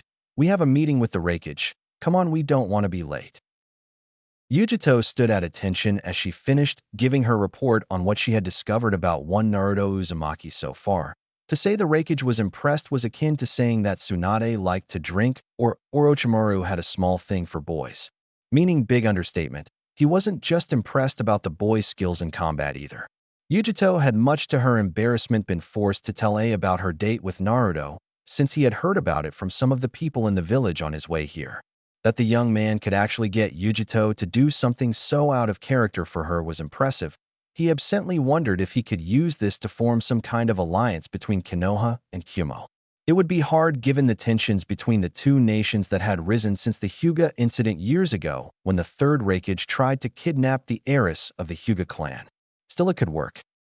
Excellent job, Yujito, I said after a moment. Tell me, what would you rate his level of skills at? Yujito thought about it for a moment as she went through the skill Naruto had shown her. I can't say for certain since I doubt I saw all of his abilities, but if I had to guess, I would say about elite Jonin to low Kage level. Scratched his chin as he thought about that. In truth, he was not surprised that Naruto was around that level. His spies from Kiri had just gotten back and given him some interesting information. I see. I'm going to be giving you a new assignment just as soon as. He was interrupted by a knock on the door. Come in. The door opened, and in walked Jiraiya and Naruto. As the two entered, Naruto spotted Yujito and waved to her. Yujito blushed a bit as she waved back. Of course, this interaction did not go unnoticed by Jiraiya. Ho ho, so this is the woman I was told you were spending time with. I must say you have fine taste, Naruto. She is quite the looker. Yujito felt a mixture of embarrassment and anger at Jiraiya's blatant stare, which she knew from previous experiencing with perverts like him that he was stripping her clothing with his eyes. She was just about to act when Naruto beat her to it, smashing his fist into Jiraiya's face and sending him into a wall. Ero-sensei, I swear to Kami, if you keep this up, I'm going to shove a Rasengan so far up your ass you won't be sitting straight for a month. As Jiraiya pried himself from the wall, grumbling about disrespectful brats not letting a man get his looks in, they decided to move on. Despite how amusing this is, I believe we should move on, now, as I was telling Yujito here. He was interrupted again. this time by a crash as someone bust through his door. Have no fear. Killer B is here. Yo, B. The Raikage said in a dangerous voice as his eyebrow twitched. What have I told you about breaking in without knocking first? Killer B shrugged. Don't remember, yo. I think it was something about making a mess in your nest. Before anything else could be said, Yujito kicked Killer B in the back of the head. Damn it, B. How many times have I told you to stop with that stupid rapping? As Naruto watched the man known as Killer B shrug off Yujito's kick like it was nothing, he used the time the two spent arguing to analyze the man. B looked very similar in appearance to the Raikage, making Naruto assume that they were related, most likely brothers given their close age. On his right shoulder was a tattoo that said Tetsu, iron, and on his left cheek was a tattoo of a bull's horn. He had oval-shaped glasses and a white haitie on his head. He had a white one-strap over one shoulder flak jacket, a red rope tied around his waist, white handbands, and a white scarf around his neck. Naruto also noticed that he had 7 swords on his back, making Naruto wonder what he did with them all. B. Yujito, they said as they got over the argument they were having. I am assigning you to a new mission. You are to help Naruto Uzumaki with his training. Yujito felt her eyes widen in surprise. This was not what she had expected to hear. Naruto, from what she had seen, was already fairly skilled. In fact, she was almost positive that in terms of raw ability, he had more talent than her. Excuse me, Raikage-sama, but why do we need to train Naruto-kun? He already seems to be very strong. It was only after she saw the look she was receiving that she realized what she had said. Currently, both A and B were looking at her with a mixture of surprise and amusement. Jiraiya was giving perverted giggles, and he had taken out a notebook that he began writing in, occasionally muttering about blonde gakis being a gold mine. However, it was Naruto's reaction that was causing her to blush. In a burst of speed, he appeared behind her with a large grin planted on his face and wrapped an arm around her waist as he pulled her back into his chest. So it's Naruto-kun now, eh? Naruto mused with a growing grin. I didn't realize you felt so close to me already, Yugi-chan. As Yujito felt her embarrassment reach a peak as Nibi decided to add her own comment. Kitten, I'm so proud of you. Remember to give me lots and lots of little ones with this young man. I didn't. What I meant was. Naruto made a mock-hurt face. So you don't like me, Yugi-chan? He made some sniffling noises and used the Inu Koinometsuki no Jutsu, puppy dog eyes jutsu, on her. Yujito's eyes widened. And oh, of course I do, I just. She paused once again, realizing what she was saying, and felt herself becoming even more embarrassed. She literally felt her face burning, which got worse when Killer B walked up and gave Naruto a grin. So you're Yujito's boyfriend, eh? You must be something to get this kitty to play. Hearing B's rap, Yujito became irate again. As soon as Naruto let her go, she lunged at the large man. Naruto and the others watched with some amusement as Yujito proceeded to kick Killer B in the face, only for him to get back up a moment later as if nothing had ever happened. Now then, if you two are done, the Raikage said. I did not mean help teach Naruto-san here techniques. I want you to help him with his bijou. What? Yujito asked with wide eyes as she looked at Naruto. Did the Raikage pretty much just say that Naruto was a Jinchuriki? She looked at the others around the room. None of them seemed surprised by that statement. Not even Killer B, and she was sure he had not been told previously. He hadn't even met Naruto. You're a Jinchuriki? She asked as she looked at Naruto. You didn't know that, Yujito? Questioned B. He's the 9, yo. Why didn't your bijou let you in? That Nibi wouldn't tell you is such a sin. Nibi, why didn't you tell me Naruto-kun was a Jinchuriki? Well, you see, kitten, Nibi said in a nervous voice. Nibi. Wha? I'm sorry, kitten, it just slipped my mind, honest. Are you alright, Yugi-chan? Asked Naruto, watching the various emotions play across her face. There were several ranging from surprise, confusion, and anger. Are you mad that I didn't tell you? Yujito snapped out of her thoughts when she heard what Naruto said. No, of course I'm not mad at you.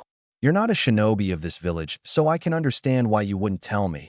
We've only known each other for 2 days, so it's not like I expected to know all of your secrets. Naruto smiled at her, pleased to know that she wasn't upset at him. Thank you, Yugi-chan. Yujito blushed. You're welcome. We will be talking about you not telling me something as important as this later. Yujito smiled when she heard a gulp in her mind. So if we're going to be teaching Naruto-kun to control his bijou, why am I here? Killer Bee is a much better person to teach than me, she admitted. While she could control her bijou's power completely, hers was only the 2 tails. Kurabi not only had the 8 tails, but was also called the perfect vessel for a reason. Because while we live with our bijou in harmony, the Kyuubi prefers to harm many. Yujito's sweat dropped. Okay, that was bad, even for you, Kurabi. Killer Bee looked somewhat depressed. I can't believe you're dissing on my rhymes, Yujito. After all I've done for you, yo. Naruto found himself sweat dropping as Yujito kicked him in the head again. Naruto opened his eyes to find himself back inside his mindscape. Under Kurabi's instruction, he was coming here to try and get the Kyuubi to cooperate. It had been a long time since he had last entered his mind. In fact, he had not been here since he had learned the Kuchiyos no Jutsu during the Chunin selection exams.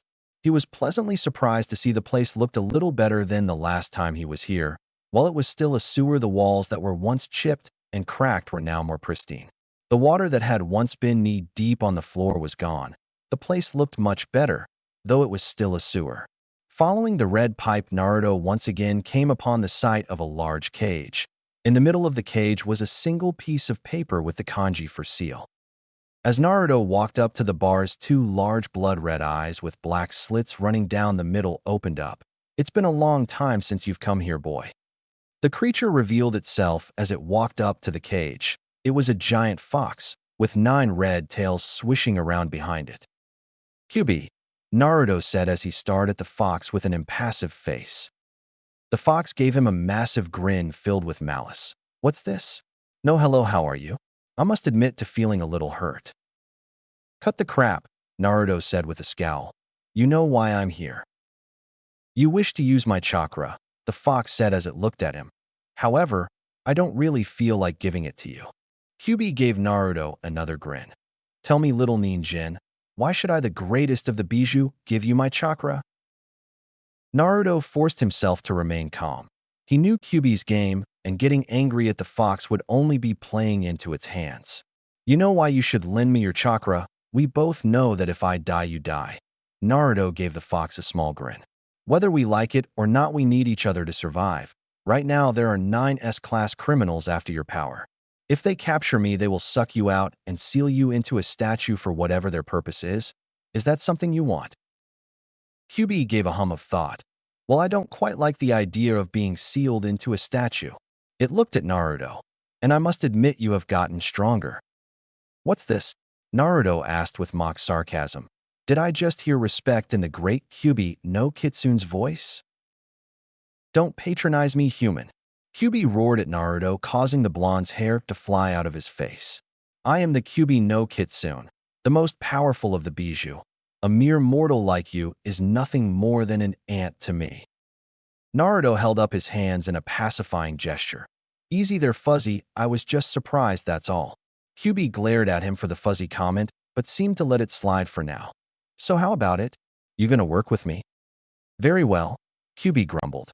But do not think that this means I in any way like you. The only reason I am doing this is because I would rather not be sealed in a statue. The feeling's mutual, Kyuubi, Naruto said as he disappeared. Kyuubi stared at the spot where Naruto had been for a while, before grumbling as it laid down, deciding to get more shut-eye. Outside, the seal Yujito and Killer Bee were watching Naruto carefully to make sure that Kyuubi didn't take over. They were currently at Bee's home in the Valley of Clouds and Lightning, a place that was isolated enough that if Naruto went berserk, they could subdue him without causing any casualties. As they watched, Naruto, red chakra began to pour out of his Tenketsu points. While neither would admit it, they had never felt such a vile chakra before, even from their own bijou. The chakra began to take shape, giving Naruto a pair of fox ears as what Killer Bee called the bijou shroud appeared. A tail soon began to form behind Naruto. As it did, his features became more demonic. With his nails lengthening into claws, his whiskers marks got thicker and his eyelids became black, making it look like he was wearing eyeliner. A few minutes after that, a second tail began to form as Naruto grit his teeth. After a while, when it seemed no more tails would form, Naruto opened his eyes, revealing blood-red pupils with black slits running down the middle. Killer Bee nodded. So Two Tails is your max little man. Let's have you fight Yujito and see where you stand. Yujito's eye twitched at the bad rap, but she ignored it as she walked over to the opposite side of Naruto. Stopping a few feet away, she looked at the blonde shinobi. Are you ready? She asked as she got into her own stance. She began channeling Nibi's chakra, forming a shroud much more quickly than Naruto did, and moving to up to Two Tails. Naruto nodded. As ready as I'll ever be, he said in a guttural and more demonic-sounding voice. Remember, you have to maintain your tails, otherwise this exercise fails, yo. Shut up, Karabi. Killer Bee sighed at the fact that Yujito never seemed to appreciate his rapping. Getting over it, he held his hand out and made a cutting motion. Start the fight, yo, let's see a show. Naruto and Yujito ran at each other and clashed with a resounding boom. 6 months later, Naruto ducked under a claw swipe as he slid into Yujito's guard, hitting her multiple times on the lower ribs and stomach before kicking her away. Yujito managed to flip herself through the air before skidding to a halt on the ground and falling to her knees. She winced as she tried to get up. That last attack had completely knocked the air from her and cracked several ribs, though she could feel Nibi healing her. She lifted her head as Naruto sat down next to her. You're getting better, Naruto stated. Yujito grunted. I still can't hit you. Naruto laughed, the warmth in his tone relaxing her. True, but that's because I'm not letting you use Nibi's chakra today like you normally do when we spar. Yujito said nothing as she got into a more comfortable position, only to moan when Naruto began to massage her back and shoulders, channeling chakra to his hands, increasing the sensation. Naruto had been there for about 6 months, focusing on learning how to better control and utilize the Kyuubi's chakra with the help of Yujito and Killer Bee. During that time, he also met the members of Team Samui, whom he learned were Bee's students. Karui was a young, dark-skinned woman with red hair and sharp yellow eyes. She wore a long black battle kimono and carried a modified, armored sword holster. Omoi, a dark-skinned man with light yellow hair and red eyes, usually wore black A and BU-style clothing with white bandages around his ankles and a similar sword holster. He was almost always seen with a lollipop in his mouth. The last member, and the team's leader, was Samui Ni, Yujito's older sister. She had short blonde hair that reached her shoulders and carried herself with a calm, composed demeanor. Her build was powerful and imposing, and she wore a practical outfit suited for combat, along with what appeared to be a sheath strapped horizontally across her lower back. They were an odd group, to say the least. Omoi and Karui were constantly arguing over one thing or another. Omoi tended to overthink every situation, which often irritated Karui enough to shut him up with a swift smack. Samui, on the other hand, was fairly quiet and often complained about back pain after long missions. Naruto, always willing to help, had once offered her a simple back massage to ease the tension, which seemed to earn him her appreciation. From then on, she would occasionally stop by after missions to relax. However, after Jiraiya stumbled upon one such moment and caused an over-the-top scene, Naruto decided it was best to change locations instead. Of course, this did not sit well with Yujito, and she had gotten very pissed when she saw Naruto giving the large-chested woman a back rub. Of course, Yujito refused to say why it bothered her so much, but Naruto knew the reason and had easily made it up to the young blonde woman by making her sushi. When not training with Killer Bee, most of his time he had spent with Yujito, who had shown Naruto many of her favorite spots when she wanted to be alone or at least away from some of the more ignorant shinobi who were jealous of her status or when they or the villagers stared at her with lust. Naruto had also, much to the secret delight of the beautiful blonde, taken her on several more dates. Naruto had become very protective of Yujito over the last 6 months as well, something Jiraiya had made a point to tease him about constantly, though he stopped when Naruto actually went through on his promise and gave him a Rasengan enema that sent him flying out of Kumo. During one of the dates he took her on, Naruto had overheard 2 low-ranking ninja talking about how they were jealous and wished they could get in the pants of the demon. Naruto had taken them outside and made an example out of them, showing what happens when someone disrespects his friends by literally removing the appendage that made them male. After that, no one had dared talk bad about Yujito in his presence, though Naruto found it odd that no one seemed to have a problem with B, yet several ninja and civilians seemed to have an issue with Yujito. Naruto had been reprimanded by A after that incident, though he got the feeling that the man was actually grateful. Also, it seemed that Jiraiya had also become weary of him afterwards, since Naruto had threatened the man with castration should he catch Jiraiya spying on him and Yujito. Speaking of a Naruto had sparred with the man a few times and had to admit he was extremely impressed. While not as fast as him or as varied in the ninja arts, he was definitely powerful and completely outclassed him in taijutsu, especially when he used the Raitun no Yoroi, lightning armor, which allowed the bulky rakeage speed and strength far superior to Naruto.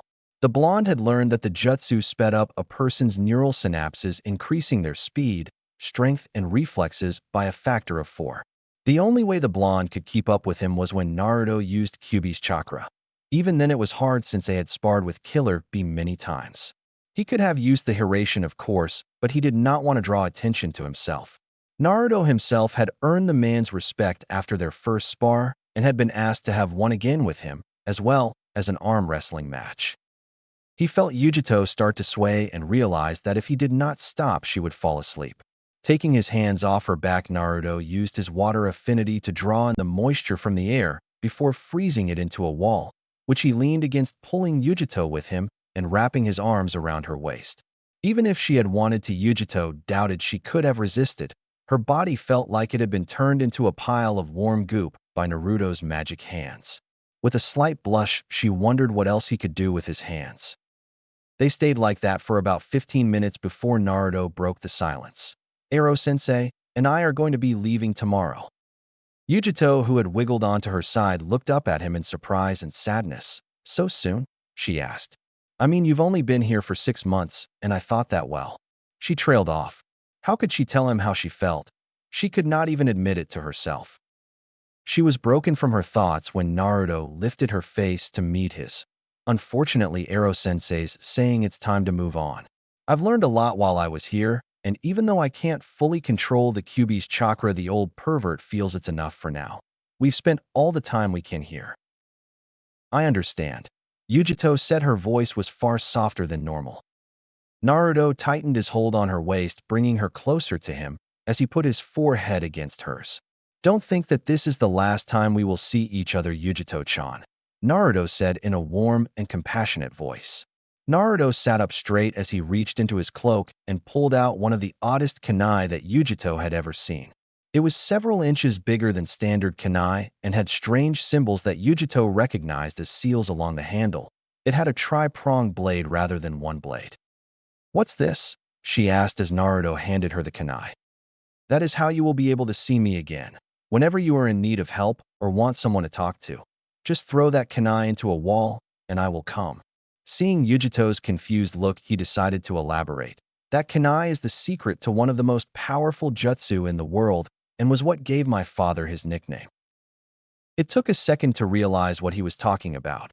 Naruto had confidentially told her who his parents were, so she knew he was the son of the Kuroii Senku, though Naruto had a sneaking suspicion that A also knew this. When she figured out what this kunai was, for her eyes widened. "Hiraishin," she breathed out. She looked at the kunai in awe. This was for the technique that had won the third Great Ninja War. The jutsu that created fear amongst IWA and gave a man the first and only ever SS rank in the bingo books. And Naruto was giving it to her, essentially telling her that he would always be there for her. "Now there are some rules that you need to follow when using this," Naruto said, getting her attention. "The most important rule is that you cannot use this around others. I don't want to end up starting a war with IWA because of this. So the less people who know, the better.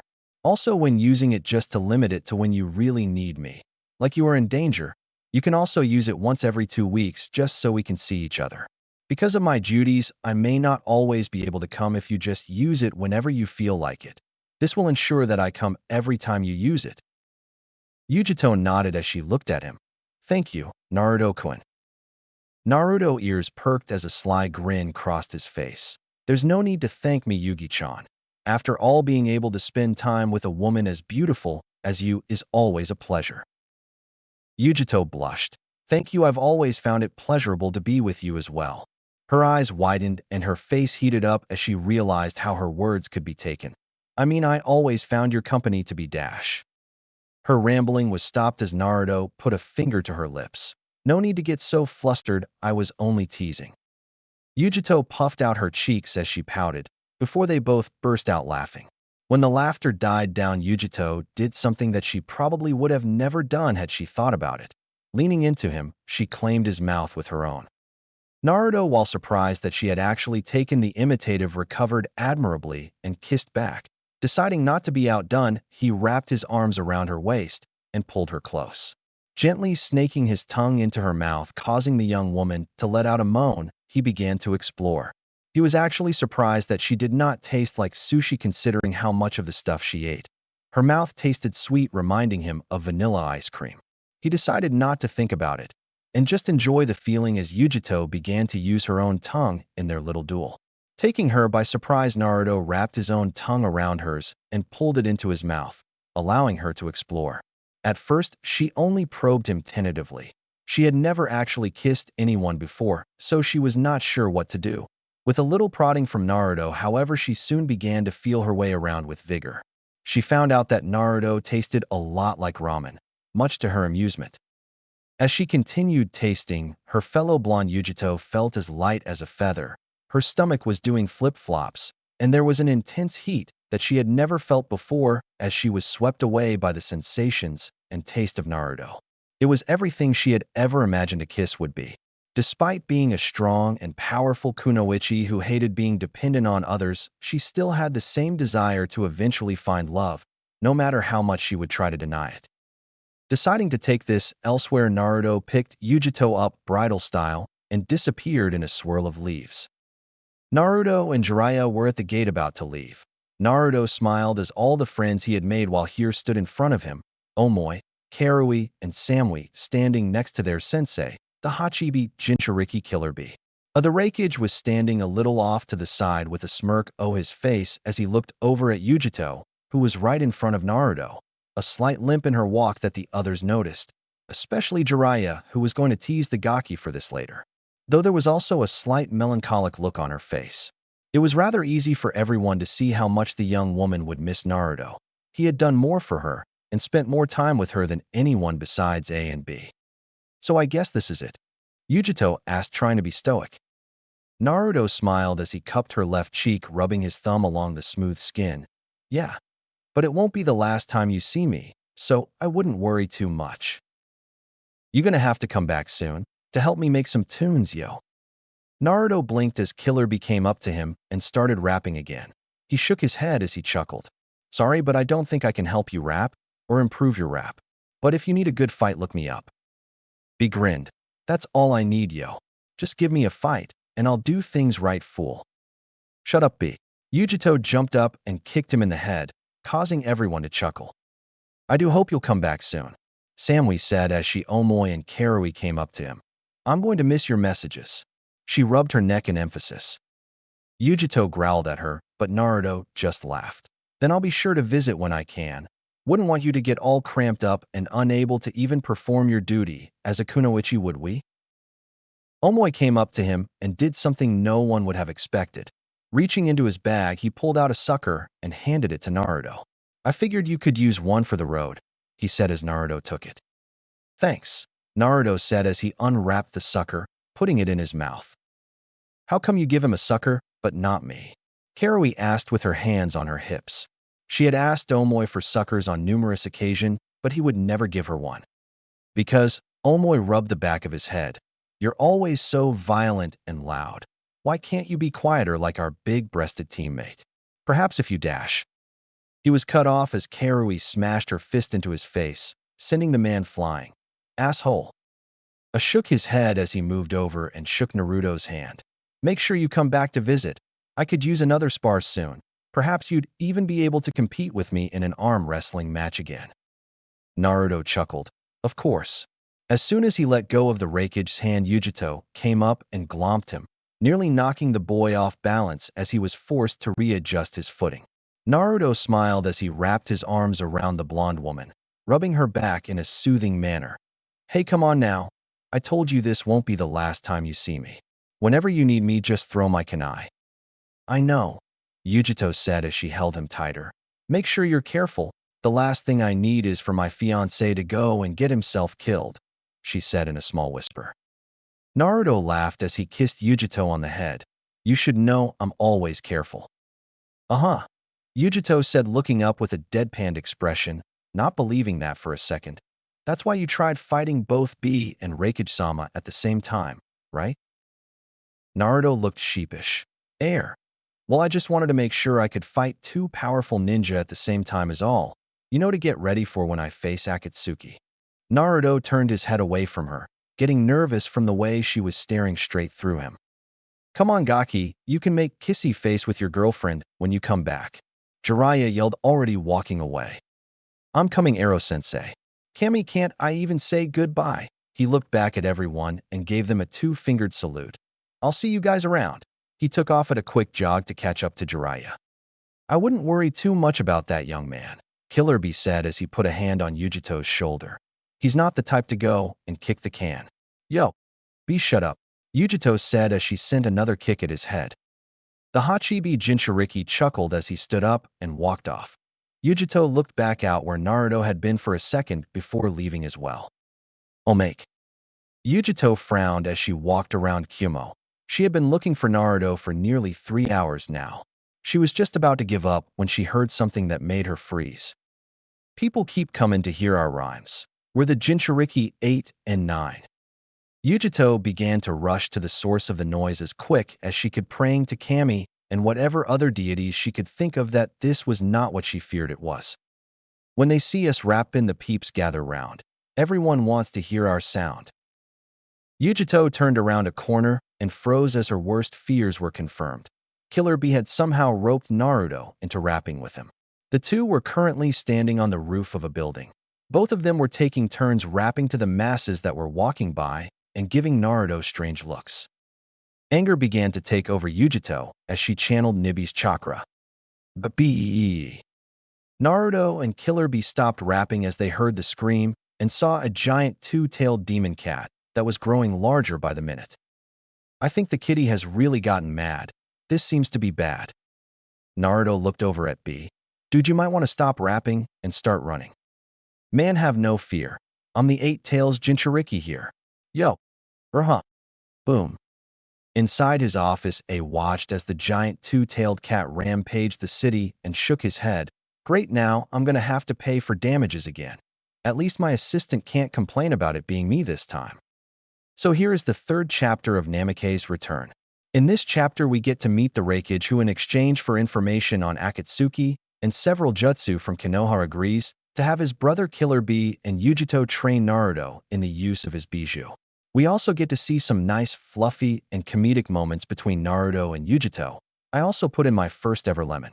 I try to make it more than just smutty goodness. Not that there is anything wrong with that insert perverted giggle here, and actually have some heartfelt moments in it.